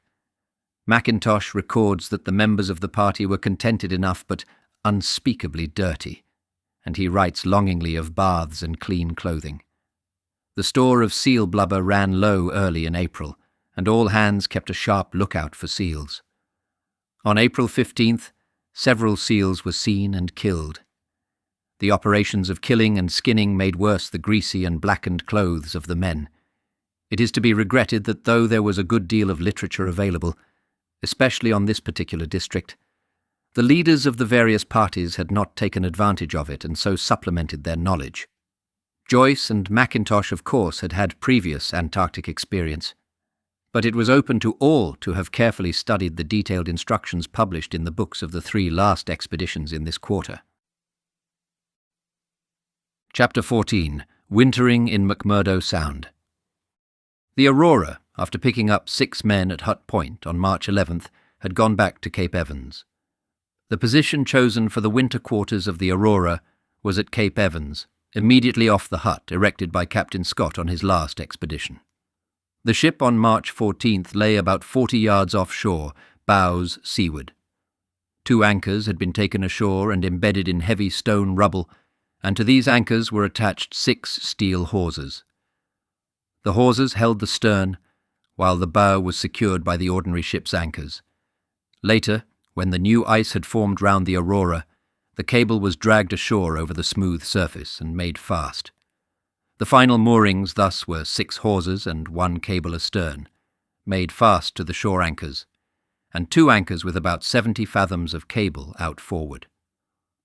On March 23rd, Mr. Stenhouse landed a party consisting of Stevens, Spencer Smith, Gaze, and Richards, in order that they might carry out routine observations ashore. These 4 men took up their quarters in Captain Scott's hut. They had been instructed to kill seals for meat and blubber. The landing of stores, gear, and coal did not proceed at all rapidly, it being assumed that the ship would remain at her moorings throughout the winter. Some tons of coal were taken ashore during April, but most of it stayed on the beach, and much of it was lost later when the sea ice went out. This shore party was in the charge of Stevens, and his report, handed to me much later, gives a succinct account of what occurred, from the point of view of the men at the hut. Cape Evans, Ross Island, July 30th, 1915. On the 23rd of March, 1915, a party consisting of Spencer Smith, Richards and Gaze was landed at Cape Evans hut in my charge. Spencer Smith received independent instructions to devote his time exclusively to photography. I was verbally instructed that the main duty of the party was to obtain a supply of seals for food and fuel. Scientific work was also to be carried on. Meteorological instruments were at once installed, and experiments were instituted on copper electrical thermometers in order to supplement our meagre supply of instruments, and enable observations of earth, ice, and sea temperatures to be made. Other experimental work was carried on, and the whole of the time of the scientific members of the party was occupied. All seals seen were secured. On one or two occasions the members of the shore party were summoned to work on board ship. In general the weather was unsettled, blizzards occurring frequently and interrupting communication with the ship across the ice. Only small, indispensable supplies of stores and no clothes were issued to the party on shore. Only part of the scientific equipment was able to be transferred to the shore, and the necessity to obtain that prevented some members of the party landing all their personal gear. The ship was moored stern onto the shore, at first well over 100 yards from it. There were 2 anchors out ahead, and the vessel was made fast to 2 others sunk in the ground ashore by 7 wires. The strain on the wires was kept constant by tightening up from time to time such as became slack, and easing cables forward, and in this way the ship was brought much closer inshore. A cable was now run out to the south anchor ashore, passed on board through a fair lead under the port end of the bridge, and made fast to bollards forward. Subsequent strain due to ice and wind pressure on the ship broke 3 of the wires, though I believe it was considered on board that the ship was secure. There was still considerable anxiety felt. The anchors had held badly before, and the power of the ice pressure on the ship was uncomfortably obvious. Since the ship had been moored, the bay had frequently frozen over, and the ice had as frequently gone out on account of blizzards. The ice does not always go out before the wind has passed its maximum. It depends on the state of tides and currents, for the sea ice has been seen more than once to go out bodily, when a blizzard had almost completely calmed down. On the 6th of May the ice was in, and people passed freely between the shore and the ship. At 11 p.m. the wind was south, backing to southeast, and blew at 40 miles per hour. The ship was still in her place. At 3 a.m. on the 7th, the wind had not increased to any extent, but ice and ship had gone. As she was not seen to go, we are unable to say whether the vessel was damaged. The shore end of the cable was bent twice sharply, and the wires were loose. On the afternoon of the 7th, the weather cleared somewhat, but nothing was seen of the ship. The blizzard only lasted some 12 hours. Next day the wind became northerly, but on the 10th there was blowing the fiercest blizzard we have so far experienced from the southeast. Nothing has since been seen or heard of the ship, though a lookout was kept. Immediately the ship went as accurate an inventory as possible of all stores ashore was made, and the rate of consumption of foodstuffs so regulated that they would last 10 men for not less than 100 weeks. Coal had already been used with the utmost economy. Little could be done to cut down the consumption, but the transference to the neighbourhood of the hut of such of the coal, landed previously by the ship as was not lost, was pushed on. Meat also was found to be very short. It was obvious that neither it nor coal could be made to last 2 years, but an evidently necessary step in the ensuing summer would be the ensuring of an adequate supply of meat and blubber, for obtaining which the winter presented little opportunity. Meat and coal were, therefore, used with this consideration in mind, as required but as carefully as possible. A Stevens. The men ashore did not at once abandon hope of the ship returning before the Sound froze firmly. New ice formed on the sea whenever the weather was calm, and it had been broken up and taken out many times by the blizzards. During the next few days, eager eyes looked seaward through the dim twilight of noon, but the sea was covered with a dense black mist and nothing was visible. A northerly wind sprang up on May 8th and continued for a few hours, but it brought no sign of the ship, and when on May 10th the most violent blizzard yet experienced by the party commenced, hope grew slender. The gale continued for 3 days, the wind attaining a velocity of 70 miles an hour. The snowdrift was very thick, and the temperature fell to -20 degrees Fahrenheit.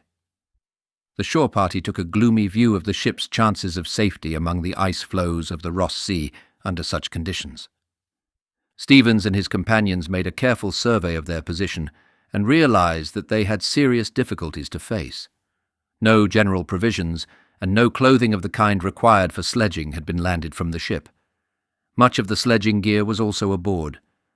Fortunately, the hut contained both food and clothing, left there by Captain Scott's expedition. The men killed as many seals as possible and stored the meat and blubber. June 2nd brought a welcome addition to the party in the form of the men who had been forced to remain at Hut Point until the sea ice became firm.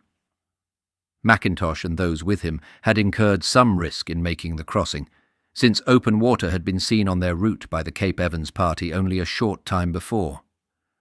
There were now 10 men at Cape Evans, namely Mackintosh, Spencer Smith, Joyce, Wild, Cope, Stevens, Hayward, Gaze, Jack, and Richards. The winter had closed down upon the Antarctic, and the party would not be able to make any move before the beginning of September. In the meantime, they overhauled the available stores and gear, made plans for the work of the forthcoming spring and summer, and lived the severe but not altogether unhappy life of the polar explorer in winter quarters. Mackintosh, writing on June 5th, surveyed his position. The decision of Stenhouse to make this bay the wintering place of the ship was not reached without much thought and consideration of all eventualities. Stenhouse had already tried the Glacier Tongue and other places, but at each of them the ship had been in an exposed and dangerous position. When this bay was tried, the ship withstood several severe blizzards, in which the ice remained in on several occasions. When the ice did go out, the moorings held. The ship was moored bows north. She had both anchors down forward and 2 anchors buried astern, to which the stern moorings were attached with 7 lengths of wire. Taking all this into account, it was quite a fair judgment on his part to assume that the ship would be secure here. The blizzard that took the ship and the ice out of the bay was by no means as severe as others she had weathered. The accident proves again the uncertainty of conditions in these regions.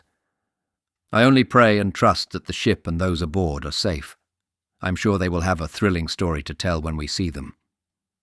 The Aurora could have found safe winter quarters farther up McMurdo Sound, towards Hut Point, but would have run the risk of being frozen in over the following summer, and I had given instructions to Mackintosh before he went south that this danger must be avoided.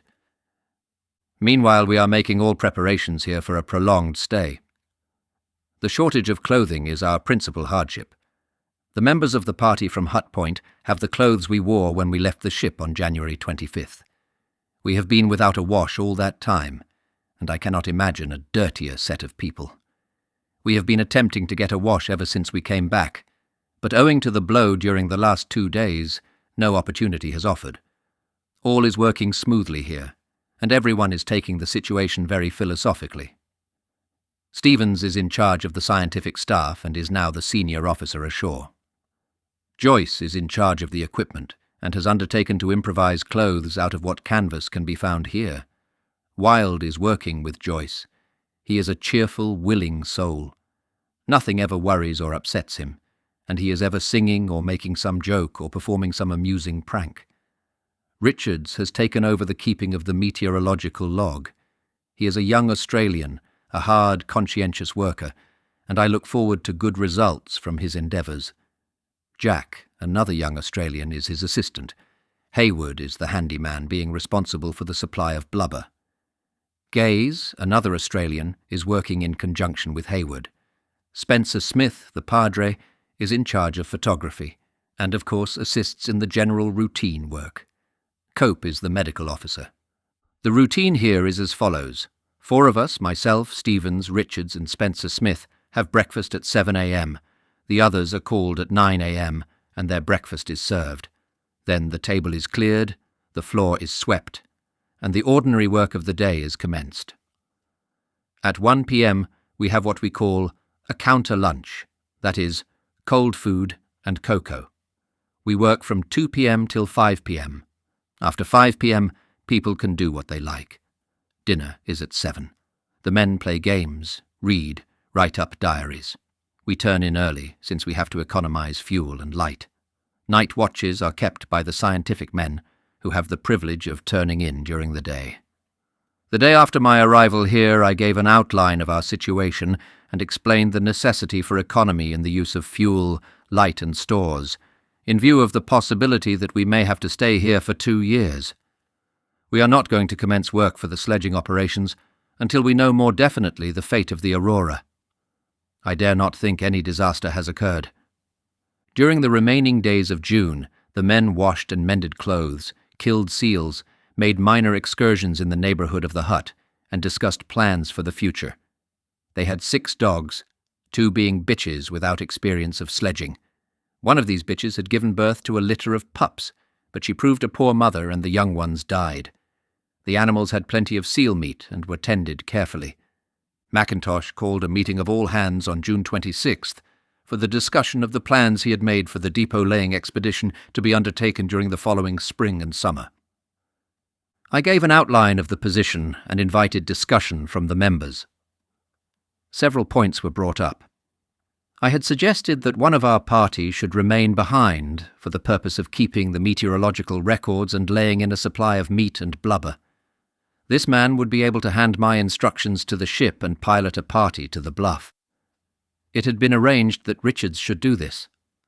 Several objected on the ground that the whole complement would be necessary, and after the matter had been put to the vote, it was agreed that we should delay the decision until the parties had some practical work, and we had seen how they fared. The shortage of clothing was discussed, and Joyce and Wilde have agreed to do their best in this matter. October sledging, on the barrier, was mentioned as being too early, but is to be given a trial. These were the most important points brought up, and it was mutually and unanimously agreed that we could do no more. I know we are doing our best. The party was anxious to visit Cape Royds, north of Cape Evans, but at the end of June, open water remained right across the sound and a crossing was impossible. At Cape Royds is the hut used by the Shackleton expedition of 1907 to 1909, and the stores and supplies it contains might have proved very useful. Joyce and Wilde made finneskoe, fur boots, from spare sleeping bags. McIntosh mentions that the necessity of economizing clothing and footgear prevented the men taking as much exercise as they would otherwise have done. A fair supply of canvas and leather had been found in the hut, and some men tried their hands at making shoes. Many seals had been killed and brought in, and the supply of meat and blubber was ample for present needs. During July, McIntosh made several trips northwards on the sea ice, but found always that he could not get far. A crack stretched roughly from Inaccessible Island to the Barne Glacier, and the ice beyond looked weak and loose.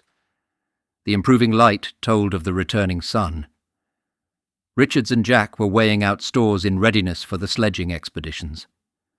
McIntosh, from the hill behind the hut, saw open water stretching westward from Inaccessible Island on August 1st, and noted that probably McMurdo Sound was never completely frozen over. A week later, the extent of the open water appeared to have increased, and the men began to despair of getting to Cape Royds. Blizzards were frequent and persistent. A few useful articles were found in the neighborhood of the hut as the light improved, including some discarded socks and underwear left by members of the Scott expedition, and a case of candied peel, which was used for cakes. A small fire broke out in the hut on August 12th. The acetylene gas lighting plant installed in the hut by Captain Scott had been rigged, and one day it developed a leak. A member of the party searched for the leak with a lighted candle, and the explosion that resulted fired some woodwork. Fortunately, the outbreak was extinguished quickly. The loss of the hut at this stage would have been a tragic incident. McIntosh and Stevens paid a visit to Cape Royds on August 13th, they had decided to attempt the journey over the Barne Glacier, and after crossing a crevassed area they got to the slopes of Cape Barne and thence down to the sea ice. They found this ice to be newly formed, but sufficiently strong for their purpose, and soon reached the Cape Royds hut. "The outer door of the hut we found to be off," wrote Mackintosh. "A little snow had drifted into the porch, but with a shovel which we found outside this was soon cleared away. We then entered, and in the centre of the hut found a pile of snow and ice, which had come through the open ventilator in the roof of the hut. We soon closed this. Stevens prepared a meal while I cleared the ice and snow away from the middle of the hut. After our meal we commenced taking an inventory of the stores inside. Tobacco was our first thought. Of this we found 1 tin of Navy cut and a box of cigars, soap too, which now ensures us a wash and clean clothes when we get back. We then began to look round for a sleeping bag. No bags were here, however, but on the improvised beds of cases we found 2 mattresses, an old canvas screen and 2 blankets. We took it in turns to turn in. Stevens started first, while I kept the fire going. No coal or blubber was here, so we had to use wood, which, while keeping the person alongside it warm, did not raise the temperature of the hut over freezing point. Over the stove, in a conspicuous place, we found a notice by Scott's party that parties using the hut should leave the dishes clean. Mackintosh and Stevens stayed at the Cape Royds hut over the next day and made a thorough examination of the stores there. They found outside the hut a pile of cases containing meats, flour, dried vegetables and sundries, at least a year's supply for a party of 6. They found no new clothing, but made a collection of worn garments, which could be mended and made serviceable. Carrying loads of their spoils, they set out for Cape Evans on the morning of August 15th across the sea ice. Very weak ice barred the way, and they had to travel round the coast. They got back to Cape Evans in 2 hours. During their absence, Wild and Gaze had climbed Inaccessible Island, Gaze having an ear badly frost-bitten on the journey. The tobacco was divided among the members of the party. A blizzard was raging the next day, and Mackintosh congratulated himself on having chosen the time for his trip fortunately. The record of the remaining part of August is not eventful. All hands were making preparations for the sledging and were rejoicing in the increasing daylight. The party tried the special sledging ration prepared under my own direction, and all agreed it was excellent both in bulk and taste. 3 emperor penguins, the first seen since the landing, were caught on August 19th. By that time the returning sun was touching with gold the peaks of the western mountains and throwing into bold relief the massive form of Erebus. The volcano was emitting a great deal of smoke, and the glow of its internal fires showed occasionally against the smoke clouds above the crater. Stevens, Spencer Smith, and Cope went to Cape Royds on the 20th, and were still there when the sun made its first appearance over Erebus on the 26th. Preceding days had been cloudy, and the sun, although above the horizon, had not been visible. "The morning broke clear and fine," wrote Mackintosh. "Over Erebus the sun's rays peeped through the massed cumulus and produced the most gorgeous cloud effects. The light made us all blink, and at the same time caused the greatest exuberance of spirits. We felt like men released from prison. I stood outside the hut and looked at the truly wonderful scenery all round. The West Mountains were superb in their wild grandeur. The whole outline of peaks, some 80 or 90 distant, showed up, stenciled in delicate contrast to the skyline. The immense ice slopes shone white as alabaster against dark shadows.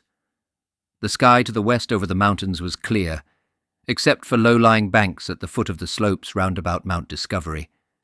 To the south, hard streaks of stratus lay heaped up to 30 degrees above the horizon. Then Erebus commenced to emit volumes of smoke, which rose hundreds of feet and trailed away in a northwesterly direction. The southern slopes of Erebus were enveloped in a mass of cloud. The party from Cape Royds returned that afternoon, and there was disappointment at their report that no more tobacco had been found. The sledging of stores to Hut Point, in preparation for the depot-laying journeys on the barrier, was to begin on September 1st. Mackintosh, before that date, had discussed plans fully with the members of his party. He considered that sufficient sledging provisions were available at Cape Evans, the supply landed from the ship being supplemented by the stores left by the Scott expedition of 1912–13 and the Shackleton expedition of 1907–9. The supply of clothing and tents was more difficult. Garments brought from the ship could be supplemented by old clothing found at Hut Point and Cape Evans. The Burberry windproof outer garments were old and in poor order for the start of a season's sledging. Old sleeping bags had been cut up to make finneskoe, fur boots, and mend other sleeping bags. 3 tents were available. 1 sound one landed from the Aurora, and 2 old ones left by Captain Scott. Mackintosh had enough sledges, but the experience of the first journey with the dogs had been unfortunate, and there were now only 4 useful dogs left. They did not make a full team, and would have to be used merely as an auxiliary to man haulage. The scheme adopted by Mackintosh, after discussion with the members of his party, was that 9 men, divided into 3 parties of 3 each, should undertake the sledging. 1 man would be left at Cape Evans to continue the meteorological observations during the summer. The motor tractor, which had been left at Hut Point, was to be brought to Cape Evans and, if possible, put into working order. Mackintosh estimated that the provisions required for the consumption of the depot parties, and for the depots to be placed southward to the foot of the Beardmore Glacier, would amount to £4,000. The first depot was to be placed off Minna Bluff, and from there southward a depot was to be placed on each degree of latitude. The final depot would be made at the foot of the Beardmore Glacier. The initial task would be the haulage of stores from Cape Evans to Hut Point, a distance of 13 miles. All the sledging stores had to be taken across, and Mackintosh proposed to place additional supplies there in case a party, returning late from the barrier, had to spend winter months at Hut Point. The first party, consisting of Mackintosh, Richards and Spencer Smith, left Cape Evans on September 1st with 600 pounds of stores on 1 sledge, and had an uneventful journey to Hut Point. They pitched a tent halfway across the bay, on the sea ice, and left it there for the use of the various parties during the month. At Hut Point, they cleared the snow from the motor tractor and made some preliminary efforts to get it into working order. They returned to Cape Evans on the 3rd. The second trip to Hut Point was made by a party of 9, with 3 sledges. 2 sledges, man-hauled, were loaded with 1,278 pounds of stores, and a smaller sledge, drawn by the dogs, carried the sleeping bags. This party encountered a stiff southerly breeze, with low temperature, and as the men were still in rather soft condition, they suffered much from frost bites. Joyce and Gaze both had their heels badly blistered. Mackintosh's face suffered, and other men had fingers and ears bitten. When they returned, Gaze had to travel on a sledge, since he could not set foot to the ground. They tried to haul the motor to Cape Evans on this occasion, but left it for another time after covering a mile or so. The motor was not working, and was heavy to pull. 8 men made the 3rd journey to Hut Point, Gaze and Jack remaining behind. They took 660 pounds of oil and 630 pounds of stores.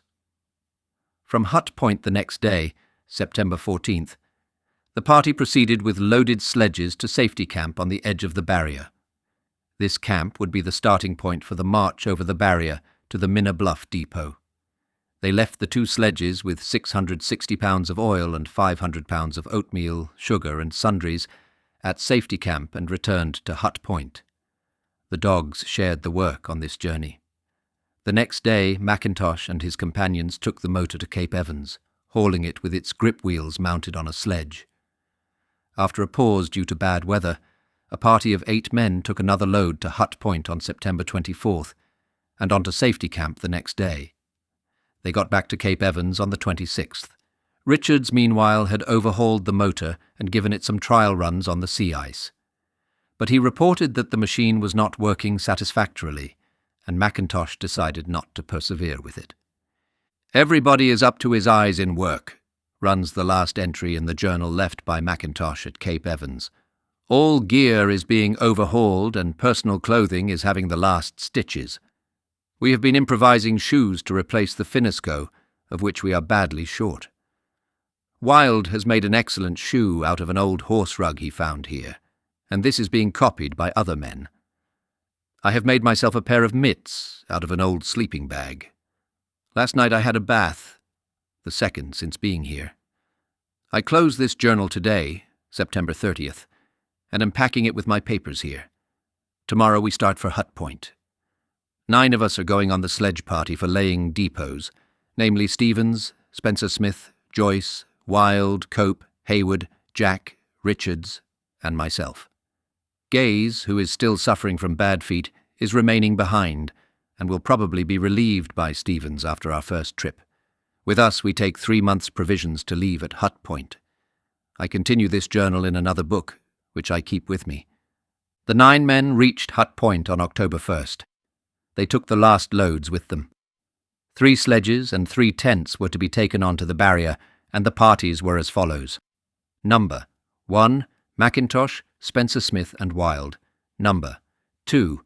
Joyce, Cope and Richards. Number 3. Jack, Hayward and Gaze. On October 3rd and 4th, some stores left at halfway camp were brought in, and other stores were moved on to safety camp. Bad weather delayed the start of the depot laying expedition from Hut Point until October 9th. Chapter 15. Laying the Depots. McIntosh's account of the depot laying journeys undertaken by his parties in the summer of 1915 to 16 unfortunately is not available. The leader of the parties kept a diary, but he had the book with him when he was lost on the sea ice in the following winter. The narrative of the journeys has been compiled from the notes kept by Joyce, Richards, and other members of the parties, and I may say here that it is a record of dogged endeavour in the face of great difficulties and serious dangers. It is always easy to be wise after the event, and one may realize now that the use of the dogs, untrained and soft from shipboard inactivity, on the comparatively short journey undertaken immediately after the landing in 1915 was a mistake. The result was the loss of nearly all the dogs before the longer and more important journeys of 1915 to 16 were undertaken. The men were sledging almost continuously during a period of 6 months. They suffered from frostbite, scurvy, snow blindness, and the utter weariness of overtaxed bodies. But that they placed the depots in the required positions, and if the Weddell Sea Party had been able to make the crossing of the Antarctic continent, the stores and fuel would have been waiting for us where we expected to find them. The position on October 9th was that the 9 men at Hut Point had with them the stores required for the depots and for their own maintenance throughout the summer. The remaining dogs were at Cape Evans with Gaze, who had a sore heel and had been replaced temporarily by Stevens in the sledging party. A small quantity of stores had been conveyed already to safety camp on the edge of the barrier beyond Hut Point. McIntosh intended to form a large depot off Minna Bluff, 70 miles out from Hut Point. This would necessitate several trips with heavy loads. Then he would use the Bluff depot as a base for the journey to Mount Hope, at the foot of the Beardmore Glacier, where the final depot was to be laid. The party left Hut Point on the morning of October 9th, the 9 men hauling on 1 rope and trailing 3 loaded sledges. They reached safety camp in the early afternoon, and after repacking the sledges with a load of about 2,000 pounds, they began the journey over the barrier. The pulling proved exceedingly heavy, and they camped at the end of half a mile. It was decided next day to separate the sledges, 3 men to haul each sledge. McIntosh hoped that better progress could be made in this way. The distance for the day was only 4 miles, and the next day's journey was no better. Joyce mentions that he had never done harder pulling, the surface being soft, and the load amounting to 220 pounds per man. The new arrangement was not a success, owing to differences in hauling capacity and inequalities in the loading of the sledges. And on the morning of the 12th, McIntosh, after consultation, decided to push forward with Wild and Spencer Smith, hauling 1 sledge and a relatively light load, and leave Joyce and the remaining 5 men to bring 2 sledges and the rest of the stores at their best pace. This arrangement was maintained on the later journeys. The temperatures were falling below -30 degrees Fahrenheit at some hours, and as the men perspired freely while hauling their heavy loads in the sun, they suffered a great deal of discomfort in the damp and freezing clothes at night. Joyce cut down his load on the 13th by depoting some rations and spare clothing, and made better progress. He was building snow cairns as guideposts for use on the return journey. He mentions passing some large crevasses during succeeding days. Persistent headwinds with occasional drift made the conditions unpleasant and caused many frostbites. When the surface was hard and the pulling comparatively easy, the men slipped and fell continually, looking much like classical dancers. On the 20th, a northerly wind made possible the use of a sail, and Joyce's party made rapid progress. Jack sighted a bamboo pole during the afternoon, and Joyce found that marked a depot he had laid for my own farthest south party in 1908. He dug down in the hope of finding some stores, but the depot had been cleared. The party reached the Bluff depot on the evening of the 21st, and found that McIntosh had been there on the 19th. McIntosh had left 178 pounds of provisions, and Joyce left 1 sledge and 273 pounds of stores. The most interesting incident of the return journey was the discovery of a note left by Mr. Cherry Garrard for Captain Scott on March 19, 1912, only a few days before the latter perished at his camp farther south. An upturned sledge at this point was found to mark a depot of dog biscuit and motor oil laid by one of Captain Scott's parties. Joyce reached safety camp on the afternoon of the 27th, and after dumping all spare gear, pushed on to Hut Point in a blizzard. The sledges nearly went over a big drop at the edge of the barrier, and a few moments later Stevens dropped down a crevasse to the length of his harness. "Had a tough job getting him up, as we had no alpine rope and had to use harness," wrote Joyce. "Got over all right and had a very hard pull against wind and snow, my face getting frost-bitten as I had to keep looking up to steer. We arrived at the hut about 7:30 p.m. after a very hard struggle. We found the captain and his party there. They had been in for 3 days. Gaze was also there with the dogs. We soon had a good feed and forgot our hard day's work. McIntosh decided to make use of the dogs on the second journey to the Bluff depot. He thought that with the aid of the dogs, heavier loads might be hauled. This plan involved the dispatch of a party to Cape Evans to get dog pemmican. McIntosh himself, with Wild and Spencer Smith, started south again on October 29th. Their sledge overturned on the slope down to the sea ice, and the rim of their tent spread was broken. The damage did not appear serious, and the party soon disappeared round Cape Armitage. Joyce remained in charge at Hut Point, with instructions to get dog food from Cape Evans and make a start south as soon as possible. He sent Stevens, Hayward, and Cope to Cape Evans the next day and busied himself with the repair of sledging gear. Cope, Hayward, and Gaze arrived back from Cape Evans on November 1st, Stevens having stayed at the base. A blizzard delayed the start southward, and the party did not get away until November 5th. The men pulled in harness with the 4 dogs, and as the surface was soft and the loads on the 2 sledges were heavy, the advance was slow. The party covered 5 miles 700 yards on the 6th, 4 miles 300 yards on the 4th 7th, and 8 miles 1,800 yards on the 9th, with the aid of a light northerly wind. They passed on the 9th a huge bergstrom with a drop of about 70 feet from the flat surface of the barrier. Joyce thought that a big crevasse had caved in. "We took some photographs," wrote Joyce. "It is a really extraordinary fill-in of ice, with cliffs of blue ice about 70 feet high, and heavily crevassed with overhanging snow curtains. One could easily walk over the edge coming from the north in thick weather." Another bergstrom with crevassed ice around it was encountered on the 11th. Joyce reached the Bluff depot on the evening of the 14th and found that he could leave 624 pounds of provisions. McIntosh had been there several days earlier and had left 188 pounds of stores. Joyce made Hut Point again on November 20th after an adventurous day. The surface was good in the morning, and he pushed forward rapidly. About 10:30 a.m., the party encountered heavy pressure ice with crevasses and had many narrow escapes. After lunch we came on 4 crevasses quite suddenly. Jack fell through. We could not alter course, or else we should have been steering among them, so galloped right across. We were going so fast that the dogs that went through were jerked out. It came on very thick at 2 p.m. Every bit of land was obscured, and it was hard to steer. decided to make for Hut Point and arrived at 6:30 p.m. after doing 22 miles, a very good performance. I had a bad attack of snow blindness and had to use cocaine. Hayward also had a bad time. I was laid up and had to keep my eyes bandaged for 3 days. Hayward too.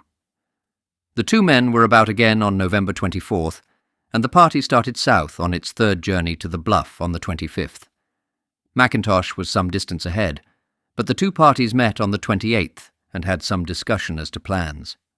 McIntosh was proceeding to the Bluff depot with the intention of taking a load of stores to the depot placed on latitude 80 degrees south in the first season's sledging. Joyce, after depositing his third load at the Bluff, would return to Hut Point for a fourth and last load, and the parties would then join forces for the journey southward to Mount Hope. Joyce left 729 pounds at the Bluff depot on December 2nd, reached Hut Point on December 7th, and after allowing dogs and men a good rest, he moved southward again on December 13th. This proved to be the worst journey the party had made. The men had much trouble with crevasses, and they were held up by blizzards on December 16th, 18th, 19th, 22nd, 23rd, 26th, and 27th. They spent Christmas Day struggling through soft snow against an icy wind and drift. The party reached the Bluff depot on December 28th and found that McIntosh, who had been much delayed by the bad weather, had gone south 2 days earlier on his way to the 80 degrees south depot. He had not made much progress, and his camp was in sight. He had left instructions for Joyce to follow him. The Bluff depot was now well stocked. Between 2,800 and 2,900 pounds of provisions had been dragged to the depot for the use of parties working to the south of this point. This quantity was in addition to stores placed there earlier in the year.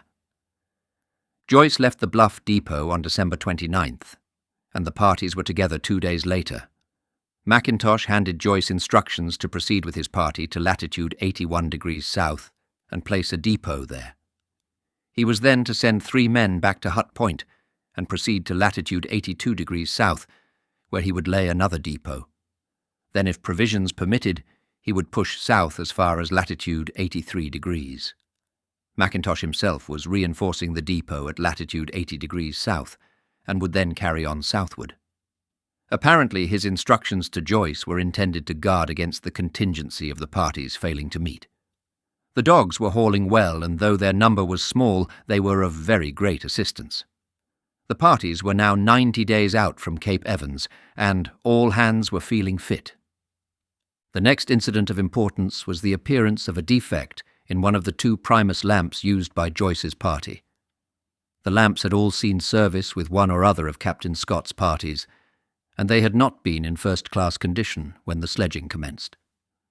The threatened failure of a lamp was a matter of grave moment, since a party could not travel without the means of melting snow and preparing hot food. If Joyce took a faulty lamp past the 80 degrees south depot, his whole party might have to turn back at latitude 81 degrees south, and this would imperil the success of the season's sledging. He decided, therefore, to send 3 men back from the 80 degrees south depot, which he reached on January 6, 1916. Cope, Gaze, and Jack were the men to return. They took the defective Primus and a light load, and by dint of hard travelling, without the aid of dogs, they reached Cape Evans on January 16th. Joyce, Richards, and Hayward went forward with a load of 1,280 pounds, comprising 12 weeks' sledging rations, dog food, and depot supplies, in addition to the sledging gear. They built cairns at short intervals as guides to the depots. Joyce was feeding the dogs well and giving them a hot hoosh every 3rd night. It is worth it for the wonderful amount of work they are doing. If we can keep them to 82 degrees south, I can honestly say it is through their work we have got through. On January 8th, McIntosh joined Joyce, and from that point the parties, 6 men strong, went forward together. They marched in thick weather during January 10th, 11th, and 12th, keeping the course by means of cairns, with a scrap of black cloth on top of each one. It was possible by keeping the cairns in line behind the sledges and building new ones as old ones disappeared, to march on an approximately straight line. On the evening of the 12th, they reached latitude 81 degrees south and built a large cairn for the depot. The stores left here were 3 weeks' rations for the ordinary sledging unit of 3 men. This quantity would provide 5 days' rations for 12 men, half for the use of the overland party, and half for the depot party on its return journey. The party moved southwards again on January 13th in bad weather. "After a little consultation we decided to get underway," wrote Joyce. "Although the weather is thick and snow is falling, it is worthwhile to make the effort. A little patience with the direction and the cairns, even if one has to put them up 200 yards apart, enables us to advance. And it seems that this weather will never break. We have cut up an old pair of trousers belonging to Richards to place on the sides of the cairns so as to make them more prominent. It was really surprising to find how we got on in spite of the snow and the pie crust surface. We did 5 miles 75 yards before lunch. The dogs are doing splendidly. I really don't know how we should manage if it were not for them. The distance for the day was 10 miles 720 yards, a splendid performance considering surface and weather." The weather cleared on the 14th, and the men were able to get bearings from the mountains to the westward. They advanced fairly rapidly during succeeding days, the daily distances being from 10 to 12 miles, and reached latitude 82 degrees south on the morning of January 18th. The depot here, like the depot at 81 degrees south, contained 5 days' provisions for 12 men. McIntosh was having trouble with the primus lamp in his tent, and this made it inadvisable to divide the party again. It was decided, therefore, that all should proceed, and that the next and last depot should be placed on the base of Mount Hope, at the foot of the Beardmore Glacier, in latitude 83 degrees 30 minutes south.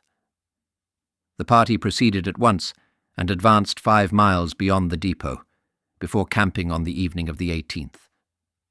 The sledge loads were now comparatively light, and on the 19th the party covered 13 miles 700 yards. A new trouble was developing, for Spencer Smith was suffering from swollen and painful legs and was unable to do much pulling. Joyce wrote on the 21st that Smith was worse, and that McIntosh was showing signs of exhaustion. A mountain that he believed to be Mount Hope could be seen right ahead, over 30 miles away. Spencer Smith, who had struggled forward gamely and made no unnecessary complaints, started with the party the next morning and kept going until shortly before noon. Then he reported his inability to proceed, and McIntosh called a halt. Spencer Smith suggested that he should be left with provisions and a tent while the other members of the party pushed on to Mount Hope, and pluckily assured McIntosh that the rest would put him right and that he would be ready to march when they returned. The party agreed, after a brief consultation, to adopt this plan. McIntosh felt that the depot must be laid, and that delay would be dangerous. Spencer Smith was left with a tent, 1 sledge, and provisions, and told to expect the returning party in about a week. The tent was made as comfortable as possible inside, and food was placed within the sick man's reach. Spencer Smith bade his companions a cheery goodbye after lunch, and the party was 6 or 7 miles away before evening. 5 men had to squeeze into 1 tent that night, but with a minus temperature they did not object to being crowded. On January 23rd, a thick fog obscured all landmarks, and as bearings of the mountains were now necessary, the party had to camp at 11 a.m. after travelling only 4 miles. The thick weather continued over the 24th, and the men did not move again until the morning of the 25th. They did 17 3/4 miles that day, and camped at 6 p.m. on the edge of the biggest ice pressure Joyce had ever seen. They were steering in towards the mountains and were encountering the tremendous congestion created by the flow of the Beardmore Glacier into the barrier ice. "We decided to keep the camp up," ran Joyce's account of the work done on January 26th. "Skipper, Richards, and myself roped ourselves together, I taking the lead, to try and find a course through this pressure. We came across very wide crevasses, went down several, came on top of a very high ridge, and such a scene. Imagine thousands of tons of ice churned up to a depth of about 300 feet. We took a couple of photographs, then carried on to the east. At last we found a passage through, and carried on through smaller crevasses to Mount Hope, or we hoped it was the mountain by that name. We can see a great glacier ahead which we take for the Beardmore, which this mountain is on, but the position on the chart seems wrong. It was not. EHS. We nearly arrived at the ice foot when Richards saw something to the right, which turned out to be two of Captain Scott's sledges, upright, but 3/4 buried in snow. Then we knew for certain this was the place we had struggled to get to. So we climbed the glacier on the slope and went up about 1¼ miles and saw the great Beardmore Glacier stretching to the south. It is about 25 miles wide, a most wonderful sight. Then we returned to our camp, which we found to be 6 miles away. We left at 8 a.m. and arrived back at 3 p.m., a good morning's work. We then had lunch. About 4 p.m. we got under way and proceeded with the 2 sledges and camped about 7 o'clock. Wild, Hayward and myself then took the depot up the glacier, a fortnight's provisions. We left it lashed to a broken sledge and put up a large flag.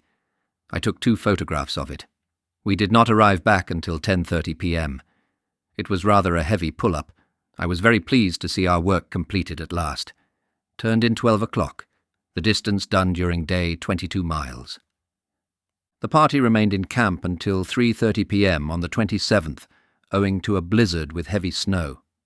Then they made a start in clearer weather and got through the crevassed area before camping at 7 p.m. Joyce was suffering from snow blindness. They were now homeward bound, with 365 miles to go. They covered 16½ miles on the 28th, with Joyce absolutely blind and hanging to the harness for guidance, but still pulling his whack. They reached Spencer Smith's camp the next afternoon and found him in his sleeping bag, quite unable to walk. Joyce's diary of this date contains a rather gloomy reference to the outlook, since he guessed that Mackintosh also would be unable to make the homeward march. "The dogs are still keeping fit," he added. "If they will only last to 80 degrees south, we shall then have enough food to take them in, and then if the ship is in, I guarantee they will live in comfort the remainder of their lives." No march could be made on the 30th, since a blizzard was raging. The party made 8 miles on the 31st, with Spencer Smith on one of the sledges in his sleeping bag. The sufferer was quite helpless, and had to be lifted and carried about, but his courage did not fail him. His words were cheerful even when his physical suffering and weakness were most pronounced. The distance for February 1st was 13 miles. The next morning the party abandoned one sledge in order to lighten the load, and proceeded with a single sledge, Spencer Smith lying on top of the stores and gear. The distance for the day was 15½ miles. They picked up the 82 degrees south depot on February 3rd, and took 1 week's provisions, leaving 2 weeks' rations for the overland party. Joyce, Wild, Richards and Hayward were feeling fit. Mackintosh was lame and weak. Spencer Smith's condition was alarming. The party was being helped by strong southerly winds, and the distances covered were decidedly good. The sledge meter recorded 15 miles 1,700 yards on February 4th, 17 miles 1,400 yards on the 5th, 18 miles 1,200 yards on the 6th, and 13 miles 1,000 yards on the 7th, when the 81 degrees south depot was picked up at 10:30 a.m. and 1 week's stores taken, 2 weeks' rations being left. The march to the next depot at 80 degrees south was uneventful. The party made good marches in spite of bad surfaces and thick weather, and reached the depot late in the afternoon of February 12th. The supply of stores at this depot was ample, and the men took a fortnight's rations, calculated on a 3-man basis, leaving nearly 4 weeks' rations. Spencer Smith seemed a little better, and all hands were cheered by the rapid advance.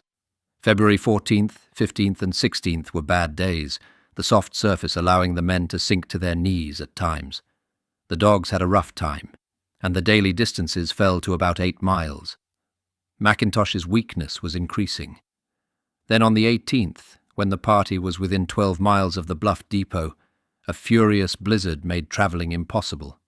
This blizzard raged for 5 days. Rations were reduced on the 2nd day, and the party went on half rations the 3rd day. "Still blizzarding," wrote Joyce on the 20th. Things are serious, what with our patient and provisions running short. Dog provisions are nearly out, and we have to halve their rations. We are now on 1 cup of hoosh among the 3 of us, with 1 biscuit and 6 lumps of sugar. The most serious of calamities is that our oil is running out. We have plenty of tea, but no fuel to cook it with. The men in Mackintosh's tent were in no better plight. Mackintosh himself was in a bad way. He was uncertain about his ability to resume the march, but was determined to try. "Still blizzarding," wrote Joyce again on the 21st. "We are lying in pools of water made by our bodies through staying in the same place for such a long time. I don't know what we shall do if this does not ease. It has been blowing continuously without a lull. The food for today was 1 cup of pemmican amongst 3 of us, 1 biscuit each, and 2 cups of tea among the 3. The kerosene was exhausted, but Richards improvised a lamp by pouring some spirit, intended for priming the oil lamp, into a mug, lighting it, and holding another mug over it. It took half an hour to heat a mug of melted snow in this way. "Same old thing, no ceasing of this blizzard," was Joyce's note 24 hours later. "Hardly any food left except tea and sugar. Richards, Hayward, and I, after a long talk, decided to get under way tomorrow in any case, or else we shall be sharing the fate of Captain Scott and his party. The other tent seems to be very quiet, but now and again we hear a burst of song from Wild, so they are in the land of the living. We gave the dogs the last of their food tonight, so we shall have to push, as a great deal depends on them." Further quotations from Joyce's diary tell their own story. February 23rd, Wednesday. About 11 o'clock saw a break in the clouds and the sun showing. Decided to have the meal we kept for getting under way. Sang out to the skipper's party that we should shift as soon as we had a meal. I asked Wild, and found they had a bag of oatmeal, some Bovril cubes, 1 bag of chocolate, and 18 biscuits, so they are much better off than we are. After we had our meal, we started to dig out our sledge, which we found right under. It took us 2 hours, and one would hardly credit how weak we were. 2 digs of the shovel and we were out of breath. This was caused through our lying up on practically no food. After getting sledge out, we took it around to the skipper's tent on account of the heavy sastrugi, which was very high, got under way about 2:20, had to stop very often on account of sail, etc. About 3.20 the skipper, who had tied himself to the rear of the sledge, found it impossible to proceed. So after a consultation with Wild and party, decided to pitch their tent, leaving Wild to look after the skipper and Spencer Smith, and make the best of our way to the depot, which is anything up to 12 miles away. So we made them comfortable and left them about 3:40. I told Wild I should leave as much as possible and get back the 26th or 27th, weather permitting, but just as we left them it came on to snow pretty hard, sun going in, and we found even with the 4 dogs we could not make more than 1/2 to 3/4 of a mile an hour. The surface is so bad that sometimes you go in up to your waist. Still, in spite of all this, we carried on until 6:35. Camped in a howling blizzard. I found my left foot badly frostbitten. Now after this march we came into our banquet. 1 cup of tea and half a biscuit. Turned in at 9 o'clock. Situation does not look very cheerful. This is really the worst surface I have ever come across in all my journeys here. Mackintosh had stayed on his feet as long as was humanly possible. The records of the outward journey show clearly that he was really unfit to continue beyond the 82 degrees south depot, and other members of the party would have liked him to have stayed with Spencer Smith at latitude 83 degrees south. But the responsibility for the work to be done was primarily his, and he would not give in. He had been suffering for several weeks from what he cheerfully called a sprained leg, owing to scurvy. He marched for half an hour on the 23rd before breaking down, but had to be supported partly by Richards. Spencer Smith was sinking. Wild, who stayed in charge of the 2 invalids, was in fairly good condition. Joyce, Richards, and Hayward, who had undertaken the relief journey, were all showing symptoms of scurvy, though in varying degrees. Their legs were weak, their gums swollen. The decision that the invalids with Wild should stay in camp from February 24th, while Joyce's party pushed forward to Bluff Depot, was justified fully by the circumstances. Joyce, Richards and Hayward had difficulty in reaching the depot with a nearly empty sledge. An attempt to make their journey with 2 helpless men might have involved the loss of the whole party. February 24th, Thursday. Up at 4:30.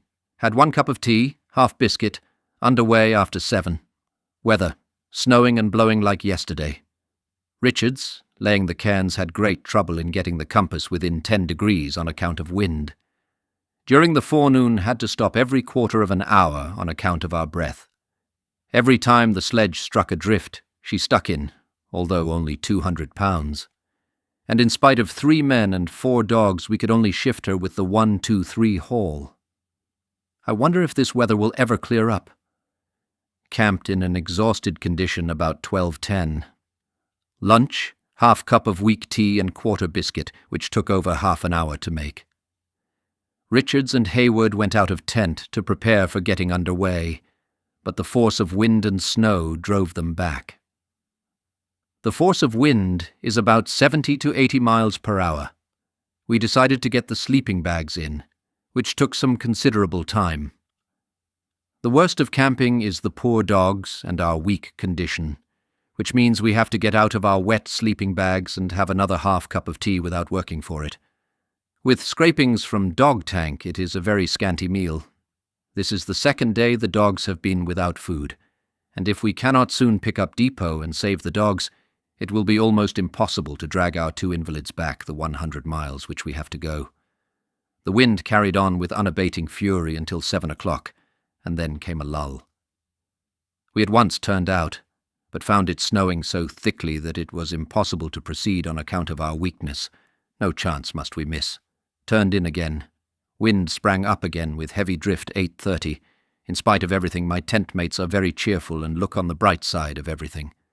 After a talk, we decided to wait and turned in. It is really wonderful what dreams we have, especially of food, trusting in Providence for fine weather tomorrow. February 25th, Friday. Turned out 4:45. Richards prepared our usual banquet, half cup of tea, quarter biscuit, which we relished. Underway at 7, carried on, halting every 10 minutes or quarter of an hour. Weather, snowing and blowing, same as yesterday. We are in a very weak state, but we cannot give in. We often talk about poor Captain Scott and the blizzard that finished him and party. If we had stayed in our tent another day, I don't think we should have got underway at all, and we would have shared the same fate. But if the worst comes, we have made up our minds to carry on and die in harness. If anyone were to see us on trek, they would be surprised. 3 men staggering on with 4 dogs, very weak, practically empty sledge with fair wind and just crawling along. Our clothes are all worn out, finnesko and sleeping bags torn. Tent is our worst point, all torn in front, and we are afraid to camp on account of it, as it is too cold to mend it.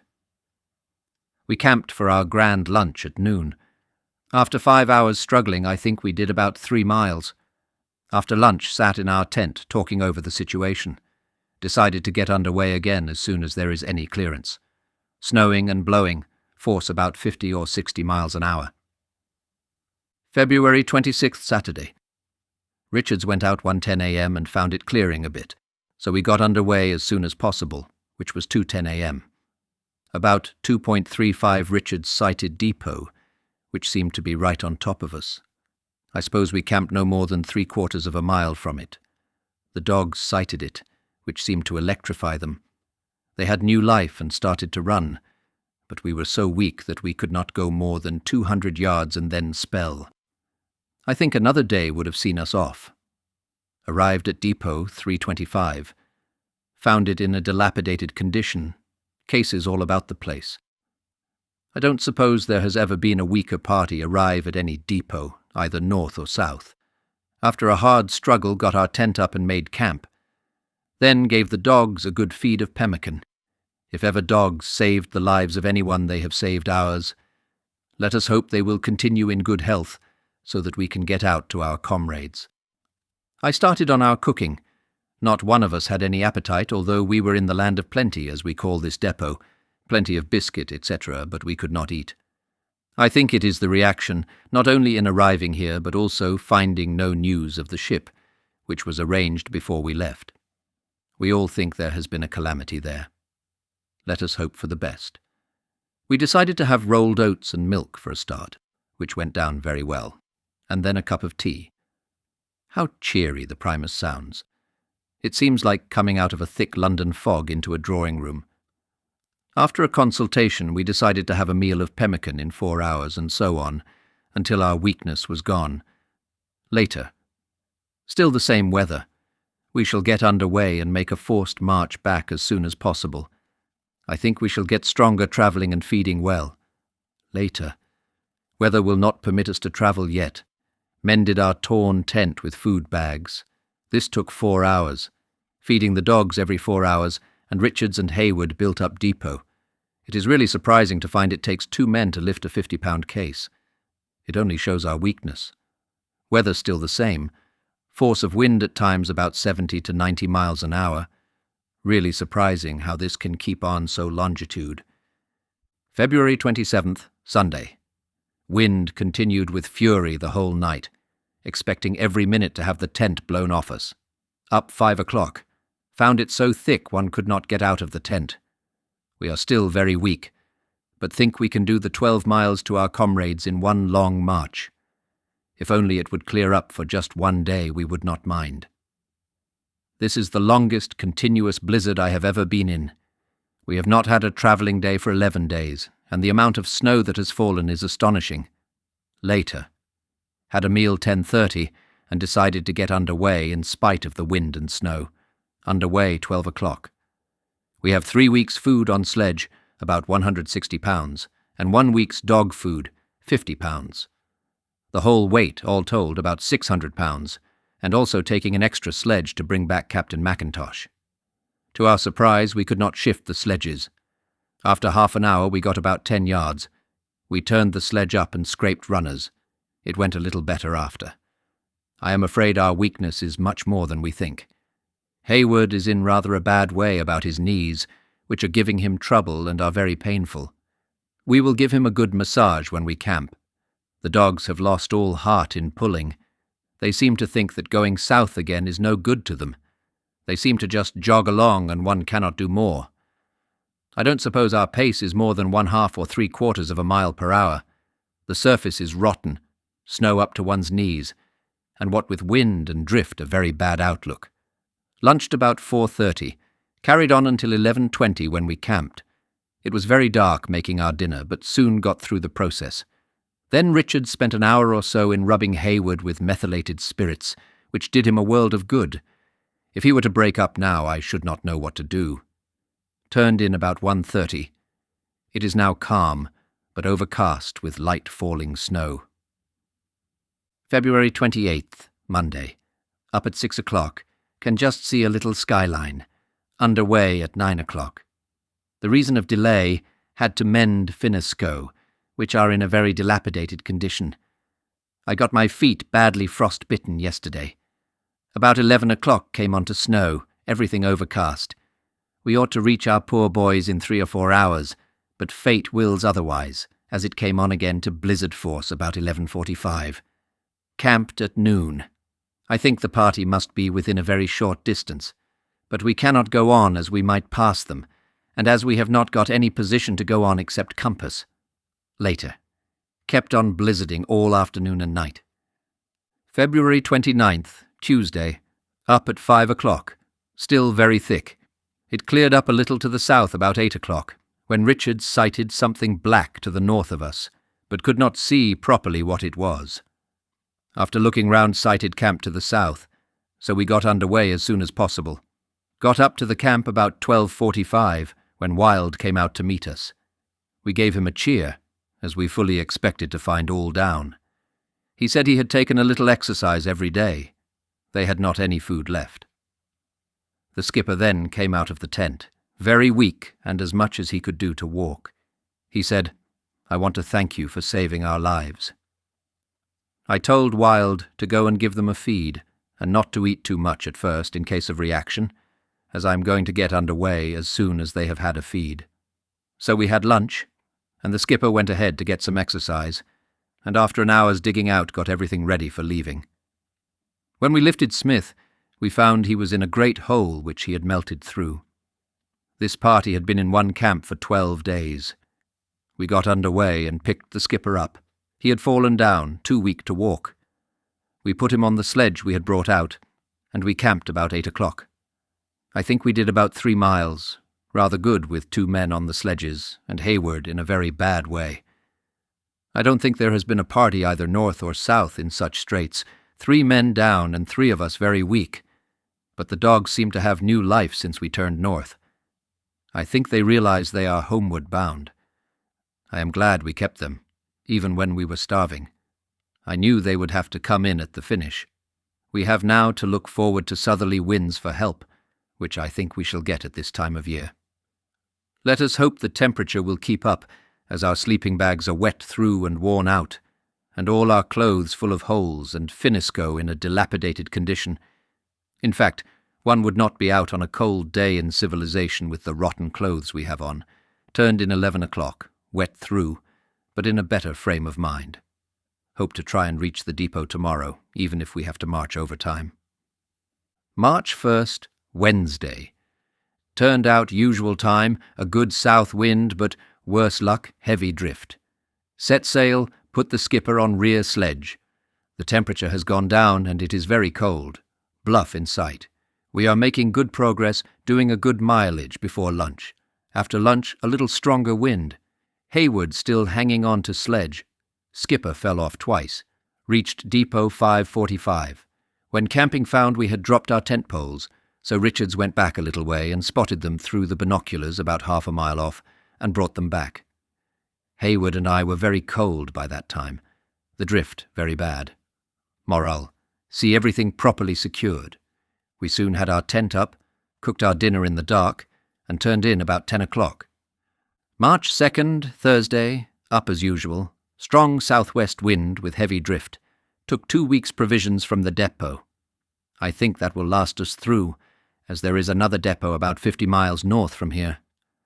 I am taking the outside course on account of the crevasses, and one cannot take too many chances with 2 men on sledges and 1 crippled. Underway about 10 o'clock. Lunched noon in a heavy drift. Took an hour to get the tents up, etc., the wind being so heavy. Found sledges buried under snow after lunch. Took some time to get underway. Wind and drift very heavy. Set half sail on the first sledge and underway about 3:30. The going is perfect. Sometimes sledges overtaking us. Carried on until 8 o'clock, doing an excellent journey for the day. Distance about 11 or 12 miles. Gives one a bit of heart to carry on like this. Only hope we can do this all the way. Had to cook our meals in the dark, but still we did not mind. Turned in about 11 o'clock, pleased with ourselves, although we were wet through with snow, as it got through all the holes in our clothes, and the sleeping bags are worse than awful. March 3rd, Friday. Up the usual time. It has been blowing a raging blizzard all night, found to our disgust utterly impossible to carry on. Another few hours of agony in these rotten bags. Later. Blizzard much heavier. Amused myself mending finneskoe and Burberrys, mitts and socks. Had the Primus while this operation was in force. Hoping for a fine day tomorrow. March 4th, Saturday. Up 5:20. Still blizzarding, but have decided to get underway as we will have to try and travel through everything, as Hayward is getting worse and one doesn't know who is the next. No mistake, it is scurvy, and the only possible cure is fresh food. I sincerely hope the ship is in. If not, we shall get over the hills by Castle Rock, which is rather difficult and will delay another couple of days. Smith is still cheerful. He has hardly moved for weeks, and he has to have everything done for him. Got underway 9:35. It took some 2 hours to dig out dogs and sledges, as they were completely buried. It is the same every morning now. Set sail, going along pretty fair. Hayward gets on sledge now and again. Lunched as usual. Sledges got buried again at lunchtime. It takes some time to camp now, and in this drift it is awful. In the afternoon wind eased a bit and drift went down. Found it very hard pulling with the 3rd man on sledge, as Hayward has been on all the afternoon. Wind veered 2 points to south, so we had a fair wind. An hour before we camped, Erebus and Terror showing up, a welcome sight. Only hope wind will continue. Drift is worst thing to contend with as it gets into our clothes, which are wet through now. Camped 8 o'clock, cooked in the dark and turned in our wet sleeping bags about 10 o'clock. Distance about 8 or 9 miles. March 5th, Sunday. Turned out 6:15. Overslept a little. Very tired after yesterday. Sun shining brightly and no wind. It seemed strange last night, no flapping of tent in one's ears. About 8:30 came on to drift again. Underway 9:20, both sails set. Sledge going hard, especially in soft places. If Hayward had not broken down, we should not feel the weight so much. Lunch 12:45. Underway at 3. Wind and drift very heavy. A good job it is blowing some, or else we should have to relay. All land obscured. Distance about 10 or 11 miles. A very good performance. Camped 7.10 in the dark. Patience not in the best of trim. I hope to get in, bar accidents, in 4 days. March 6th, Monday. Underway 9:20. Picked up 32-mile depot 11 o'clock. Going with a fair wind in the forenoon, which eased somewhat after lunch and so caused very heavy work in pulling. It seems to me we shall have to depot someone if the wind eases at all. Distance during day about 8 miles. March 7th, Tuesday. Underway 9 o'clock. Although we turn out at 5, it seems a long time to get underway. There is double as much work to do now with our invalids. This is the calmest day we have had for weeks. The sun is shining and all land in sight. It is very hard going. Had a little breeze about 11 o'clock, set sail, but work still very, very heavy. Hayward and skipper going on ahead with sticks, very slow pace. But it will buck them up and do them good, if one could only get some fresh food. About 11 o'clock decided to camp and overhaul sledges and depot all gear except what is actually required. Underway again at 2, but surface being so sticky did not make any difference. After a consultation, the skipper decided to stay behind in a tent with 3 weeks' provisions, whilst we pushed on with Smith and Hayward. It seems hard, only about 30 miles away, and yet cannot get any assistance. Our gear is absolutely rotten. No sleep last night. Shivering all night in wet bags. I wonder what will be the outcome of it all after our struggle. Trust in Providence. Distance about 3.5 miles. March 8th, Wednesday. Underway 9:20. Wished the skipper goodbye. Took Smith and Hayward on. Had a fair wind going pretty good. Hope to arrive in Hut Point in 4 days. Lunched at number 2 depot, distance about 4.5 miles. Underway as usual after lunch, head wind going very heavy. Carried on until 6:30, distance about 8 or 9 miles. March 9th, Thursday. Had a very bad night, cold intense. Temperature down to -29 degrees all night. At 4 a.m., Spencer Smith called out that he was feeling queer. Wild spoke to him. Then at 5:45, Richard suddenly said, "I think he has gone." Poor Smith, for 40 days in pain, he had been dragged on the sledge, but never grumbled or complained. He had a strenuous time in his wet bag, and the jolting of the sledge on a very weak heart was not too good for him. Sometimes when we lifted him on the sledge he would nearly faint, but during the whole time he never complained. Wild looked after him from the start. We buried him in his bag at 9 o'clock at the following position. Ereb, 184 degrees. Obs Hill, 149 degrees. We made a cross of bamboos and built a mound and cairn with particulars. After that got under way with Hayward on sledge. Found going very hard, as we had a northerly wind in our faces with a temperature below 20 degrees. What with frostbites, etc., we are all suffering. Even the dogs seem like giving in. They do not seem to take any interest in their work. We have been out much too long, and nothing ahead to cheer us up but a cold, cheerless hut. We did about 2.5 miles in the forenoon. Hayward toddling ahead every time we had a spell. During lunch the wind veered to the south with drift, just right to set sail. We carried on with Hayward on sledge and camped in the dark about 8 o'clock. Turned in at 10, weary, worn, and sad.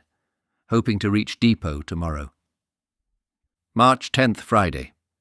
Turned out as usual. Beam wind, going pretty fair, very cold. Came into very soft snow about 3, Arrived at safety camp 5 o'clock. Got to edge of ice barrier. Found passage over in a bay full of seals. Dogs got very excited. Had a job to keep them away. By the glass it looked clear right to Cape Armitage, which is 4.5 miles away. Arrived there 8 o'clock, very dark and bad light. Found open water, turned to climb slopes against a strong northeasterly breeze with drift. Found a place about a mile away, but we were so done up that it took until 11:30 to get gear up. This slope was about 150 yards up, and every 3 paces we had to stop and get breath. Eventually camped and turned in about 2 o'clock. I think this is the worst day I ever spent. What with the disappointment of not getting round the point, and the long day and the thought of getting Hayward over the slopes, it is not very entertaining for sleep. March 11th, Saturday. Up at 7 o'clock. Took binoculars and went over the slope to look around the Cape. To my surprise, found the open water and pack at the Cape only extended for about a mile. Came down and gave the boys the good news. I think it would take another 2 hard days to get over the hills, and we are too weak to do much of that, as I'm afraid of another collapsing. Richards and Wild climbed up to look at the back of the bay and found the ice secure. Got underway 10:30, went round the Cape and found ice. Very slushy, but continued on. No turning now, got into hard ice shortly after, eventually arriving at Hut Point about 3 o'clock.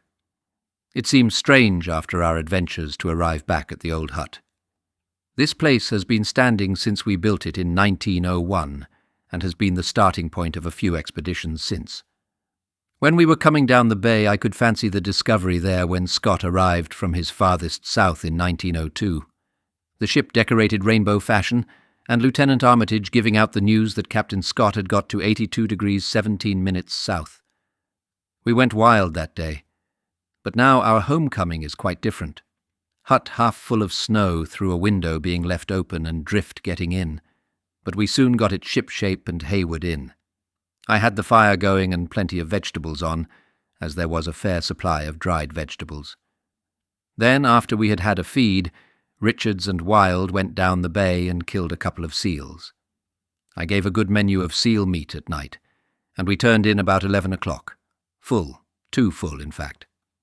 As there is no news here of the ship and we cannot see her, we surmise she has gone down with all hands. I cannot see there is any chance of her being afloat, or she would be here. I don't know how the skipper will take it. March 12th, Sunday. Heard groans proceeding from the sleeping bags all night, all hands suffering from overeating. Hayward not very well. Turned out 8 o'clock. Good breakfast, porridge, seal, vegetables and coffee. More like a banquet to us. After breakfast, Richards and Wild killed a couple of seals, whilst I made the hut a bit comfy.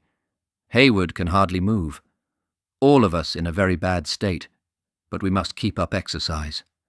My ankles and knees badly swollen, gums prominent. Wild very black around joints, and gums very black. Richards about the best off. After digging hut out, I prepared food, which I think will keep the scurvy down. The dogs have lost their lassitude and are quite frisky, except Oscar, who is suffering from overfeeding. After a strenuous day's work, turned in 10 o'clock. March 13th, Monday. Turned out 7 o'clock. Carried on much the same as yesterday, bringing in seal blubber and meat. Preparing for departure tomorrow. Hope everyone will be all right. Made new dog harness and prepared sledges. In afternoon cooked sufficient seal meat for our journey out and back, and same for dogs. Turned in 10 o'clock. Feeling much better. March 14th, Tuesday. A beautiful day. Underway after lunch. One would think, looking at our party, that we were the most ragged lot one could meet in a day's march. All our clothes past mending, our faces as black as niggers. A sort of crowd one would run away from. Going pretty good. As soon as we rounded Cape Armitage, a dead-head wind with a temperature of minus 18 degrees Fahrenheit, so we are not in for a pleasant time. Arrived at safety camp 6 o'clock, turned in 8:30 after getting everything ready. March 15th, Wednesday. Underway as usual. Nice calm day.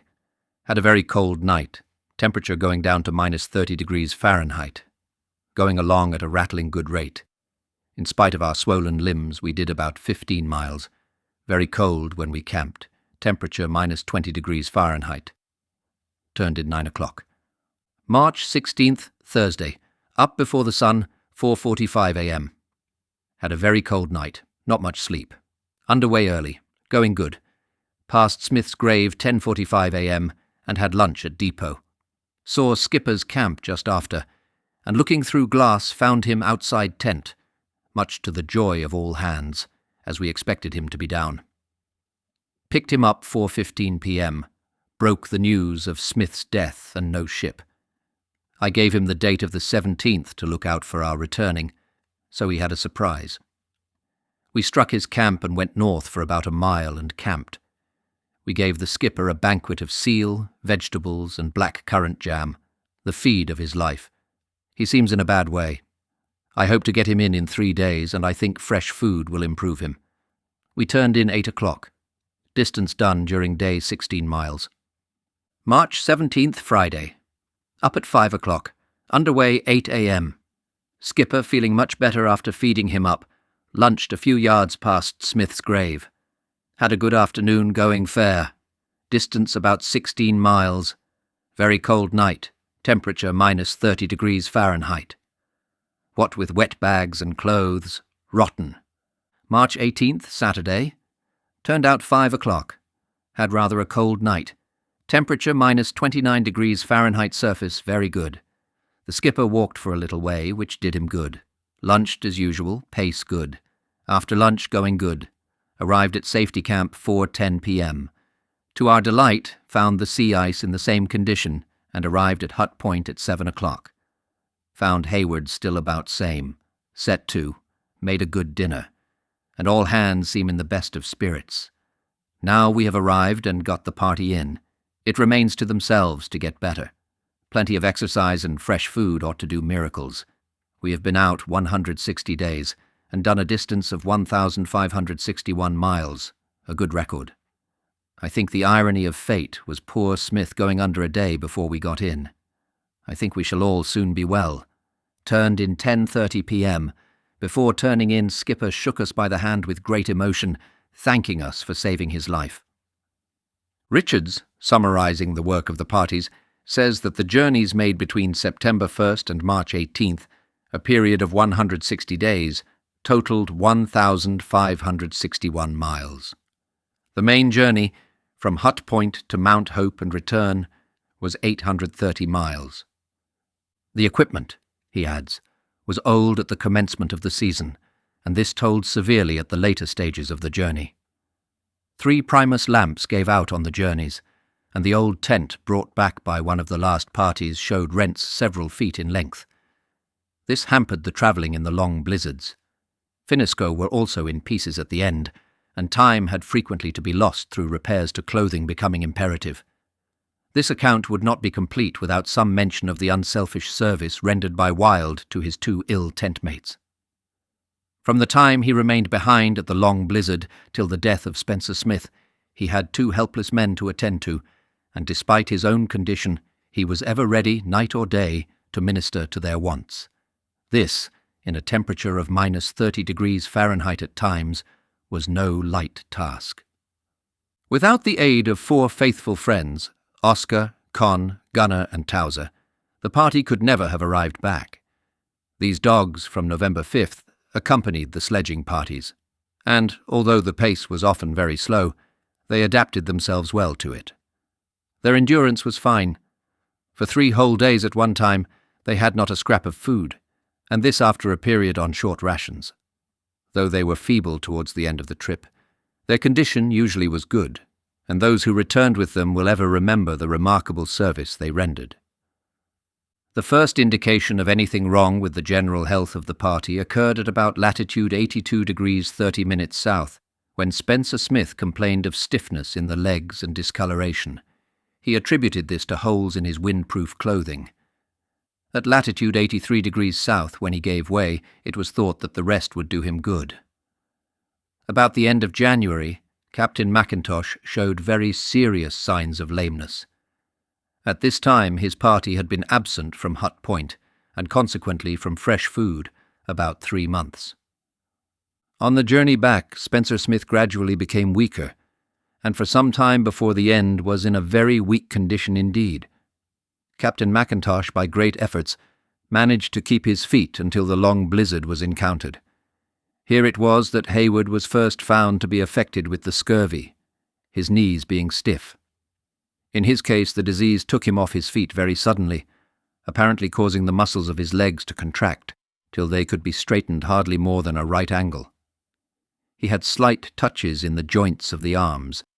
In the cases of Joyce, Wild, and Richards, joints became stiff and black in the rear, but general weakness was the worst symptom experienced. Captain Mackintosh's legs looked the worst in the party. The 5 men who were now at Hut Point found quickly that some of the winter months must be spent there. They had no news of the ship, and were justified in assuming that she had not returned to the Sound, since if she had some message would have been awaiting them at Hut Point, if not farther south. The sea ice had broken and gone north within a mile of the point, and the party must wait until the new ice became firm as far as Cape Evans. Plenty of seal meat was available, as well as dried vegetables, and the fresh food improved the condition of the patients very rapidly. Richards massaged the swollen joints and found that this treatment helped a good deal. Before the end of March, Mackintosh and Hayward, the worst sufferers, were able to take exercise. By the 2nd week of April, Mackintosh was free of pain, though the backs of his legs were still discoloured. A tally of the stores at the hut showed that, on a reasonable allowance, the supply would last till the middle of June. Richards and Wild killed many seals, so that there was no scarcity of meat and blubber. A few penguins were also secured. The sole means of cooking food and heating the hut was an improvised stove of brick covered with 2 sheets of iron. This had been used by the former expedition. The stove emitted dense smoke and often made the hut very uncomfortable, while at the same time it covered the men and all their gear with clinging and penetrating soot. Cleanliness was out of the question, and this increased the desire of the men to get across to Cape Evans. During April, the sea froze in calm weather, but winds took the ice out again. On April 23rd, Joyce walked 4 miles to the north, partly on young ice 2 inches thick, and he thought then that the party might be able to reach Cape Evans within a few days. But a prolonged blizzard took the ice out right up to the point, so that the open water extended at the end of April right up to the foot of Vinnie's Hill. Then came a spell of calm weather, and during the 1st week of May the sea ice formed rapidly. The men made several short trips over it to the north. The sun had disappeared below the horizon in the middle of April, and would not appear again for over 4 months. The disaster that followed is described by both Richards and Joyce. "And now a most regrettable incident occurred," wrote Richards.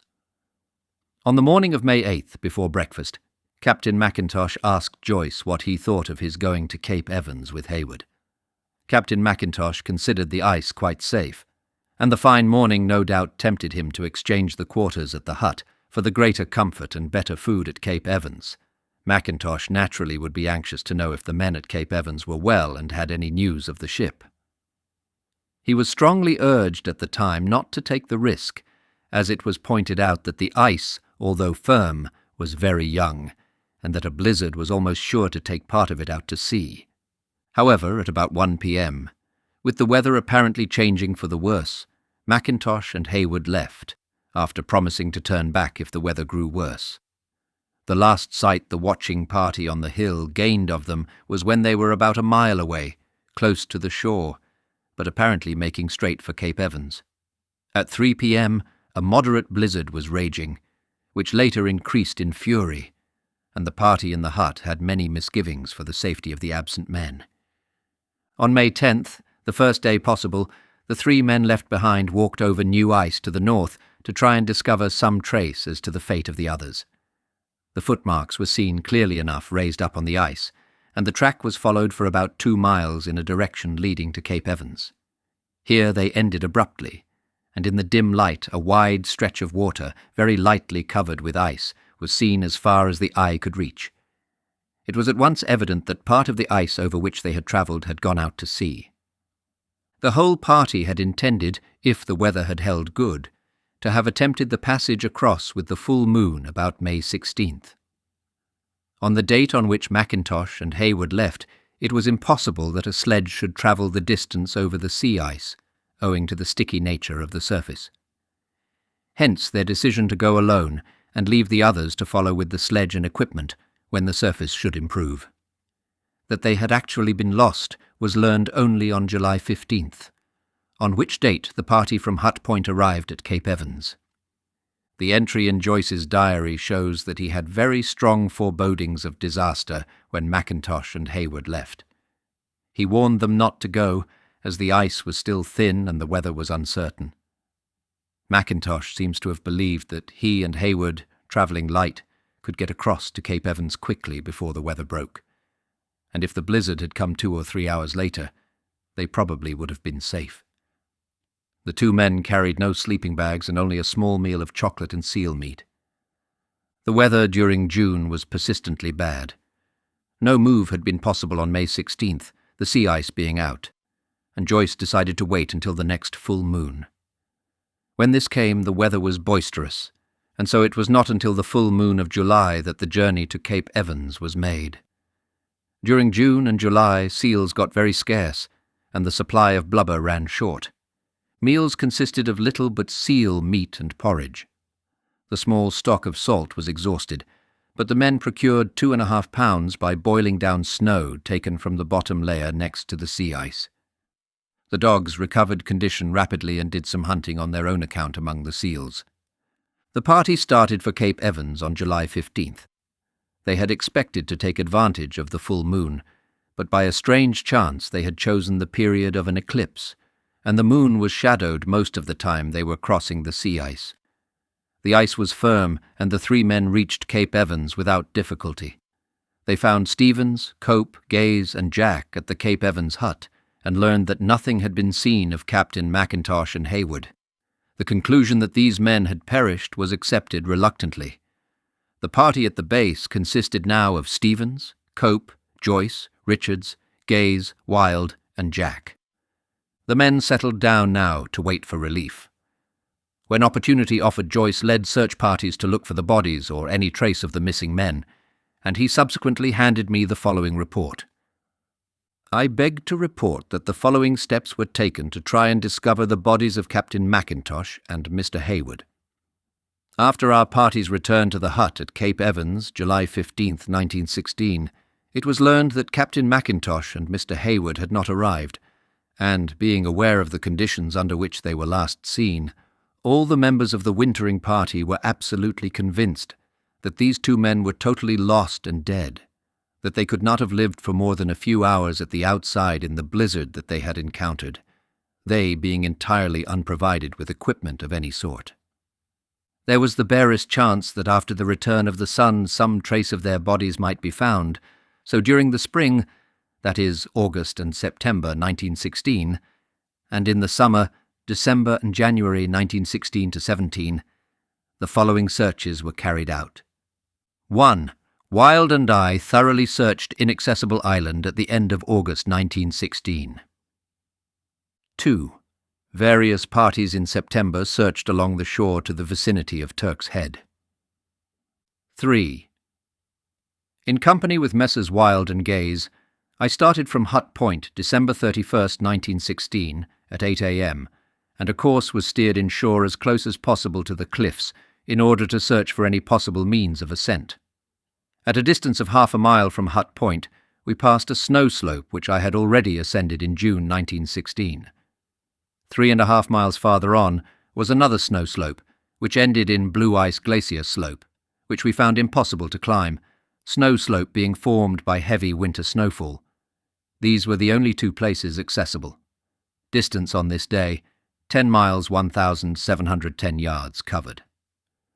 On January 1st, search was continued round the south side of Glacier Tongue, from the base towards the seaward end. There was much heavy pressure. It was impossible to reach the summit owing to the wide crack. Distance covered 4 miles 100 yards. On January 2nd, thick weather caused party to lay up. On 3rd, glacier was further examined, and several slopes formed by snow led to top of glacier, but crevasses between slope and the tongue prevented crossing. The party then proceeded round the Tongue to Tent Island, which was also searched, a complete tour of the island being made. It was decided to make for Cape Evans, as thick weather was approaching. We arrived at 8 p.m, distance 8 miles 490 yards. I remain, etc., Ernest E. Joyce. To Sir Ernest Shackleton, CVO, Commander, Imperial Trans-Antarctic Expedition. In September, Richards was forced to lay up at the hut owing to a strained heart, due presumably to stress of work on the sledging journeys. Early in October, a party consisting of Joyce, Gaze, and Wild spent several days at Cape Royds, where they skinned specimens. They sledged stores back to Cape Evans in case it should be found necessary to remain there over another winter. In September, Joyce, Gaze, and Wild went out to Spencer Smith's grave with a wooden cross, which they erected firmly. Relief arrived on January 10, 1917, but it is necessary now to turn back to the events of May 1915, when the Aurora was driven from her moorings off Cape Evans. Chapter 16. The Aurora's Drift. After Mackintosh left the Aurora on January 25, 1915, Stenhouse kept the ship with difficulty off Tent Island. The ice anchors would not hold, owing to the continual breaking away of the pack, and he found it necessary much of the time to steam slow ahead against the floes. The third sledging party, under Cope, left the ship on the afternoon of the 31st, with the motor tractor towing 2 sledges, and disappeared towards Hut Point. Cope's party returned to the ship on February 2nd and left again on February 5th, after a delay caused by the loose condition of the ice.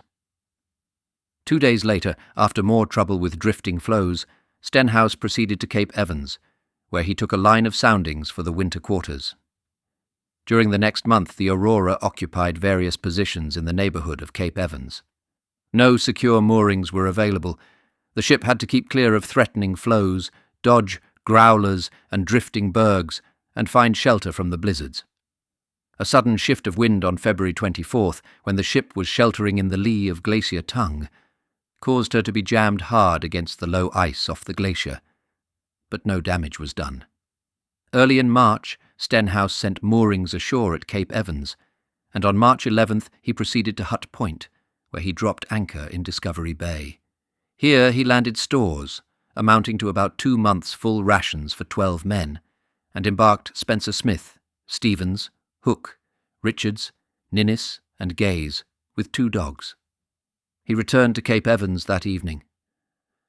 We had a bad time when we were sculling about the Sound, first endeavouring to make Hut Point to land provisions, and then looking for winter quarters in the neighbourhood of Glacier Tongue, wrote Stenhouse afterwards.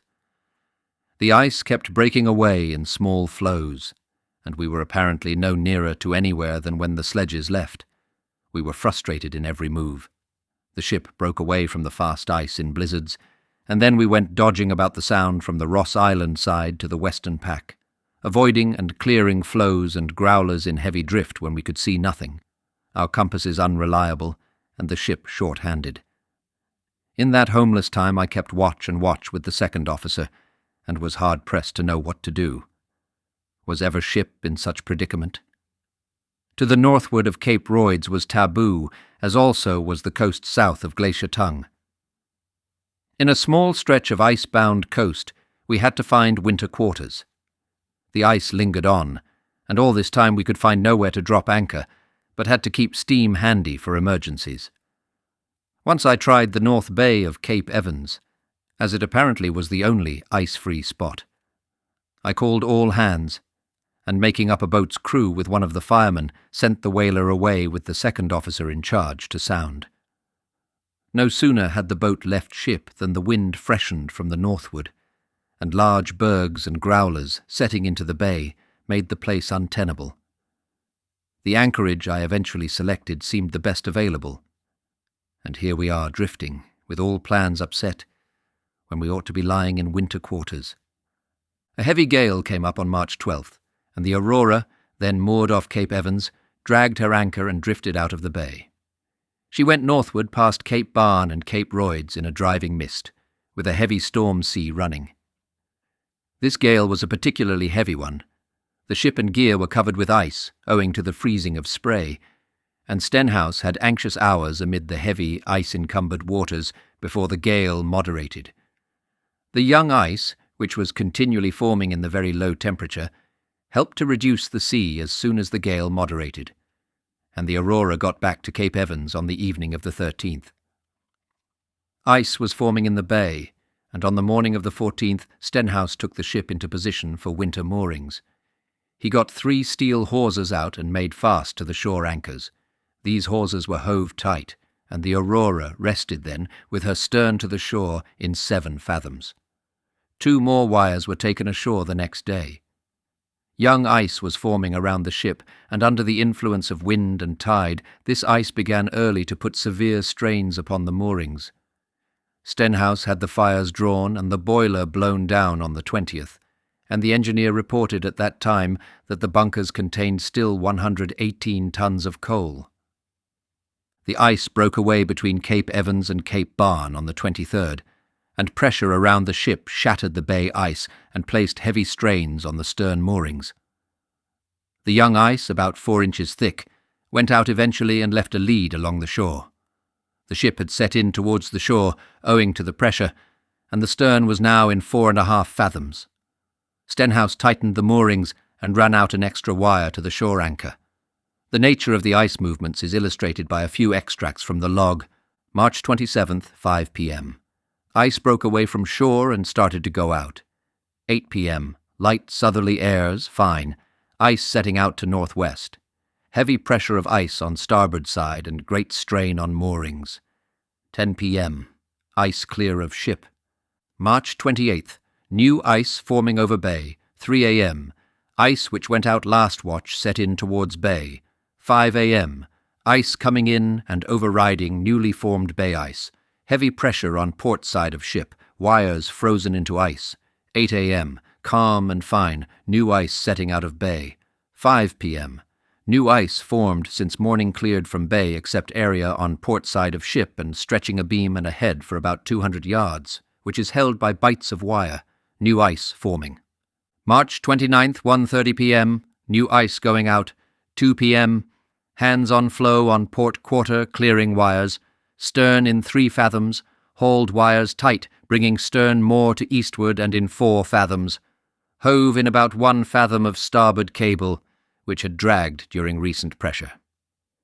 April 10th, 1:30 p.m. Ice breaking from shore under influence of southeast wind. 2 starboard quarter wires parted, all bights of stern wires frozen in ice, chain taking weight. 2 p.m. Ice opened, leaving ice in bay in line from cape to landward of glacier. 8 p.m. Fresh wind, ship holding ice in bay, ice in sound wind driven to northwest. April 17th, 1 a.m. Pressure increased and wind shifted to northwest. Ice continued to override and press into shore until 5 o'clock. During this time, pressure into bay was very heavy. Movement of ice in straits causing noise like heavy surf. Ship took ground gently at rudder post during pressure. Bottom under stern shallows very quickly. 10 p.m. Ice moving out of bay to westward. Heavy strain on after moorings and cables, which are cutting the flow. Stenhouse continued to nurse his moorings against the onslaughts of the ice during the rest of April and the early days of May. The breakaway from the shore came suddenly and unexpectedly on the evening of May 6th. May 6th, 1915. Fine morning with light breezes from east-southeast. 3:30 p.m. Ice nearly finished. Sent hands ashore for sledge load. 4 p.m. Wind freshening with blizzardy appearance of sky. 8 p.m. Heavy strain on after moorings. 9:45 p.m. The ice parted from the shore, all moorings parted. Most fascinating to listen to waves and chain breaking. In the thick haze I saw the ice astern breaking up and the shore receding. I called all hands and clapped relieving tackles, 4 inches, manila luff tackles onto the cables on the forepart of the windlass. The boatswain had rushed along with his hurricane lamp and shouted, "She's away with it!" He is a good fellow and very conscientious. I ordered steam on main engines, and the engine room staff, with Hook and Ninnis, turned to. Grady, fireman, was laid up with a broken rib. As the ship, in the solid flow, set to the northwest, The cables rattled and tore at the hawse pipes. Luckily the anchors, lying as they were on a strip-sloping bottom, came away easily, without damage to windlass or hawse pipes. Slowly as we disappeared into sound, the light in the hut died away. At 11:30 p.m., the ice around us started to break up, the floes playing tattoo on the ship's sides. We were out in the sound and catching the full force of the wind. The moon broke through the clouds after midnight and showed us the pack, stretching continuously to northward and about 1 mile to the south. As the pack from the southward came up and closed in on the ship, the swell lessened and the banging of floes alongside eased a little. May 7th, 8 a.m. Wind east-southeast. Moderate gale with thick drift. The ice around ship is packing up and forming ridges about 2 feet high. The ship is lying with head to the eastward, Cape Bird showing to northeast. When steam is raised, I have hopes of getting back to the fast ice near the glacier tongue. Since we have been in winter quarters, the ice has formed, and held by the islands and land at Cape Evans, has remained north of the tongue. If we can return, we should be able now to moor to the fast ice. The engineers are having great difficulty with the sea connections, which are frozen. The main bow-down cock, from which the boiler is run up, has been tapped and a screw plug put into it to allow of a hot iron rod being inserted to thaw out the ice between the cock and the ship's side, about 2 feet of hard ice. 4:30 p.m. The hot iron has been successful. Donnelly, second engineer, had the pleasure of stopping the first spurt of water through the pipe. He got it in the eye. Fires were lit in furnaces, and water commenced to blow in the boiler, the first blow in our defence against the terrific forces of nature in the Antarctic. 8 p.m. The gale has freshened, accompanied by thick drift. The Aurora drifted helplessly throughout May 7th. On the morning of May 8th, the weather cleared a little and the western mountains became indistinctly visible. Cape Bird could also be seen. The ship was moving northwards with the ice. The daylight was no more than a short twilight of about 2 hours' duration. The boiler was being filled with ice, which had to be lifted aboard, broken up, passed through a small porthole to a man inside, and then carried to the manhole on top of the boiler. Stenhouse had the wireless aerial rigged during the afternoon, and at 5 p.m. was informed that the watering of the boiler was complete. The wind freshened to a moderate southerly gale, with thick drift, in the night, and this gale continued during the following day, the 9th. The engineer reported at noon that he had 40-pound pressure in the boiler and was commencing the thawing of the auxiliary sea connection pump by means of a steam pipe. Cape Bird is the only land visible, bearing northeast true about 8 miles distant, wrote Stenhouse on the afternoon of the 9th. So this is the end of our attempt to winter in McMurdo Sound. Hard luck after 4 months' buffeting, for the last 7 weeks of which we nursed our moorings. Our present situation calls for increasing vigilance. It is 5 weeks to the middle of winter. There is no sun. The light is little and uncertain, and we may expect many blizzards. We have no immediate water supply, as only a small quantity of fresh ice was aboard when we broke drift. The Aurora is fast in the pack and drifting God knows where. Well, there are prospects of a most interesting winter drift. We are all in good health, except Grady, whose rib is mending rapidly. We have good spirits and we will get through. But what of the poor beggars at Cape Evans and the southern party? It is a dismal prospect for them. There are sufficient provisions at Cape Evans, Hut Point, and I suppose Cape Royds, but we have the remaining Burberrys, clothing, etc., for next year's sledging still on board. I see little prospect of getting back to Cape Evans or anywhere in the Sound. We are short of coal and held firmly in the ice. I hope she drifts quickly to the northeast. Then we can endeavour to push through the pack and make for New Zealand coal and return to the barrier eastward of Cape Crozier. This could be done, I think, in the early spring-September. We must get back to aid the depot laying next season. A violent blizzard raged on May 10th and 11th. "I never remember such wind force," said Stenhouse. "It was difficult to get along the deck." The weather moderated on the 12th, and a survey of the ship's position was possible. We are lying in a field of ice with our anchors, and 75 fathoms of cable on each hanging at the bows. The after moorings were frozen into the ice astern of us at Cape Evans. Previous to the date of our leaving our winter berth, 4 small wires had parted. When we broke away, the chain, 2 of the heavy 4-inch wires parted close to shore. The other wire went at the butts. The chain and 2 wires are still fast in the ice and will have to be dug out. This morning we cleared the ice around the cables, but had to abandon the heaving in, as the steam froze in the return pipes from the windlass exhaust, and the joints had to be broken and the pipe thawed out. Hook was listening in from 8:30 p.m. to 12:30 a.m. for the Macquarie Island wireless station, 1,340 miles away, or the Bluff, New Zealand station, 1,860 miles away, but had no luck. The anchors were hove in by dint of much effort on the 13th and 14th, ice forming on the cable as it was hoisted through a hole cut in the floe. Both anchors had broken, so the Aurora had now 1 small kedge anchor left aboard. The ship's position on May 14th was approximately 45 miles north, 34 west of Cape Evans. In 1 week, we have drifted 45 miles, geographical. Most of this distance was covered during the first 2 days of the drift. We appear to be nearly stationary. What movement there is in the ice seems to be to the northwest towards the icebound coast. Hands who were after penguins yesterday reported much noise in the ice about 1 mile from the ship.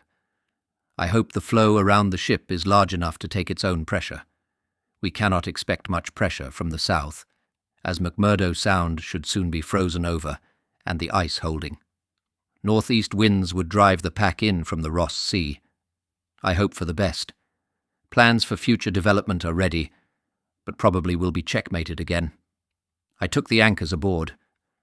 They are of no further use as separate anchors, but they ornament the forecastle head, so we put them in their places. The supply of fresh water is a problem. The engineer turned steam from the boiler into the main water tank starboard through a pipe leading from the main winch pipe to the tank top. The steam condenses before reaching the tank. I hope freezing does not burst the tank. A large tabular iceberg, carved from the barrier, is silhouetted against the twilight glow in the sky about 10 miles away. The sight of millions of tons of fresh ice is most tantalizing.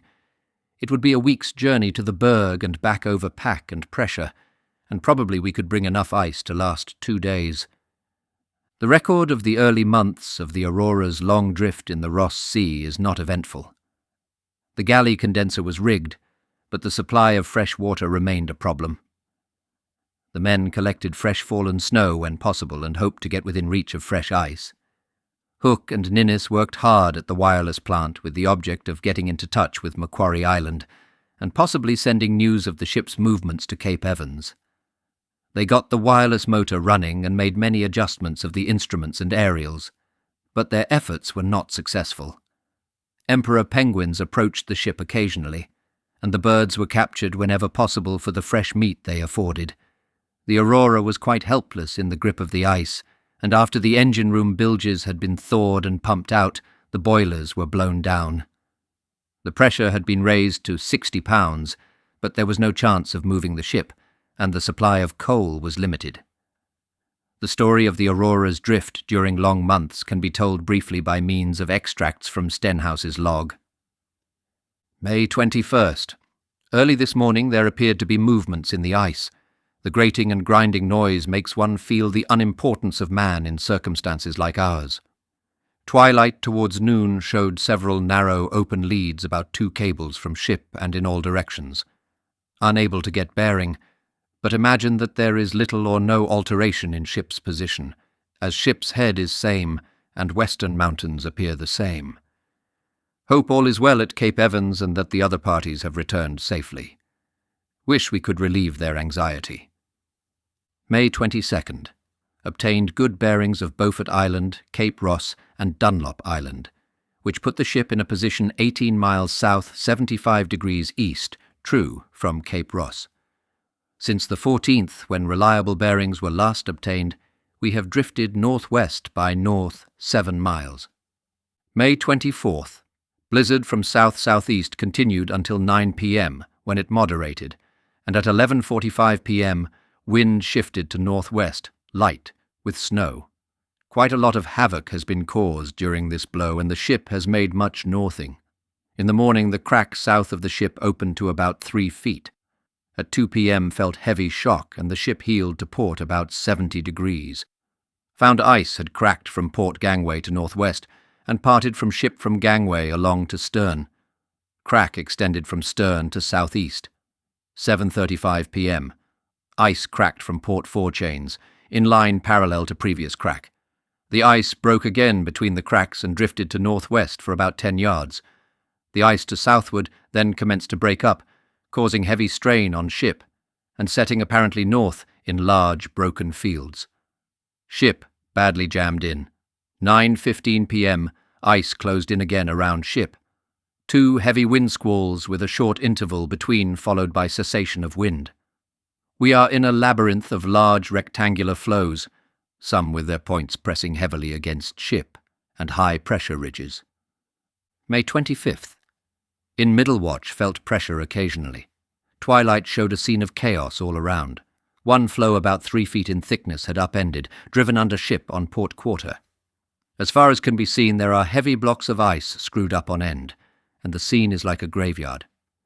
I think swell must have come up under ice from seaward, northeast, McMurdo Sound, and broken the ice, which afterwards started to move under the influence of the blizzard. Hardly think swell came from the Sound, as the cracks were wending from northwest to southeast, and also as the Sound should be getting icebound by now. If swell came from northeast, then there is open water not far away. I should like to know. I believe the Ross Sea is rarely entirely ice-covered. Have bright moonlight now, which accentuates everything. The beauty and loneliness of our surroundings and uselessness of ourselves, while in this prison, so near to Cape Evans, and yet we might as well be anywhere as here. Have made our sledging ration scales, and crew are busy making harness and getting sledging equipment ready for emergencies. Temperature minus 30 degrees Fahrenheit. May 26th. If the ship is nipped in the ice, the ship's company, 18 hands, will take to 4 sledges with 1 month's rations and make for nearest land. 6 men and 1 sledge will endeavour to make Cape Evans via the western land, Butler Point, Hut Point, etc. The remaining 12 will come along with all possible speed, but no forced marches, killing and depoting penguins and seals for emergency retreats.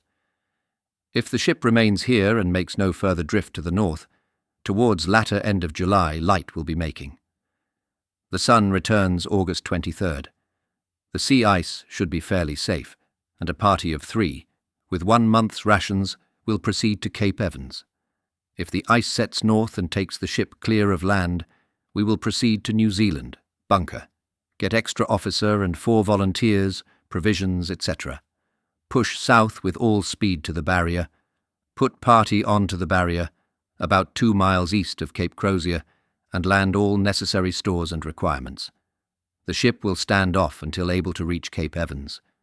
If necessary, party will depot all stores possible at Corner Camp and go on to Cape Evans. If worst has happened, my party will lay out the depot at the Beardmore for Shackleton. If the ship is released from the ice after September, we must endeavour to reach Cape Evans before going north to bunker. We have not enough coal to hang about the Sound for many days. May 28th. By the position obtained by meridian altitude of stars and bearing of Mount Melbourne, we have drifted 36 miles northeast from last bearings, taken on the 23rd instant. The most of this must have been during the blizzard of the 24th. Mount Melbourne is 111 miles due north of us, and there is some doubt in my mind as to whether the peak which we can see is this mountain. There may be a mirage. In the evening had the football out on the ice by the light of a beautiful moon. The exercise and break from routine are a splendid tonic. Ice noises sent all hands on board. June 1st. Thick, hazy weather. In the afternoon, a black streak appeared in the ice about a cable's length to the westward and stretching north and south. 8 p.m. The black line widened and showed long lane of open water. Apparently we are fast in a flow which is broken from the main field. With thick weather we are uncertain of our position and drift. It will be interesting to find out what this crack in the ice signifies. I am convinced that there is open water, not far distant in the Ross Sea. Tonight, Hook is trying to call up Cape Evans. If the people at the hut have rigged the set which was left there, they will hear all well from the Aurora. I hope they have. The messages were not received. June 8th. Made our latitude 75 degrees 59 minutes south by altitude of Sirius. This is a very monotonous life, but all hands appear to be happy and contented. Find that we are not too well off for meals, and will have to cut rations a little. Grady is taking exercise now and should soon be well again. He seems very anxious to get to work again, and is a good man. No wireless calls tonight, as there is a temporary breakdown, condenser jar broken. There is a very faint display of Aurora in northern sky. It comes and goes almost imperceptibly, a most fascinating sight. The temperature is minus 20 degrees Fahrenheit. 52 degrees of frost is much too cold to allow one to stand for longitude. June 11th. Walked over to a very high pressure ridge about a quarter of a mile north-northwest of the ship. In the dim light, walking over the ice is far from being monotonous, as it is almost impossible to see obstacles, such as small, snowed-up ridges, which makes us wary and cautious. A dip in the sea would be the grand finale, but there is little risk of this as the water freezes as soon as a lane opens in the ice. The pressure ridge is about 15 to 20 feet high for several hundred feet, and the ice all about it is bent up in a most extraordinary manner. At 9 p.m., Hook called Cape Evans, all well, Aurora, etc. 10 p.m., weather reports for 8 p.m. sent to Wellington, New Zealand and Melbourne via Macquarie Island. The dispatch of messages from the Aurora was continued, but it was learned afterwards that none of them had been received by any station. June 13th. The temperature in the chart room ranges from 0 to a little above freezing point. This is a very disturbing factor in rates of the chronometers. 5 in number, 3 GMT and 2 SIDT, which are kept in cases in a padded box, each case covered by a piece of blanket, and the box covered by a heavy coat. In any enclosed place where people pass their time, the niches and places where no heat penetrates are covered with frozen breath. There will be a big thaw-out when the temperature rises. June 14th. Mount Melbourne is bearing north 14 degrees west, true. Our approximate position is 40 miles east, northeast of Nordenskjold ice tongue. At 9 p.m., Hook called Cape Evans and sent weather reports to Wellington and Melbourne via Macquarie Island. Hook and Ninnis, on several evenings at about 11 o'clock, have heard what happened to be faint messages, but unreadable. He sent word to Macquarie Island of this in hopes that they would hear and increase the power. June 20th. During this last blow with its accompanying drift snow, there has been much leakage of current from the aerial during the sending of reports. This is apparently due to induction caused by the snow accumulating on the insulators aloft and thus rendering them useless, and probably to increased inductive force of the current in a body of snowdrift. Hook appears to be somewhat downhearted over it, and after discussing the matter gave me a written report on the non-success up to the present time of his endeavours to establish communication. He thinks that the proximity of the magnetic pole and Aurora Australis might affect things. The radiation is good and sufficient for normal conditions.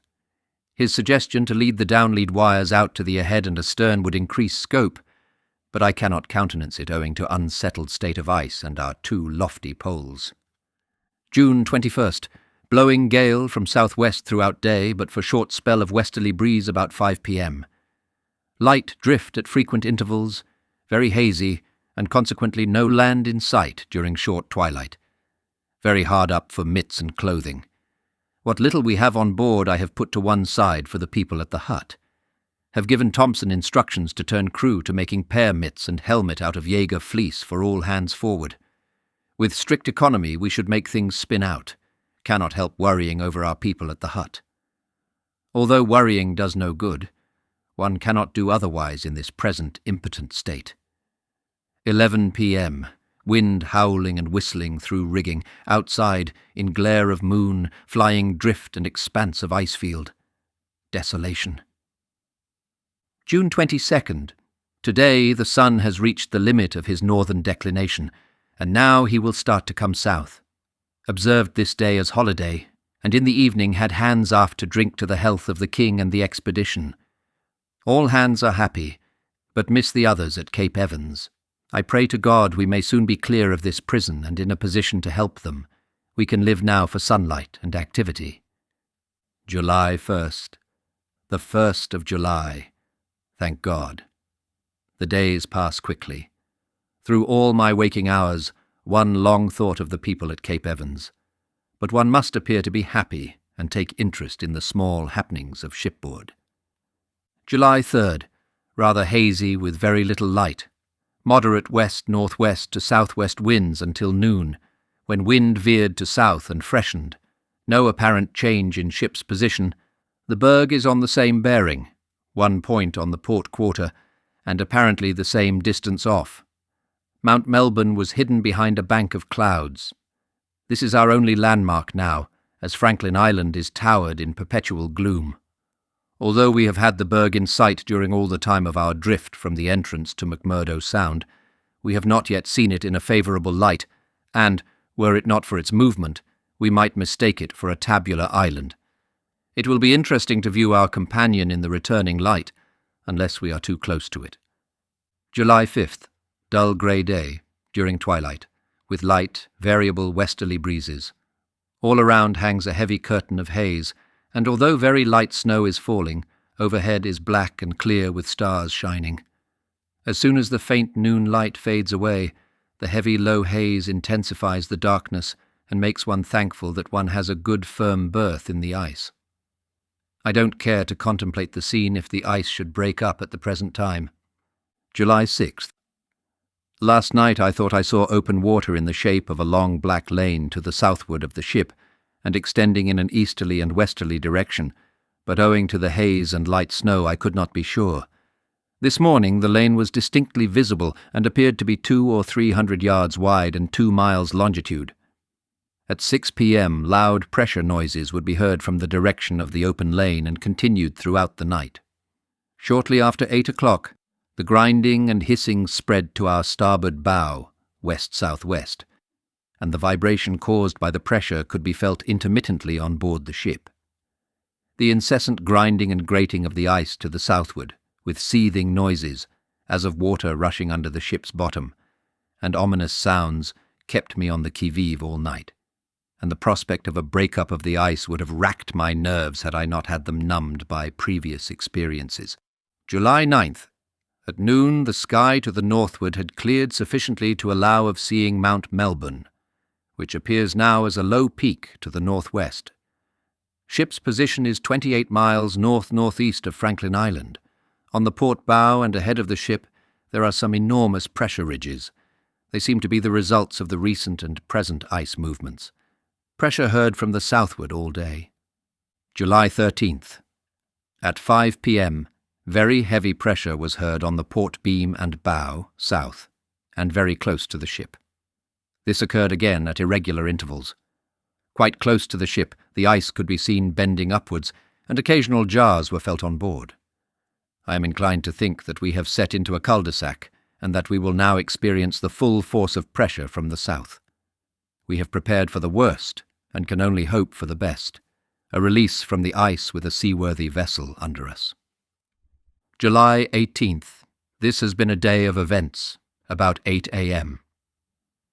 The horizon to the north became clear and, as the light grew, the more westerly land showed up. This is the first clear day that we have had since the 9th of the month, and we have set a considerable distance to the northeast in the meantime. By meridian altitudes of stars and bearings of the land, which prove to be Coulman Islands, Mount Murchison and Mount Melbourne, our position shows 78 miles, geographical northeast, by north of Franklin Island. During the last 3 days we have drifted 40 miles, geographical, so there has been ample reason for all the grinding and growling of pressure lately. The ship endured some severe squeezes this day. July 20th. Shortly before breakfast the raucous voice of the Emperor Penguin was heard, and afterwards 2 were seen some distance from the ship. The nearest mainland, in vicinity of Cape Washington, is 90 miles distant, as also is Coulman Island. Franklin Island is 80 miles southeast by south, and the pack is in motion. This is the Emperor's hatching season, and here we meet them out in the cheerless desert of ice. 10:45 p.m. Heavy pressure around ship. Lanes opened and ship worked astern about 20 feet. The wires in the ice took the strain, lashings at mizzen chains carried away fair lead bollard on port side of forecastle head. July 21st, 1 a.m. Lanes opened to about 40 feet wide. Ship in open pool about 100 feet wide. Heavy pressure in vicinity of ship. Called all hands and cut wires at the forecastle head. These wires had remained frozen in the ice after the ship broke away from her moorings, and they had served a useful purpose at some times by checking ice movements close to the ship. 2 a.m. Ship swung athwart lane as the ice opened, and the floes on the port side pressed her stern round. 11:30 a.m. Pack of killer whales came up in the lane around the ship. Some broke soft ice, about 1 inch thick, and pushed their heads through, rising to 5 or 6 feet perpendicularly out of the water. They were apparently having a look round. It is strange to see killers in this immense field of ice. Open water must be near, I think. 5:15 p.m. New ice of lanes cracked and opened. Floes on port side pushed stern onto ice, of floe. Floes then closed in and nipped the ship fore and aft. The rudder was bent over to starboard and smashed. The solid oak and iron went like matchwood. 8 p.m. Moderate south-southwest gale with drift, much straining of timbers with pressure. 10 p.m. Extra hard nip fore and aft, ship visibly hogged. Heavy pressure. July 22nd. Ship in bad position in newly frozen lane, with bow and stern jammed against heavy floes. Heavy strain with much creaking and groaning. 8 a.m. Called all hands to stations for sledges, and made final preparations for abandoning ship. Allotted special duties to several hands to facilitate quickness in getting clear should ship be crushed. I'm afraid the ship's back will be broken if the pressure continues, but cannot relieve her. 2 p.m. Ship lying easier. Poured sulfuric acid on the ice astern in hopes of rotting crack and relieving pressure on stern post, but unsuccessfully. Very heavy pressure on and around ship, taking strain fore and aft and on starboard quarter. Ship, jumping and straining and listing badly. 10 p.m. Ship has crushed her way into new ice on starboard side and slewed a slant lane with stern post clear of land ice. 12 p.m. Ship is in safer position, lanes opening in every direction. July 23rd. Caught glimpse of Kuhlman Island through haze. Position of ship south 14 degrees east, true, 80 miles off Kuhlman Island. Pressure continued intermittently throughout the day and night, with occasional very heavy squeezes to the ship which made timbers crack and groan. The ship's stern is now in a more or less soft bed, formed of recently frozen ice of about 1 foot in thickness. I thank God that we have been spared through this fearful nightmare. I shall never forget the concertina motions of the ship during yesterday's and Wednesday's fore and aft nips. July 24th. Compared with previous days, this is a quiet one. The lanes have been opening and closing, and occasionally the ship gets a nasty squeeze against the solid floe on our starboard quarter. The more lanes that open, the better, as they form springs, when covered with thin ice, which makes to a thickness of 3 or 4 inches in a few hours, between the solid and heavier floes and fields. Surely we have been guided by the hands of Providence to have come in heavy grinding pack for over 200 miles, geographical, skirting the icebound western shore, around and to the north of Franklin Island, and now into what appears a clear path to the open sea. In view of our precarious position and the lives of men in jeopardy, I sent this evening an aerogram to H.M. King George asking for a relief ship. I hope the wireless gets through. I have sent this message after much consideration, and know that in the event of our non-arrival in New Zealand on the specified date, November 1st, a relief ship will be sent to aid the southern party. July 25th. Very heavy pressure about the ship. During the early hours, a large field on the port quarter came charging up, and on meeting our floe tossed up a ridge from 10 to 15 feet high. The blocks of ice, as they broke off, crumbled and piled over each other to the accompaniment of a thunderous roar. Throughout the day the pressure continued, the floes alternately opening and closing, and the ship creaking and groaning during the nips between floes. August 4th. For 9 days we have had southerly winds, and the last 4 we have experienced howling blizzards. I am sick of the sound of the infernal wind. Din, din, din, and darkness. We should have seen the sun today, but a bank of cumulus effectually hid him, although the daylight is a never-ending joy. August 6th. The wind moderated towards 6 a.m., and about breakfast time, with a clear atmosphere, the land from near Cape Cotter to Cape Adair was visible. What a day of delights! After 4 days of thick weather, we find ourselves in sight of Cape Adair in a position about 45 miles east of Possession Isles. In this time we have been set 100 miles. Good going. Mount Sabine, the first land seen by us when coming south, lies away to the westward, forming the highest peak, 10,000 feet, of a majestic range of mountains covered in eternal snow. Due west we can see the Possession Islands, lying under the stupendous bluff of Cape Downshire, which shows large patches of black rock. The land slopes down to the northwest of Cape Downshire, and rises again into the high peninsula about Cape Adore. We felt excited this morning in anticipation of seeing the sun, which rose about 9:30 local time. It was a glorious, joyful sight. We drank to something, and with very light hearts gave cheers for the sun. August 9th. Donnelly got to work on the rudder again. It is a long job cutting through the iron sheathing plates of the rudder, and not too safe at present as the ice is treacherous. Hook says that the conditions are normal now. I wish for his sake that he could get through. He is a good sportsman and keeps on trying, although I am convinced he has little hope with this inadequate aerial. August 10th. The ship's position is latitude 70 degrees 40 minutes south, 40 miles north, 29 degrees east of Cape Adair. The distance drifted from August 2nd to 6th was 100 miles, and from the 6th to the 10th, 88 miles. August 12th.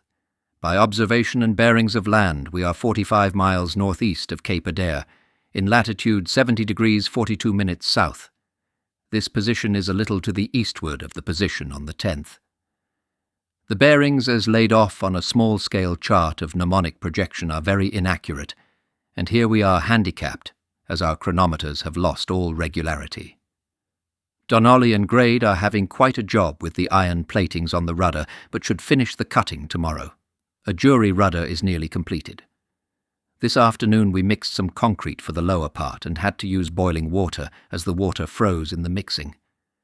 The carpenter has made a good job of the rudder, although he has had to construct it on the quarterdeck in low temperatures and exposed to biting blasts. August 16th. We are backing and filling about 40 miles northeast of Cape Adair. This is where we expected to have made much mileage. However, we cannot grumble and must be patient. There was much mirage to the northward, and from the crow's nest a distinct appearance of open water could be seen stretching from north-northwest to northeast. August 17th. A glorious day. Land is distinctly visible, and to the northward the black fringe of water sky over the horizon hangs continuously. Hook heard Macquarie Island speaking Hobart. The message heard was the finish of the weather reports. We have hopes now of news in the near future. August 23rd. Saw the land in the vicinity of Cape North. To the south-southwest, the white cliffs and peaks of the inland ranges were very distinct, and away in the distance to the southwest could be seen a low stretch of undulating land. At times Mount Sabine was visible through the gloom. The latitude is 69 degrees 44.5 degrees south. We are 58 miles north, 40 miles east of Cape North. August 24th.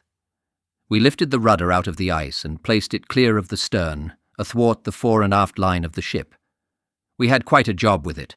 Weight, 4.5 tons, using treble and double-sheaved blocks purchase, but with the endless chain tackle from the engine room and plenty of beef and leverage, we dragged it clear. All the pintles are gone at the forepart of the rudder. It is a clean break, and bears witness to the terrific force exerted on the ship during the nip. I am glad to see the rudder upon the ice and clear of the propeller. The blade itself, which is solid oak and sheathed on 2 sides and after part halfway down, with 3/4-inch iron plating, is undamaged, save for the broken pintles. The twisted portion is in the rudder trunk. August 25th, 11 p.m. Hook has just been in with the good tidings that he has heard Macquarie and the Bluff, New Zealand, sending their weather reports and exchanging signals. Can this mean that they have heard our recent signals and are trying to get us now? Our motor has been out of order. August 26th. The carpenter has finished the jury rudder and is now at work on the lower end of the rudder truck, where the rudder burst into the stern timbers. We are lucky in having this opportunity to repair these minor damages, which might prove serious in a seaway. August 31st, 6:30 a.m. Very loud pressure noises to the southeast. I went aloft after breakfast and had the pleasure of seeing many open lanes in all directions. The lanes of yesterday are frozen over, showing what little chance there is of a general and continued break-up of the ice until the temperature rises. Land was visible, but far too distant for even approximate bearings. The berg still hangs to the northwest of the ship. We seem to have pivoted outwards from the land. We cannot get out of this too quickly, and although everyone has plenty of work and is cheerful, the uselessness of the ship in her present position palls. September 5th. The mizzen wireless mast came down in a raging blizzard today. In the forenoon I managed to crawl to windward on the top of the bridge house, and under the lee of the chart house watched the mast bending over with the wind and swaying like the branch of a tree. But after the aerial had stood throughout the winter, I hardly thought the mast would carry away. Luckily, as it is dangerous to life to be on deck in this weather, food is brought from the galley in relays through blinding drift and over big heaps of snow. No one was about when the mast carried away. September 8th. This is dull, miserable weather. Blow, snow, and calm for an hour or two. Sometimes it blows in this neighbourhood without snow, and sometimes with... This seems to be the only difference. I have 2 patients now, Larkman and Mugridge. Larkman was frost-bitten on the great and second toes of the left foot some time ago, and has so far taken little notice of them. Now they are causing him some alarm as gangrene has set in. Mugridge is suffering from an intermittent rash, with red inflamed skin and large, short-lived blisters. I don't know what the deuce it is, but the nearest description to it in a materia medica, etc., is pemphigus, so pemphigus it is, and he has been toniced and massaged. September 9th. This is the first day for a long time that we have registered a minimum temperature above 0 for the 24 hours. It is pleasant to think that from noon to noon throughout the night the temperature never fell below +4 degrees, 28 degrees frost. And with the increase of daylight it makes one feel that summer really is approaching. September 13th. All around the northern horizon there is the appearance of an open water sky, but around the ship the prospect is dreary. The sun rose at 6:20 a.m. and set at 5:25 p.m. Ship's time 11 hours, 5 minutes of sunlight and 17 hours light. 3 hours twilight morning and evening. The carpenter is dismantling the taffrail to facilitate the landing and, if necessary, the boarding of the jury rudder, and will construct a temporary removable rail. September 16th. There has been much mirage all around the horizon, and to the eastward through south to southwest, heavy frost smoke has been rising. Over the northern horizon a low bank of white fog hangs as though over the sea. I do not like these continued low temperatures. I am beginning to have doubts as to our release until the sun starts to rot the ice. September 17th. This is the anniversary of our departure from London. There are only 4 of the original 11 on board, Larkman, Ninnis, Morga, and I. Much has happened since Friday, September 18th, 1914, and I can recall the scene as we passed down the Thames with submarines and cruisers, in commission and bent on business, crossing our course. I can also remember the regret at leaving it all and the consequent fed-upness. September 21st.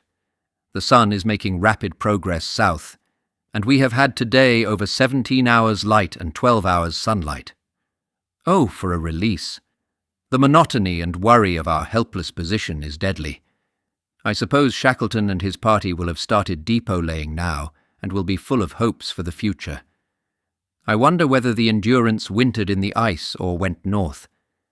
I cannot help thinking that if she wintered in the Weddell Sea, she will be worse off than the Aurora. What a lot we have to look for in the next 6 months.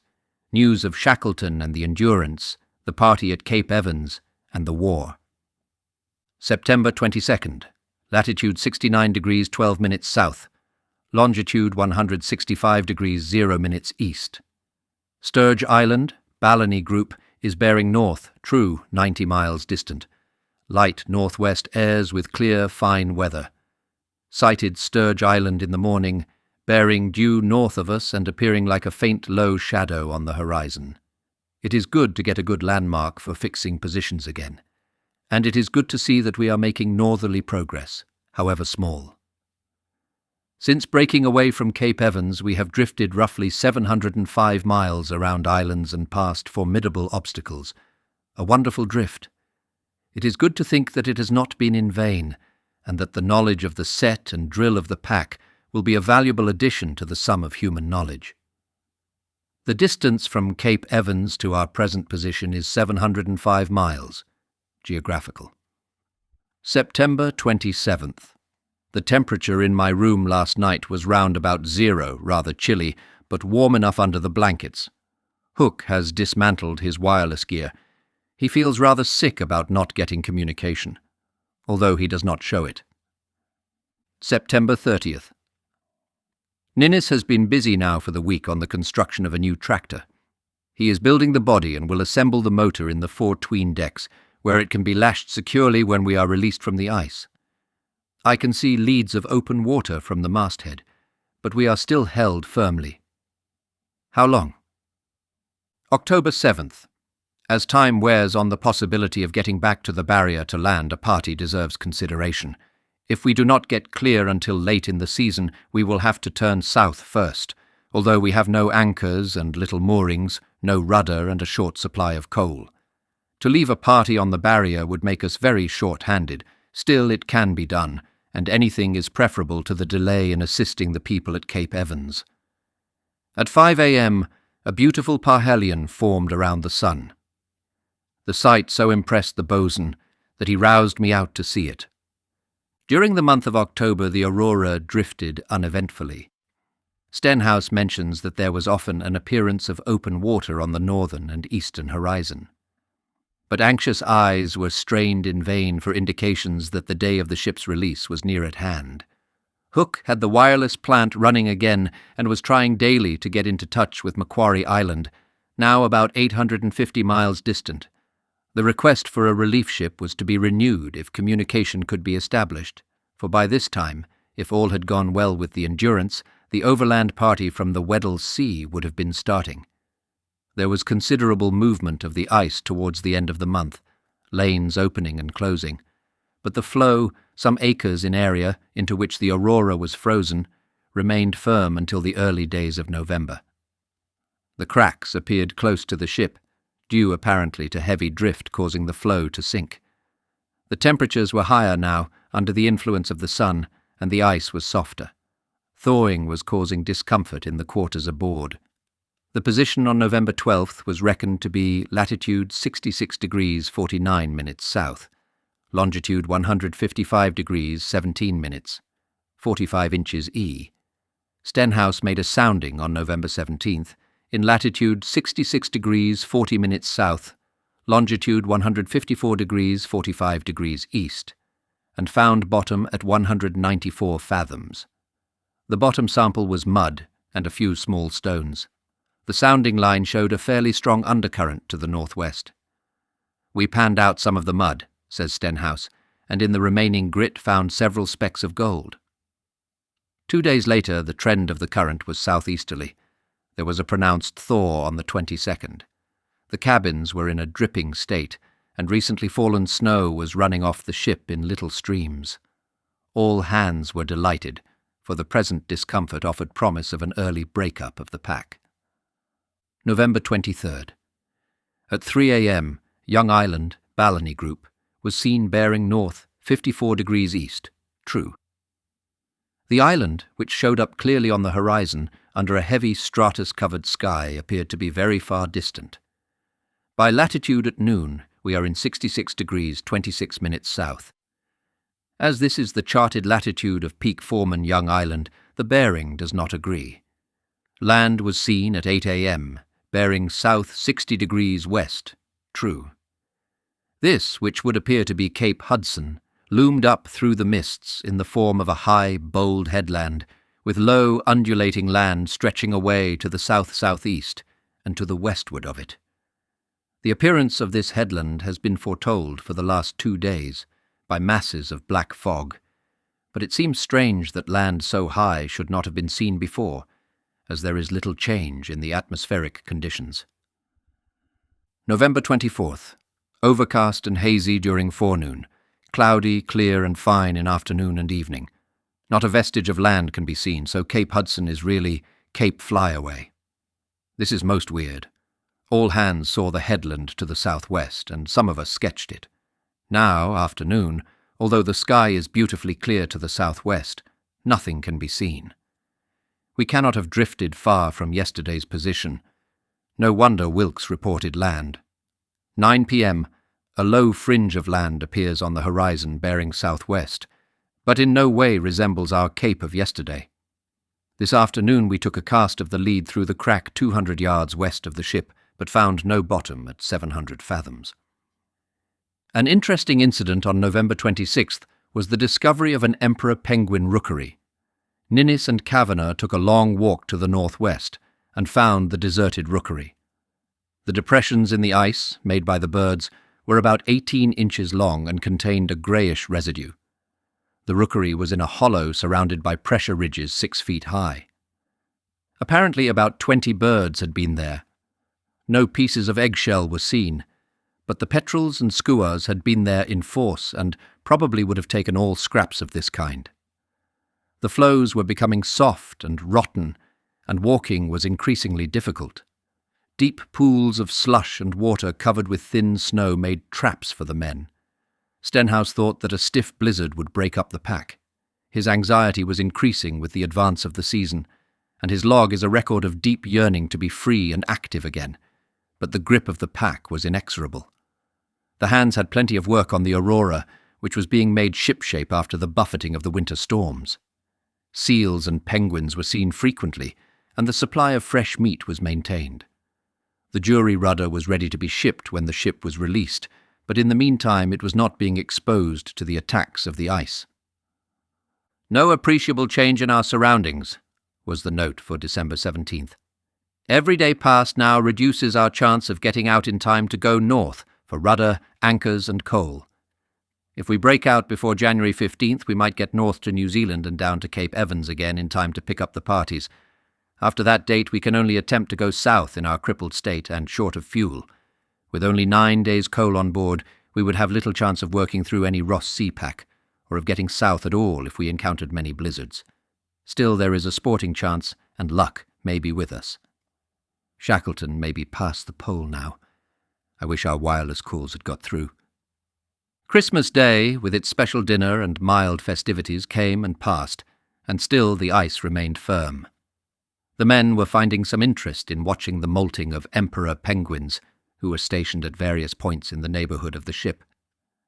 They had taken station to leeward of hummocks, and appeared to move only when the wind changed, or the snow around them had become foul.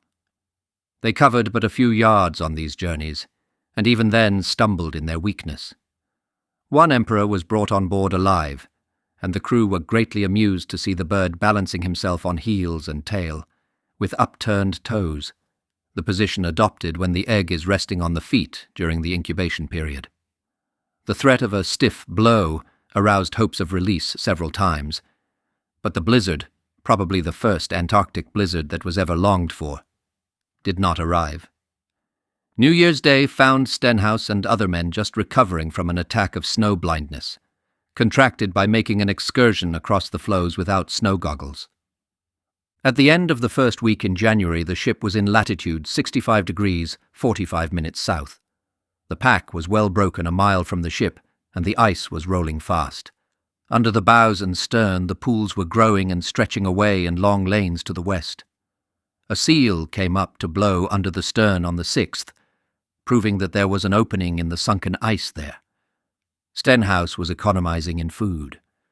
No breakfast was served on the ship, and seal or penguin meat was used for at least one of the 2 meals later in the day. All hands were short of clothing, but Stenhouse was keeping intact the sledging gear intended for the use of the shore party. Strong variable winds on the 9th raised hopes again, and on the morning of the 10th the ice appeared to be well broken from half a mile to a mile distant from the ship in all directions. It seems extraordinary that the ship should be held in an almost unbroken flow of about a mile square, the more so as this patch was completely screwed and broken during the smash in July and contains many faults. In almost any direction at a distance of half a mile from the ship, there are pressure ridges of 8-inch ice piled 20 feet high. It was provident that although so near these ridges were escaped. The middle of January was past, and the Aurora lay still in the ice. The period of continuous day was drawing towards its close, and there was an appreciable twilight at midnight. A dark water sky could be seen on the northern horizon. The latitude on January 24th was 65 degrees 39.5 degrees south. Towards the end of the month, Stenhouse ordered a thorough overhaul of the stores and general preparations for a move. The supply of flour and butter was ample. Other stores were running low, and the crew lost no opportunity of capturing seals and penguins. Adelies were travelling to the east-southeast in considerable numbers, but they could not be taken unless they approached the ship closely, owing to the soft condition of the ice. The wireless plant, which had been idle during the months of daylight, had been rigged again, and Hook resumed his calls to Macquarie Island on February 2nd. He listened in vain for any indication that he had been heard. The pack was showing much movement, but the large floe containing the ship remained firm. The break-up of the floe came on February 12th. Strong northeast to southeast winds put the ice in motion and brought a perceptible swell. The ship was making some water, a foretaste of a trouble to come, and all hands spent the day at the pumps, reducing the water from 3 feet 8.5 inches in the well to 12 inches, in spite of frozen pipes and other difficulties. Work had just finished for the night when the ice broke astern and quickly split in all directions under the influence of the swell. The men managed to save some seal meat which had been cached in a drift near the gangway. They lost the flagstaff, which had been rigged as a wireless mast out on the floe, but drew in the aerial. The ship was floating now amid fragments of floe and bumping considerably in the swell. A fresh southerly wind blew during the night, and the ship started to forge ahead gradually without sail. At 8:30 a.m. on the 13th, Stenhouse set the foresail and foretopmast staysail, and the Aurora moved northward slowly, being brought up occasionally by large floes. Navigation under such conditions without steam and without a rudder was exceedingly difficult, but Stenhouse wished if possible to save his small remaining stock of coal until he cleared the pack, so that a quick run might be made to McMurdo Sound. The jury rudder could not be rigged in the pack. The ship was making about 3.5 feet of water in the 24 hours, a quantity easily kept in check by the pumps. During the 14th, the Aurora worked very slowly northward through heavy pack. Occasionally the yards were backed or an ice anchor put into a floe to help her out of difficult places, but much of the time she steered herself. The jury rudder boom was topped into position in the afternoon, but the rudder was not to be shipped until open pack or open water was reached. The ship was held up all day on the 15th in latitude 64 degrees 38 minutes south. Heavy floes barred progress in every direction. Attempts were made to work the ship by trimming sails and warping with ice anchors, but she could not be maneuvered smartly enough to take advantage of leads that opened and closed. This state of affairs continued throughout the 16th. That night a heavy swell was rolling under the ice and the ship had a rough time. One pointed floe 10 or 12 feet thick was steadily battering with a 3 feet send against the starboard side, and fenders only partially deadened the shock. "It is no use butting against this pack with steam power," wrote Stenhouse. We would use all our meagre supply of coal in reaching the limit of the ice in sight, and then we would be in a hole with neither ballast nor fuel. But if this stagnation lasts another week, we will have to raise steam and consume our coal in an endeavour to get into navigable waters. I am afraid our chances of getting south are very small now. The pack remained close, and on the 21st a heavy swell made the situation dangerous. The ship bumped heavily that night, and fenders were of little avail.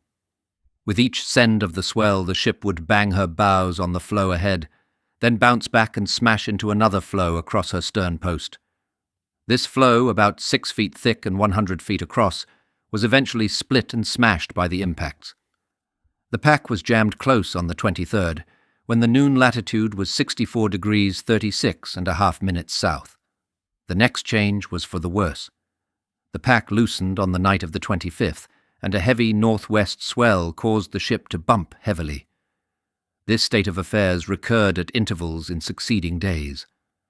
The battering and ramming of the floes increased in the early hours of February 29th, until it seemed as if some sharp floe or jagged underfoot must go through the ship's hull.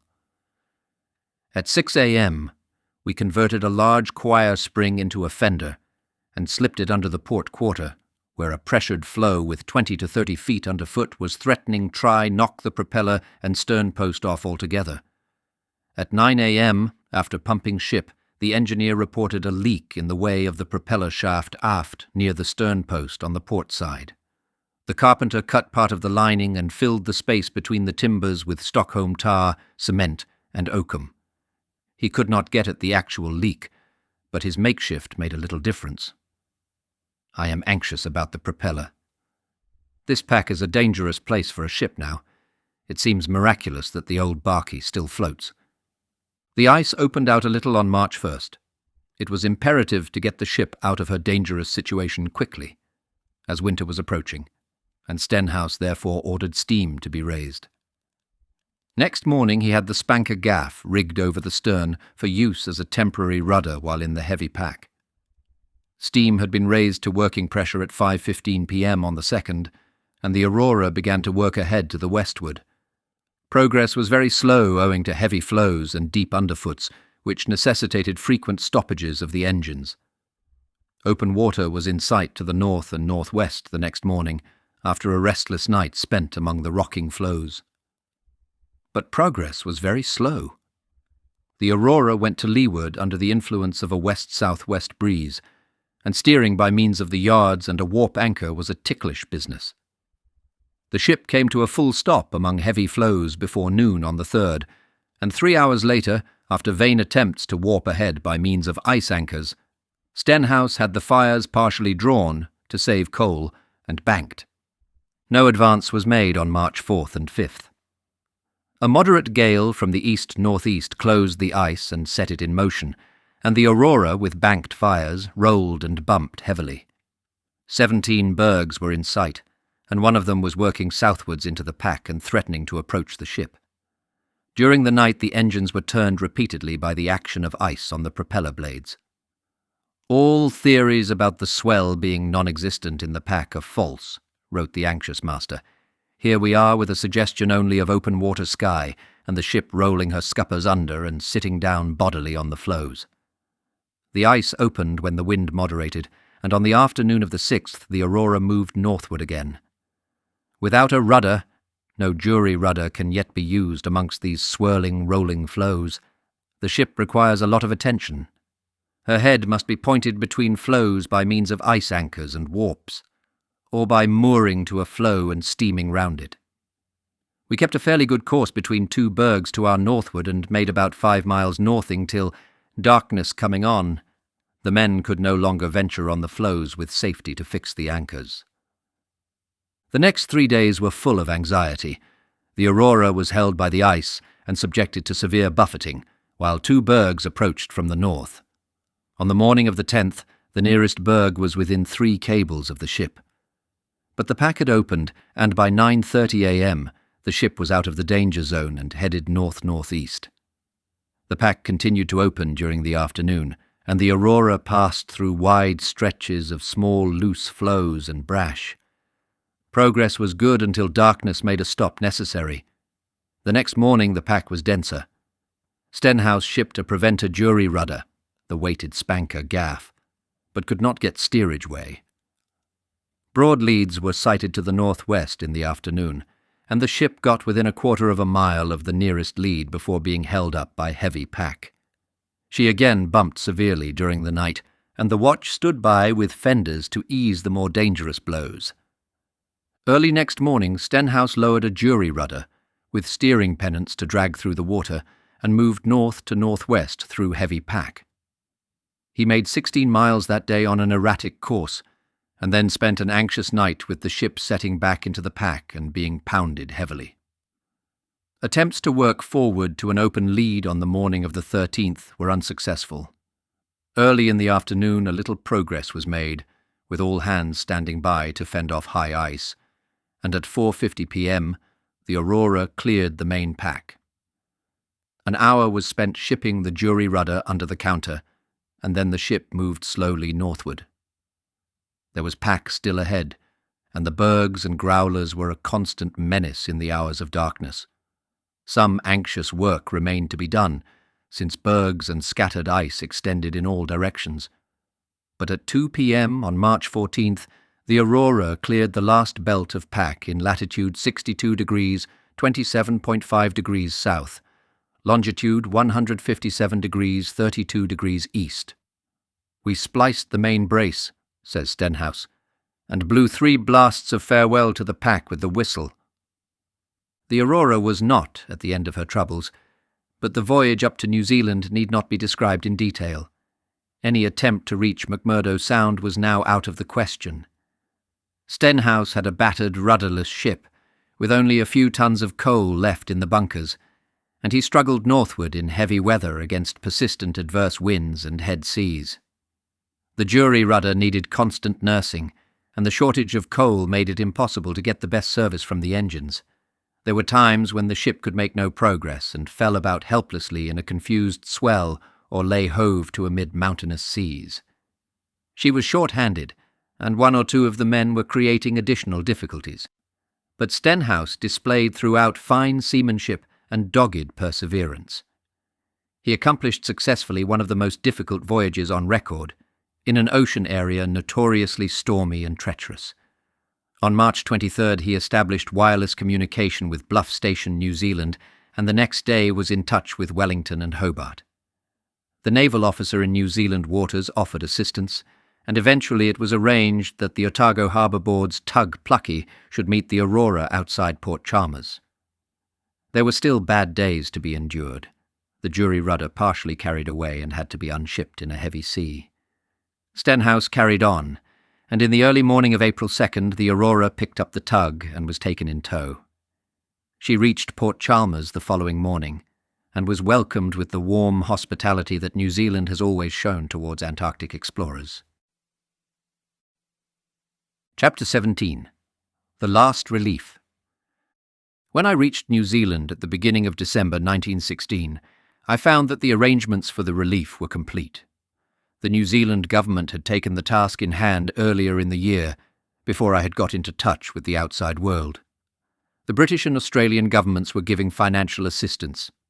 The Aurora had been repaired and refitted at Port Chalmers during the year at considerable cost, and had been provisioned and coaled for the voyage to McMurdo Sound. My old friend Captain John K. Davis, who was a member of my first Antarctic expedition in 1907 to 1909, and who subsequently commanded Dr. Mawson's ship in the Australian Antarctic expedition, had been placed in command of the Aurora by the governments, and he had engaged officers, engineers, and crew. Captain Davis came to Wellington to see me on my arrival there, and I heard his account of the position. I had interviews also with the Minister for Marine, the late Dr. Robert McNabb, a kindly and sympathetic Scotsman who took a deep personal interest in the expedition. Stenhouse also was in Wellington, and I may say again here that his account of his voyage and drift in the Aurora filled me with admiration for his pluck, seamanship, and resourcefulness.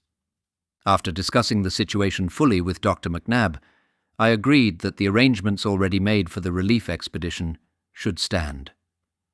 Time was important, and there were difficulties about making any change of plans or control at the last moment. After Captain Davis had been at work for some months, the government agreed to hand the Aurora over to me free of liability on her return to New Zealand. It was decided, therefore, that Captain Davis should take the ship down to McMurdo Sound, and that I should go with him to take charge of any shore operations that might be necessary. I signed on at a salary of 1 shilling a month, and we sailed from Port Chalmers on December 20th, 1916. A week later we sighted ice again. The Aurora made a fairly quick passage through the pack and entered the open water of the Ross Sea on January 7th, 1917. Captain Davis brought the Aurora alongside the ice edge off Cape Royds on the morning of January 10th, and I went ashore with a party to look for some record in the hut erected there by my expedition in 1907. I found a letter stating that the Ross Sea party was housed at Cape Evans and was on my way back to the ship when 6 men, with dogs and sledge, were sighted coming from the direction of Cape Evans. At 1 p.m., this party arrived on board, and we learned that of the 10 members of the expedition left behind when the Aurora broke away on May 6, 1915, 7 had survived, namely A. Stevens, E. Joyce, H. E. Wild, J. L. Cope, R. W. Richards, A. K. Jack, I. O. Gaze. These 7 men were all well, though they showed traces of the ordeal through which they had passed. They told us of the deaths of Mackintosh, Spencer Smith and Hayward, and of their own anxious wait for relief. All that remained to be done was to make a final search for the bodies of Mackintosh and Hayward. There was no possibility of either man being alive. They had been without equipment when the blizzard broke the ice they were crossing. It would have been impossible for them to have survived more than a few days, and 8 months had now elapsed without news of them.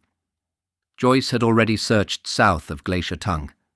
I considered that further search should be made in 2 directions, the area north of Glacier Tongue and the old depot off Butler Point, and I made a report to Captain Davis to this effect. On January 12th, the ship reached a point 5.5 miles east of Butler Point. I took a party across rubbly and waterlogged ice to within 30 yards of the Piedmont ice, but owing to high cliffs and loose, slushy ice could not make a landing. The land ice had broken away at the point cut by the cross-bearings of the depot, but was visible in the form of 2 large bergs grounded to the north of Cape Benaki. There was no sign of the depot or of any person having visited the vicinity. We returned to the ship and proceeded across the sound to Cape Benaki. The next day I took a party ashore with the object of searching the area north of Glacier Tongue, including Razorback Island, for traces of the 2 missing men. We reached the Cape Evans hut at 1:30 p.m., and Joyce and I left at 3 p.m. for the Razorbacks. We conducted a search round both islands, returning to the hut at 7 p.m. The search had been fruitless.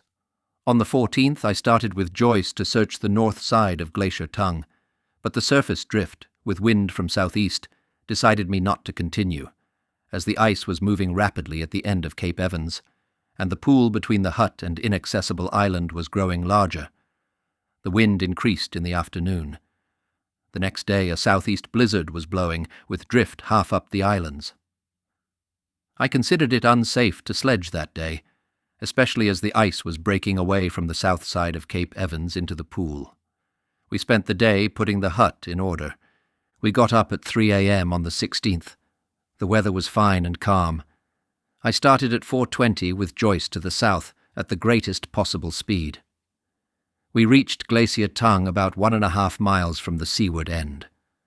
Wherever there were not precipitous cliffs, there was an even snow slope to the top. From the top we searched with glasses. There was nothing to be seen but blue ice, crevassed, showing no protuberances.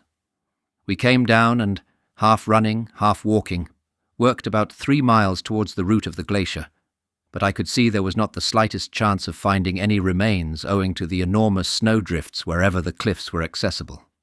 The base of the steep cliffs had drifts 10 to 15 feet high. We arrived back at the hut at 9:40 and left almost immediately for the ship. I considered that all places likely to hold the bodies of Mackintosh and Hayward had now been searched. There was no doubt to my mind that they met their deaths on the breaking of the thin ice when the blizzard arose on May 8, 1916. During my absence from the hut, Wild and Jack had erected a cross to the memory of the 3 men who had lost their lives in the service of the expedition. Captain Davis took the ship northward on January 17th. The ice conditions were unfavourable and pack barred the way.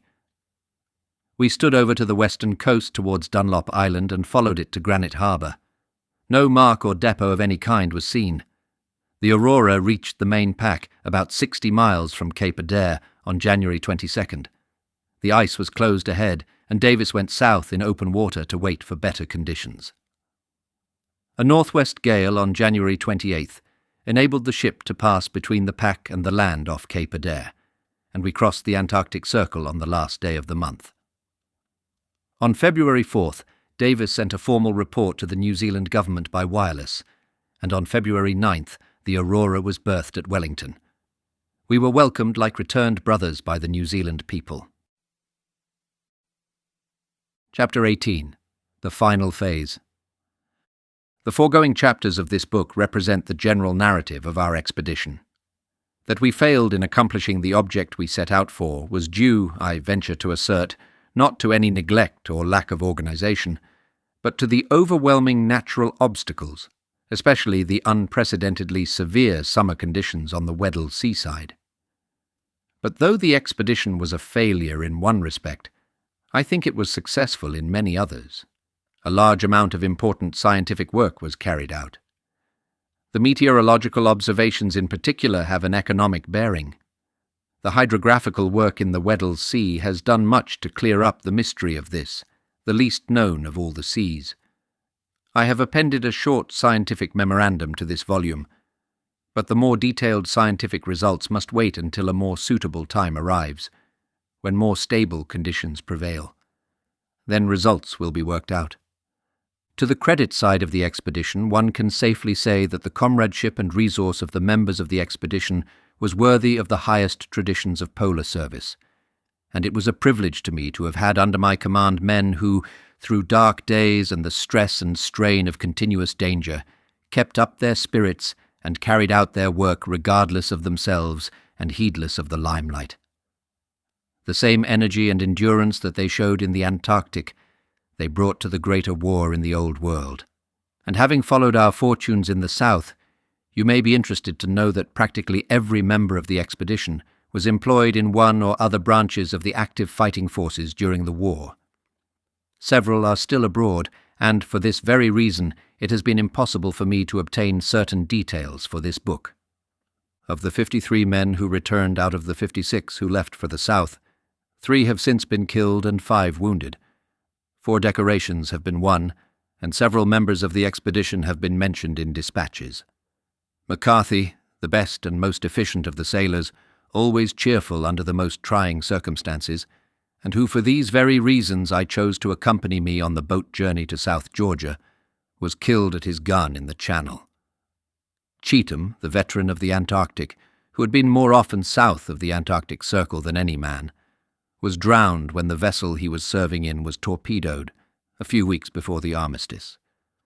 Ernest Wild, Frank Wild's brother, was killed while mine-sweeping in the Mediterranean. Mauger, the carpenter on the Aurora, was badly wounded while serving with the New Zealand infantry, so that he is unable to follow his trade again. He is now employed by the New Zealand government. The 2 surgeons, Macklin and McElroy, served in France and Italy, McElroy being badly wounded at Ypres.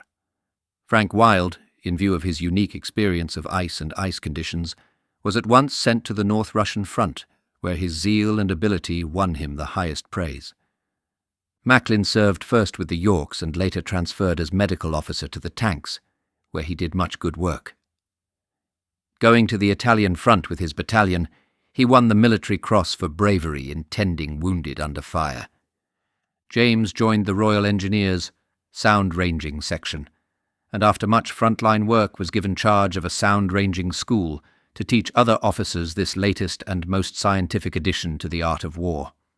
Wordy went to France with the Royal Field Artillery and was badly wounded at Armentières. Hussey was in France for 18 months with the Royal Garrison Artillery serving in every big battle from Dixmude to Saint-Quentin. Worsley, known to his intimates as Depth Charge Bill, owing to his success with that particular method of destroying German submarines, has the Distinguished Service Order and 3 submarines to his credit. Stenhouse, who commanded the Aurora after Mackintosh landed, was with Worsley as his second-in-command when one of the German submarines was rammed and sunk, and received the DSC for his share in the fight. He was afterwards given command of a mystery ship and fought several actions with enemy submarines. Clark served on a minesweeper. Greenstreet was employed with the barges on the Tigris. Rickenson was commissioned as engineer lieutenant. R.N. Kerr returned to the merchant service as an engineer. Most of the crew of the Endurance served on minesweepers. Of the Ross Sea Party, Mackintosh, Hayward and Spencer Smith died for their country as surely as any who gave up their lives on the fields of France and Flanders. Hook, the wireless operator, now navigates an airship. Nearly all of the crew of the Aurora joined the New Zealand Field Forces and saw active service in one or other of the many theatres of war. Several have been wounded, but it has been impossible to obtain details. On my return, after the rescue of the survivors of the Ross Sea Party, I offered my services to the government and was sent on a mission to South America.